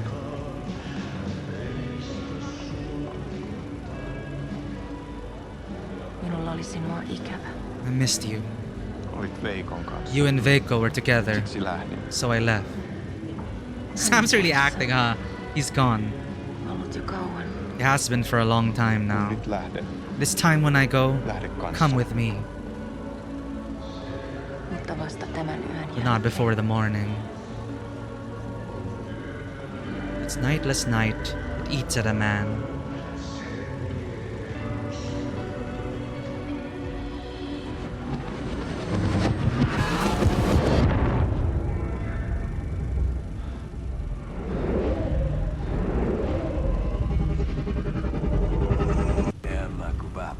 Poked him with my knife. Poke, poke, poke.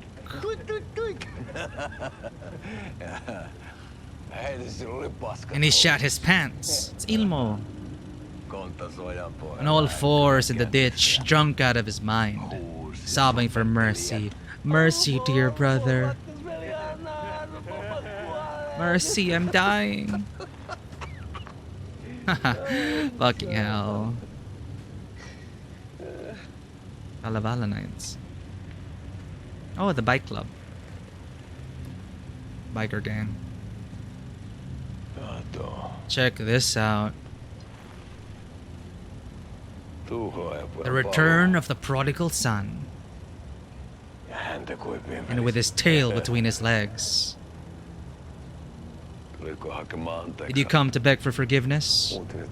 The news of my return are premature. I just came to drop by. And now that I remember what goes on around here, I won't stay long. Where's your brother hiding? I stabbed him to death. His never-ending jabbering got on my nerves. A sacrificial offering for the master.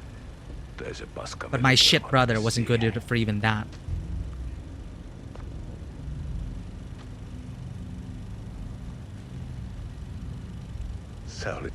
You were the master's chosen one. Never could figure out why. Thomas A. and Alan Wake. Alex Casey. I should kill you too for that. The knives are out. We'll give you a cutthroat shave, boy.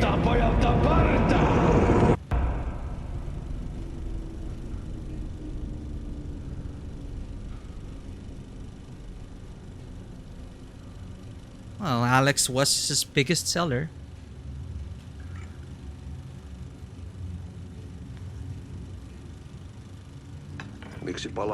Why did you return when you got away once? I didn't mean to. Now I find myself here. I must be cursed. I've been written into the story of a sadistic writer. I'm stuck in a loop. Earth is a cyclical song. How's it going at the Federal Bureau of Control? You got the wrong bureau. I don't work there.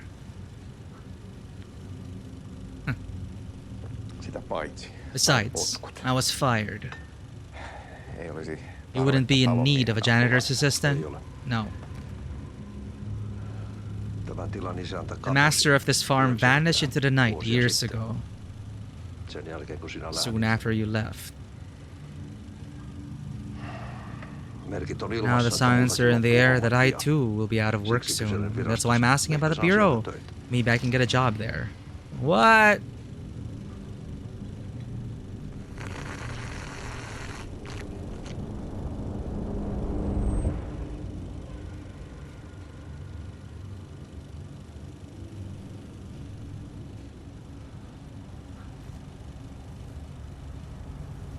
It's like bonus acts all over again. Remedy and the red-haired ladies. A toast. What are we drinking to? The nightless night. You came back to us.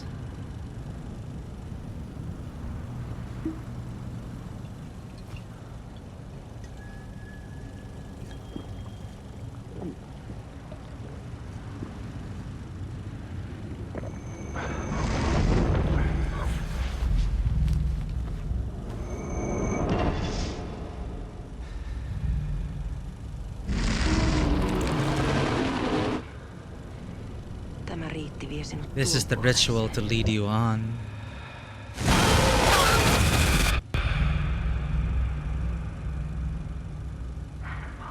He returns and you in turn are locked in the room.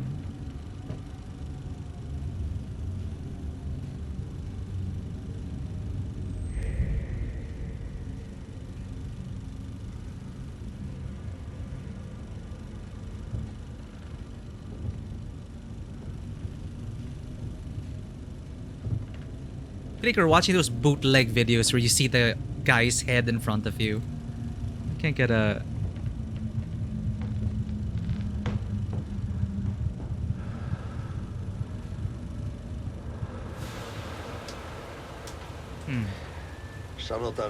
They say that Alan reached too far into the depths of the night. Couldn't find his way back anymore. Thomas Zane is Alan Wake. Be careful with Alan's Black Widow, Barbara Jagger. You had a crush on her, didn't you? I was scared of her. Us boys used to be a bit hopeless with women.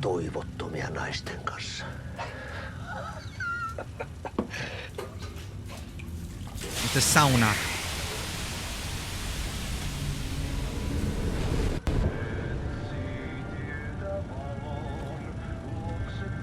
It's really Sam Lake and red-haired, green-eyed women in every game.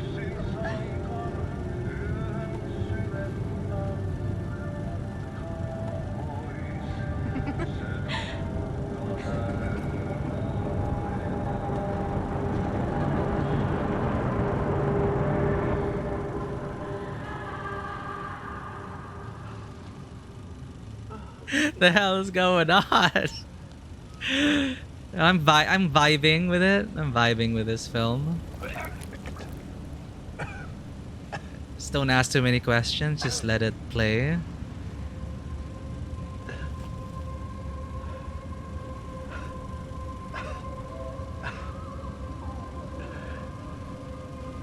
What is that? Mushroom.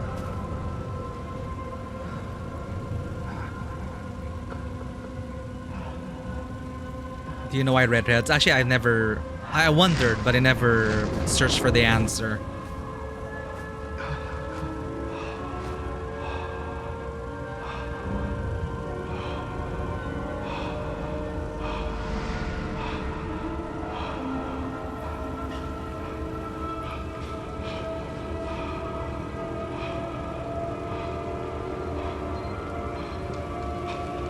Oh my God.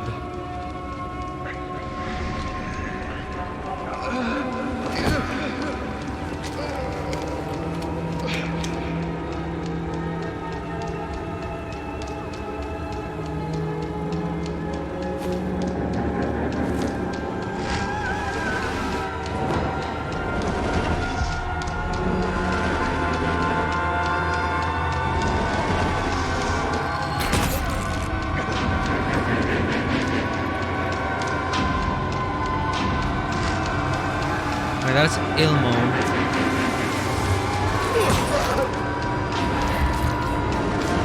That's a snuff film part.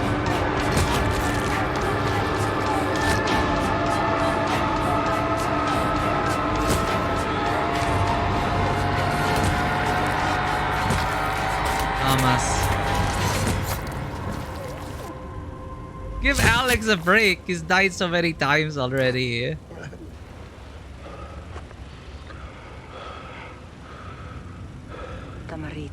This is the ritual to lead you on. He returns and you, in turn, are locked in the room. In the beginning, there was the word...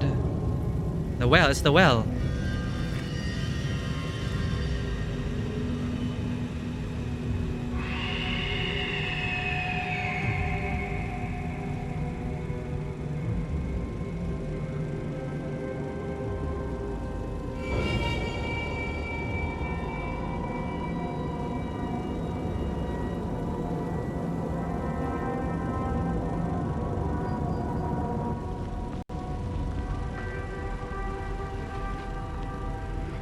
At last. Kiitos. Thank you, my love. Rakkaani.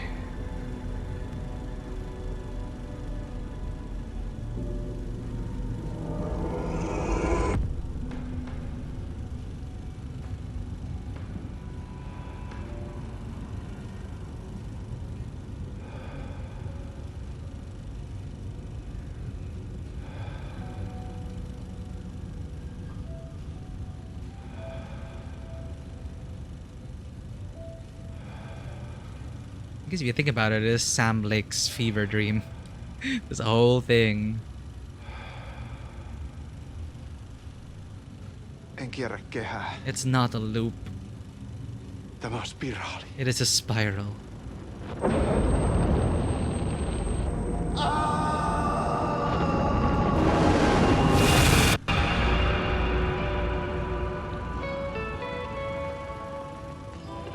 Shades of it's not a lake, it's an ocean. It's mysteries bigger than that. Loppu.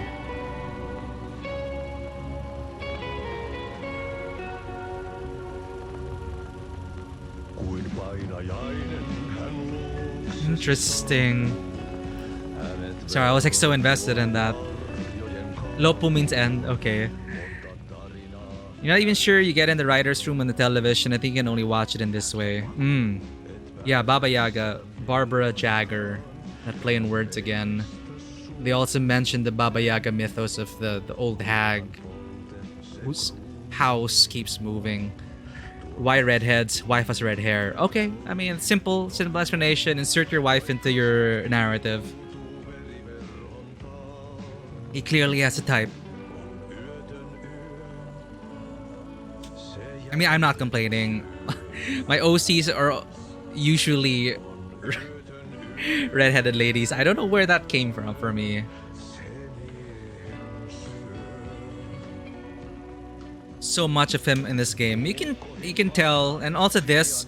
Some would say it's vain, but you know, this is his team's creation. He can insert himself in as many times as he wants. This is, of course, the most we get. This is Sam Lake really writing himself into the story, and you know, art means a lot to him. I've not watched a lot of the interviews, but I will like after I finish the games. But yeah, it's very personal to him. The power of art, writing, and it plays with us on a meta level as well. I guess it anchors us in that, hey, Sam Lake's a real person. Let's throw you in for an even crazier spin. Is Sam Lake the creator of Tom Zane, who's the creator of Alan, who's the creator of everything? And it not a loop, it spirals out of control. But yeah, hence the spiral. And I noticed that when they say it's another loop, even with Saga, they go, oh, it's another loop. And you're like, oh, it's a loop, it's the same thing over and over. But no, every loop is slightly different. So that's what I appreciate. It's not just, oh, here we go again, another time loop or another loop or whatever. And if you want to connect again to Quantum Break, you broke time, right? It was a loop, but then they broke time somehow. Like, again, I don't remember much about Quantum Break, but it's never the same again. So it spirals and spirals. Oxenfree 2, yeah. Bonebreaker, yeah. That also, like, playing with the loops that are not a loop. It's a loop, but not a loop. It's a lake. It's not a lake. It's an ocean. Playing upon stuff like that. Oxenfree was fun. Yeah, time travel paradox. Everything happened already, but then it's like, which is why time travel is difficult to write. I mean, I have fun. I have fun with time travel movies, but you gotta suspend your disbelief often. Especially like something like Back to the Future, which has the grandfather paradox. Like the multiple timelines thing, that's an easy way you can write yourself out of a time travel loop problem. But dealing with the paradox, you just go, oh, multiple realities, done. But if you do something like Back to the Future, it's like, it's fun in the moment. But if you try to put logic into it, then you're just kind of like, what? It doesn't make sense. But yeah, Back to the Future was fun. I enjoyed it. But that is fun. See, it's like, oh man, it's just a great blend of everything they've been working towards, like since Max Payne, as far as I can recall. It's great to see Remedy going all out. Or are they repeating it again? In a poem, he told us he once mistook an ocean for a lake. He spent his whole night... Again, I missed it. I'll just watch the VOD again. Forever searching for a way into the light to his love. Okay.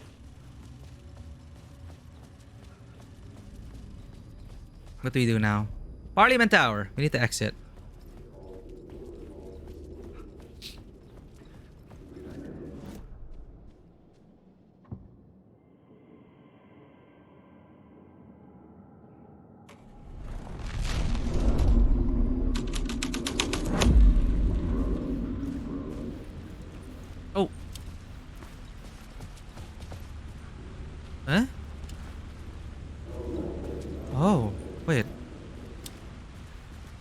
Is this an echo we didn't get?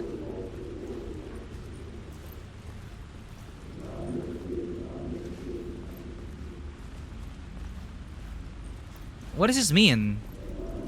Didn't we get it already?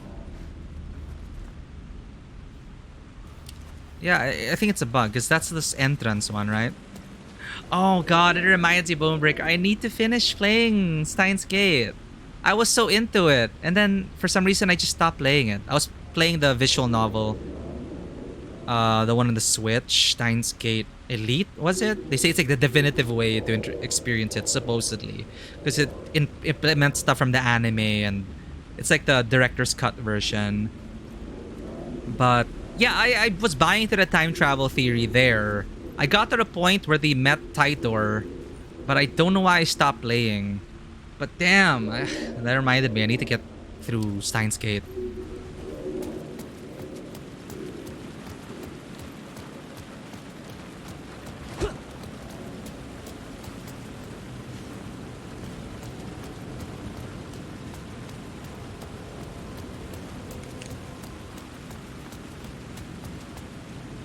It's a door we couldn't access.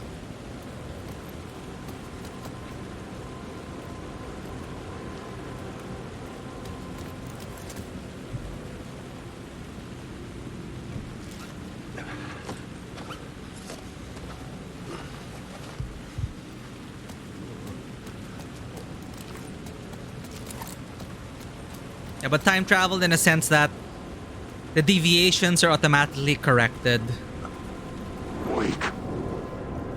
Stories rewritten.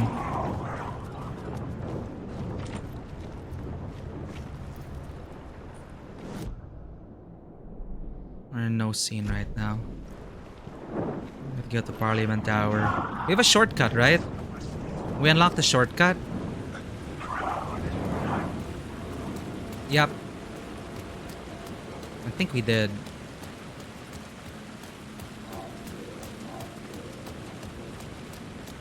Yeah.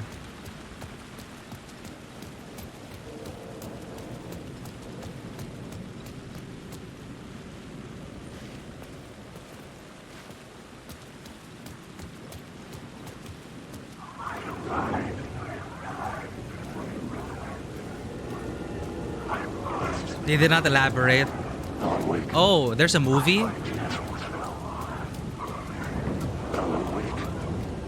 Yeah, I still have to finish it, but I loved how it is really delivered or executed. Steins Gate was executed really well. At least from the visual novel. I didn't watch anything else. The phone was ringing again.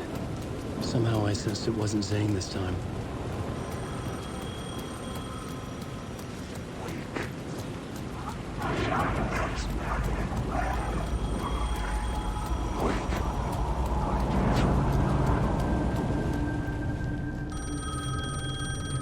Yeah. Hello? Hello. It wasn't Zane. It wasn't Scratch either. Huh? You're me? Me? I don't understand. There's a lot I don't understand. A dark place operates in loops. Time is a story. I'm calling you from a different point in that story. Okay, that makes sense. I'm never getting out of here, am I? Yes, you will. And no, you won't. And that is by your own choice. What does that mean? I'm sorry for what you'll have to go through. You need to go back to the talk show studio basement. Get Alice's photos from a shoebox there. Before you can go to Parliament Tower, you must put the photos into the shoebox at her statue at the plaza. To help you, to help Alice, to help Saga Anderson. I'm my own Deus Ex Machina? Really?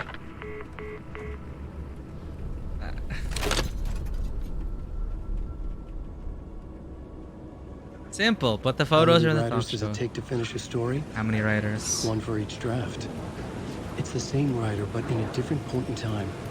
I follow the steps he laid out for me. Alice's photo from the talk show building basement. I had to go back to get them. Okay. I bring the photos to the shoebox by the statue.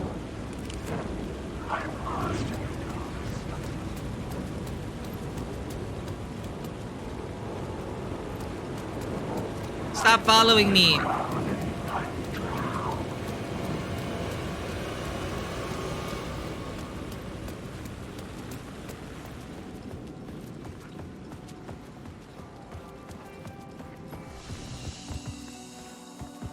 Oh boy, this is getting crazy. Could also just be Scratch misleading us. Shoe boxes are powerful.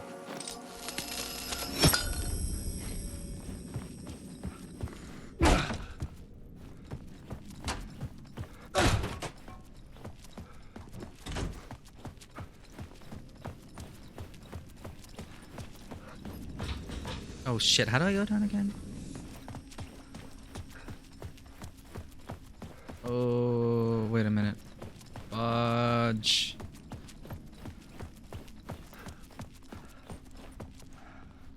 I don't remember.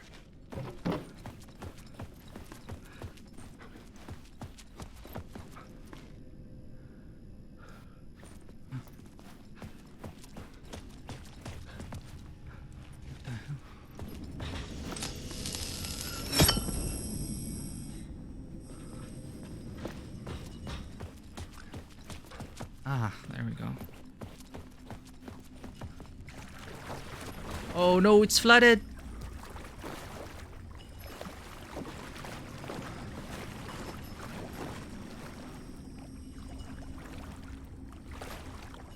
It's getting worse.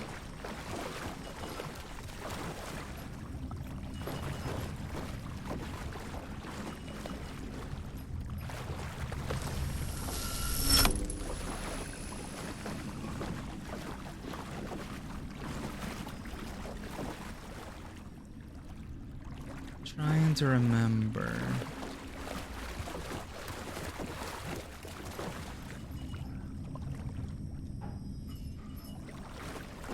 The shoebox was here before, where the light switch was. Could it be the same? It is the same. Okay. Alice's photos. I recognize the style. One showed the clicker sinking into darkness. The other showed a light in the shape of a bullet. I need to get them to the plaza.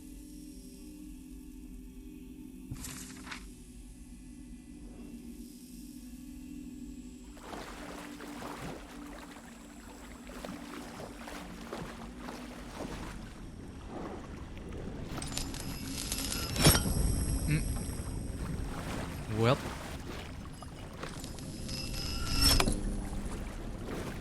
Alan, wake. Wake. Wake.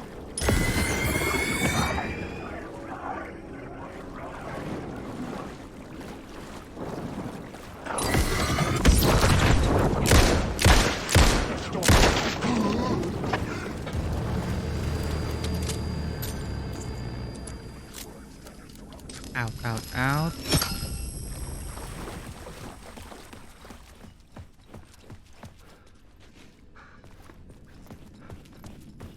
Is the way out?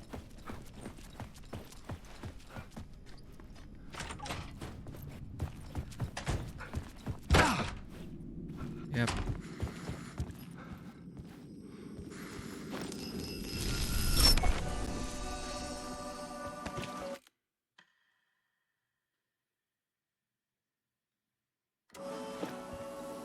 Alright, before we put the photos, I'll just use the bathroom. Then maybe it's gonna be a climactic event? I don't know. Yerby.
And we're back.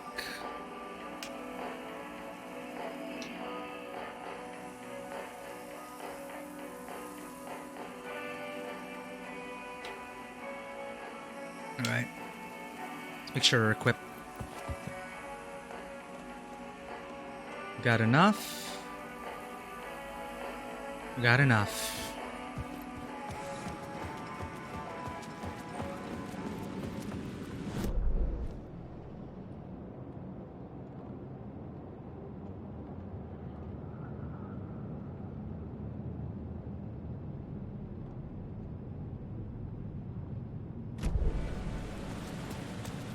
I had the photos now. I needed to put them into the shoebox by the statue.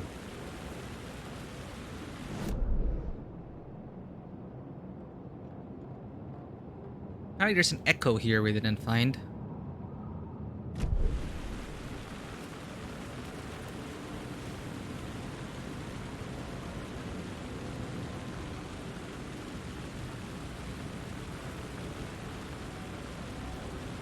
Oh yeah, Dark was highly recommended to me. I was waiting for the right time to watch it. Definitely queued up. How long will we go for still today? I think I'm gonna I could go on forever.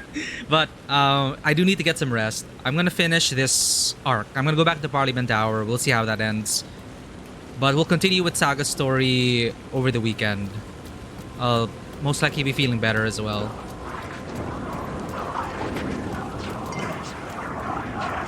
I just need to get to the damn shoebox. Ah! Shoebox.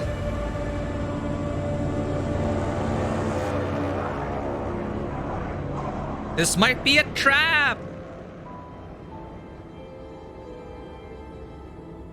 Wait, is that Alice's statue? They love doing the swirling, the revolving camera thing. They did that in Alan Wake 1 as well. It's a recurring... Ah!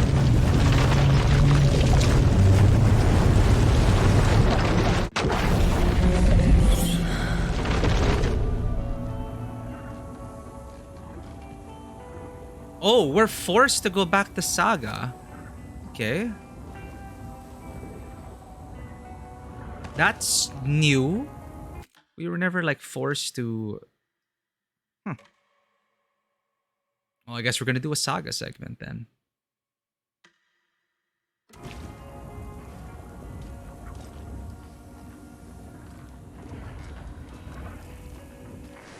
Yeah, it doesn't feel right to end on that note. Anyway, we did start with Saga today. We were just going to get these stashes. We're gonna return to the lodge and then figure things out. Oh, we should stop here? Okay. Are we actually almost done with the game? I don't know if we have a lot left.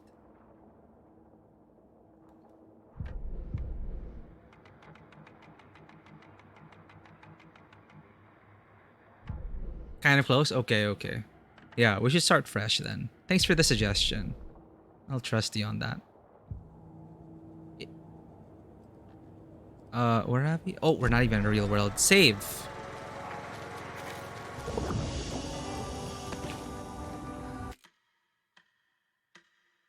I feel like something big is about to happen. So that's gonna be fun.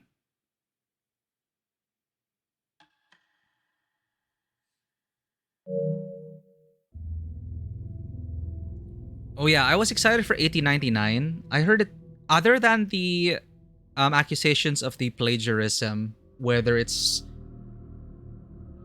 you know, the fine line between copying and paying homage to, that's kind of different. But aside from that, I also didn't hear very good things about it as a series. Like, the controversy aside, I didn't hear anything good about 1899, despite the previews looking amazing. Another thing I was curious about, I just randomly saw a trailer for it. It is called Bodies. It's basically like solving a murder across time. I'm not sure, like, it is a recurring murder, or it's a murder from different timelines. I don't know. It's called Bodies. That seemed like different as well.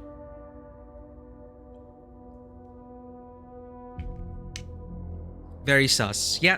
I mean, like, again, nothing is really original. It's hard to separate the inspiration from plagiarism, and you can see a lot of filmmakers get away with it. A lot of the big filmmakers, big writers, you see them rip off scenes entirely, right? They frame the same way, they say the same lines, and you could say it's an homage to it.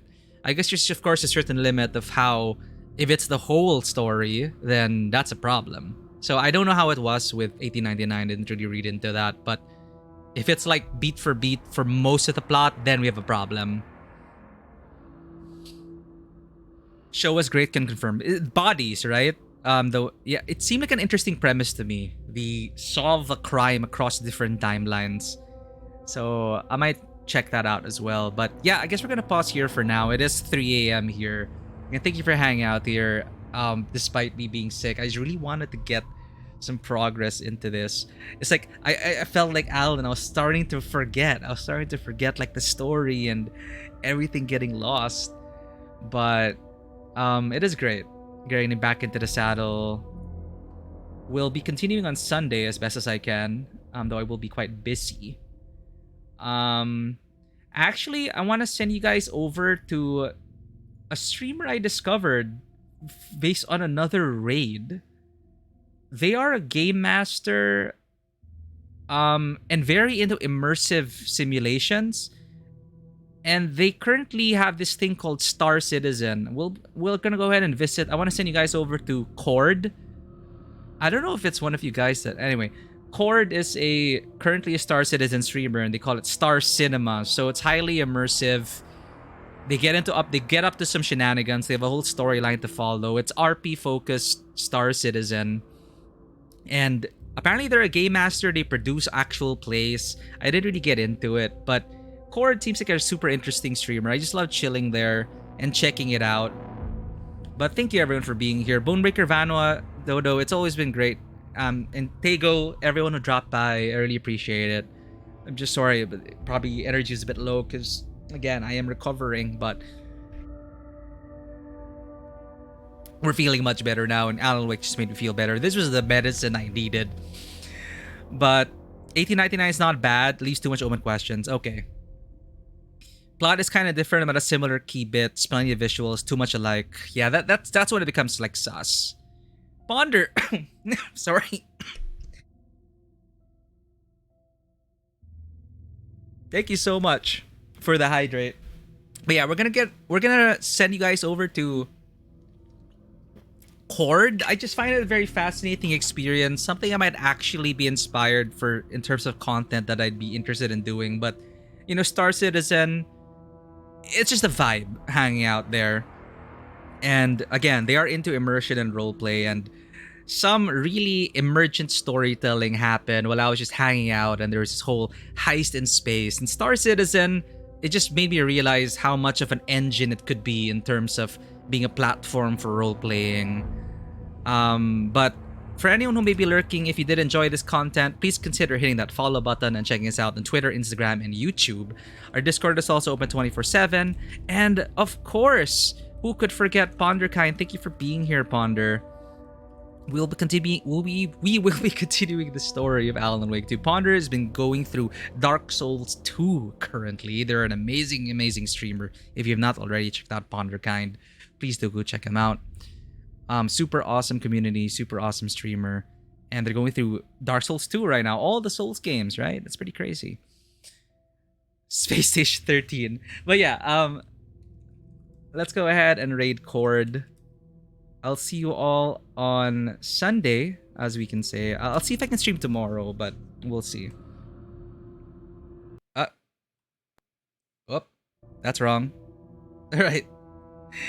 Thanks, everyone. And as always, welcome to the table. Have a great one and enjoy some Star Citizen vibes. Bye-bye.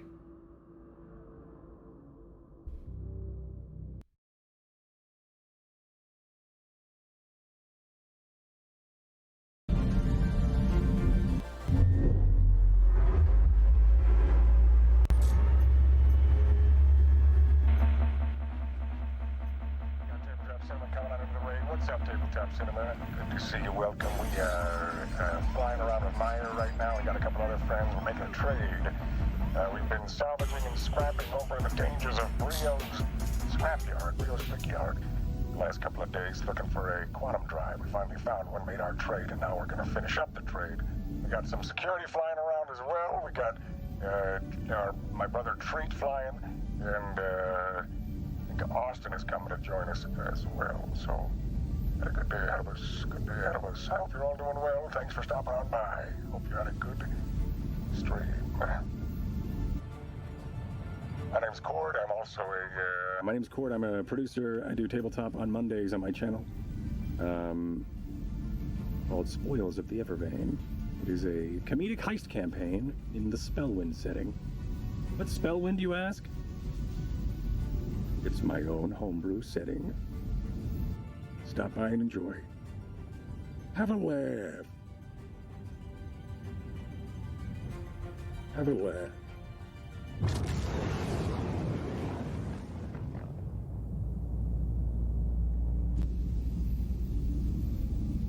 All right, drop the pegs, Jarvo.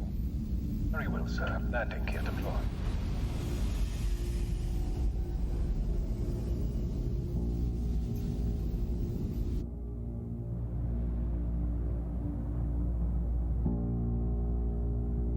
We got a caterpillar full of drugs and illegal cargo.